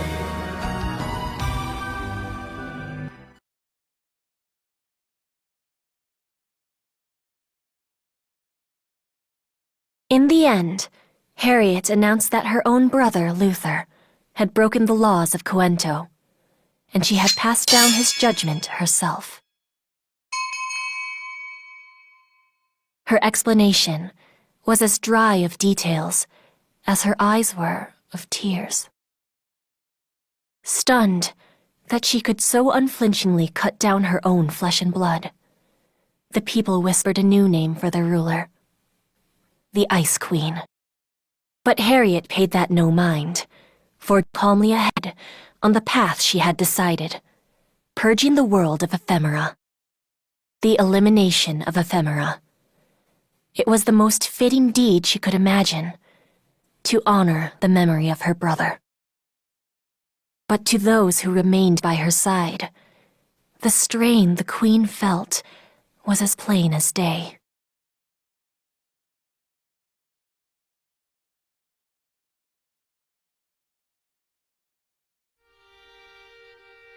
No, I won't. You must, my lady. I said I will not. It is not a question. Kind of hard seeing Harriet as an Ice Queen right now, isn't it? Imagine what the people in those other countries would call her if they saw this. But you can really tell how taxed she feels, can't you? How can you expect me to sit around and do nothing when the ephemera scourge still— You would not be doing nothing, my lady. It would be an official inspection. Dress it up however you like, Varuna. But now's simply not the time. Then let me speak plainly, Your Highness. Right now, nothing is more vital than you taking a moment to rest and recuperate. You've pacts to negotiate and sign, collections to arrange, storage sites to secure. There's no telling how many hurdles lie ahead. If you do not rest when the situation allows, you'll find yourself with no strength left to give. Not to mention, should anything threaten your health now, your brother's loss would be in vain. That's awfully underhanded of you to bring Luther into it, Varuna. A warrior must use every tool at their disposal. Isn't that so, Guardian? Which brings me to another question, my lady. Is there something you need to discuss with the Guardian? How did you know that? I would be remiss as your aide of so many years if I could not pick on that much, my lady. Or on the fact that you are in dire need of some rest. It's true, rest is important. If you say so, Guardian. Come on, Harriet! It'd just be a little downtime. You'll wake up face down on the floor at the rate you're going.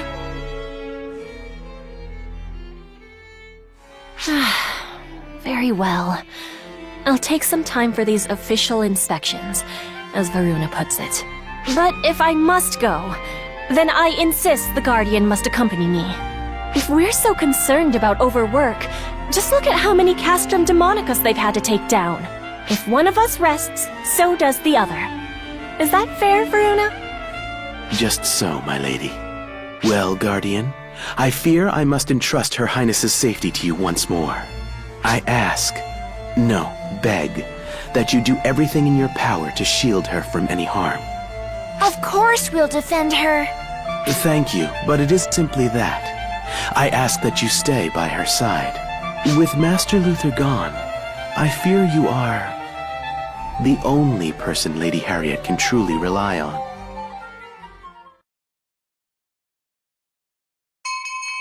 And so, Harriet set out on an inspection tour to survey the state of her long-suffering land. For days, she traveled from place to familiar place, the Guardian always at her side. At last, nearing the end of their trip, they came to Luisa, a small haven near the East Artia border. Luisa is known throughout Cuento as a small slice of paradise situated on a massive lake embraced by miles of undisturbed nature.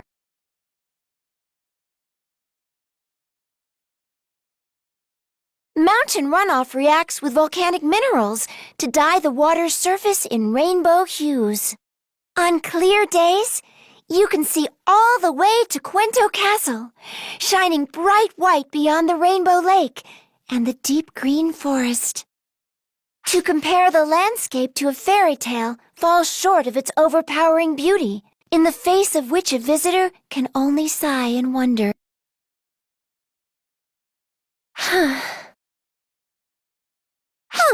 That didn't sound like quite the type of sigh the signpost was looking for. Still worried, Harriet? Huh? Oh, no, of course not. Nothing of the sort. The lady doth protest too much. Don't worry, we're not going to tell you off. It's hard to just shut your brain off for a while, huh? Yes. I understand I needed a rest. It just doesn't sit right with me. First and foremost, the best I can do is keep my face forward, eyes dry and back straight, and try to help my country, the world even. I can only face my responsibilities head-on, take whatever slander is thrown my way, and march forward toward what I must do.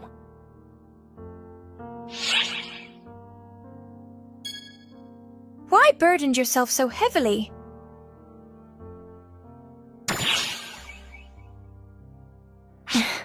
It's the reason why I was called here in the first place. I don't understand how, Guardian, but you know something about the past my brother and I shared, don't you? You must, or I can't imagine how you could have found your way to Luther's laboratory. It was Ash who saw those memories, but... They must have been true.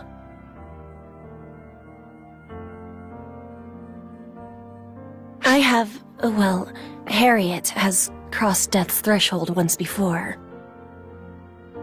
The me you see here is something else, with Harriet's form. I am something that was conjured by Luther, and became Harriet. I don't fully understand what happened. When I awoke, it was over, and all I saw was Luther, my brother, stained in blood. I knew he'd conjured something terrible, and I had lost my life trying to protect him from it. And then, it was my turn to be summoned. My form is Harriet's. My manner is Harriet's. No one would ever suspect otherwise. But am I really Harriet? I don't know. Am I even a real person? And yet, in the end, what's the difference? Whoever or whatever I am, I was called here for a reason. Harriet was devoted to her country, to her people. I am no different. I will be who everyone wants me to be. Imagine if I told Varuna. The poor man would be so shocked. You'll keep this between us, won't you? Even though no one would probably believe it. Why did you tell us? It's true! You could have kept this a secret forever. I can't explain exactly. I suppose when you get right down to it, I felt the two of you ought to know. Well, that's not right. More than anything, I just wanted someone to know. I needed someone to confide in, so... Greetings, my new partners in secrecy. I've only been Harriet for 3 years now. I never would have made it without so many people to help me. There was Luther, of course, and Father, Varuna, and all the people of Cuento. I owe them all so much. They were all so kind to Harriet. I've been incredibly fortunate, having Harriet's name and walking in her shoes. I don't feel any guilt over it. I've done nothing to feel regret over. I only have to make sure I repay the kindness they've given me. That's what keeps me moving forward. Even if the cruelty of this world threatens to freeze my heart, I'll carry the warmth of that kindness. It's okay to be afraid, Harriet.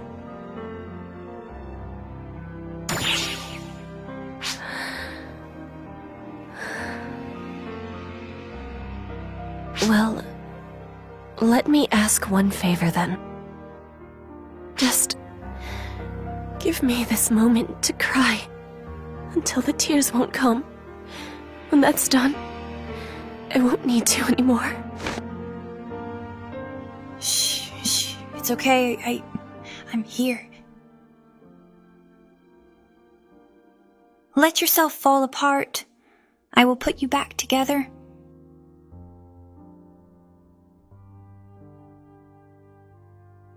No matter who you are, or what you are,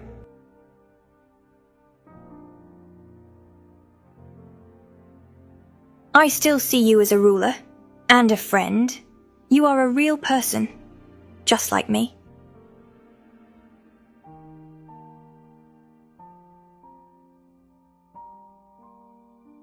So, it's okay to cry.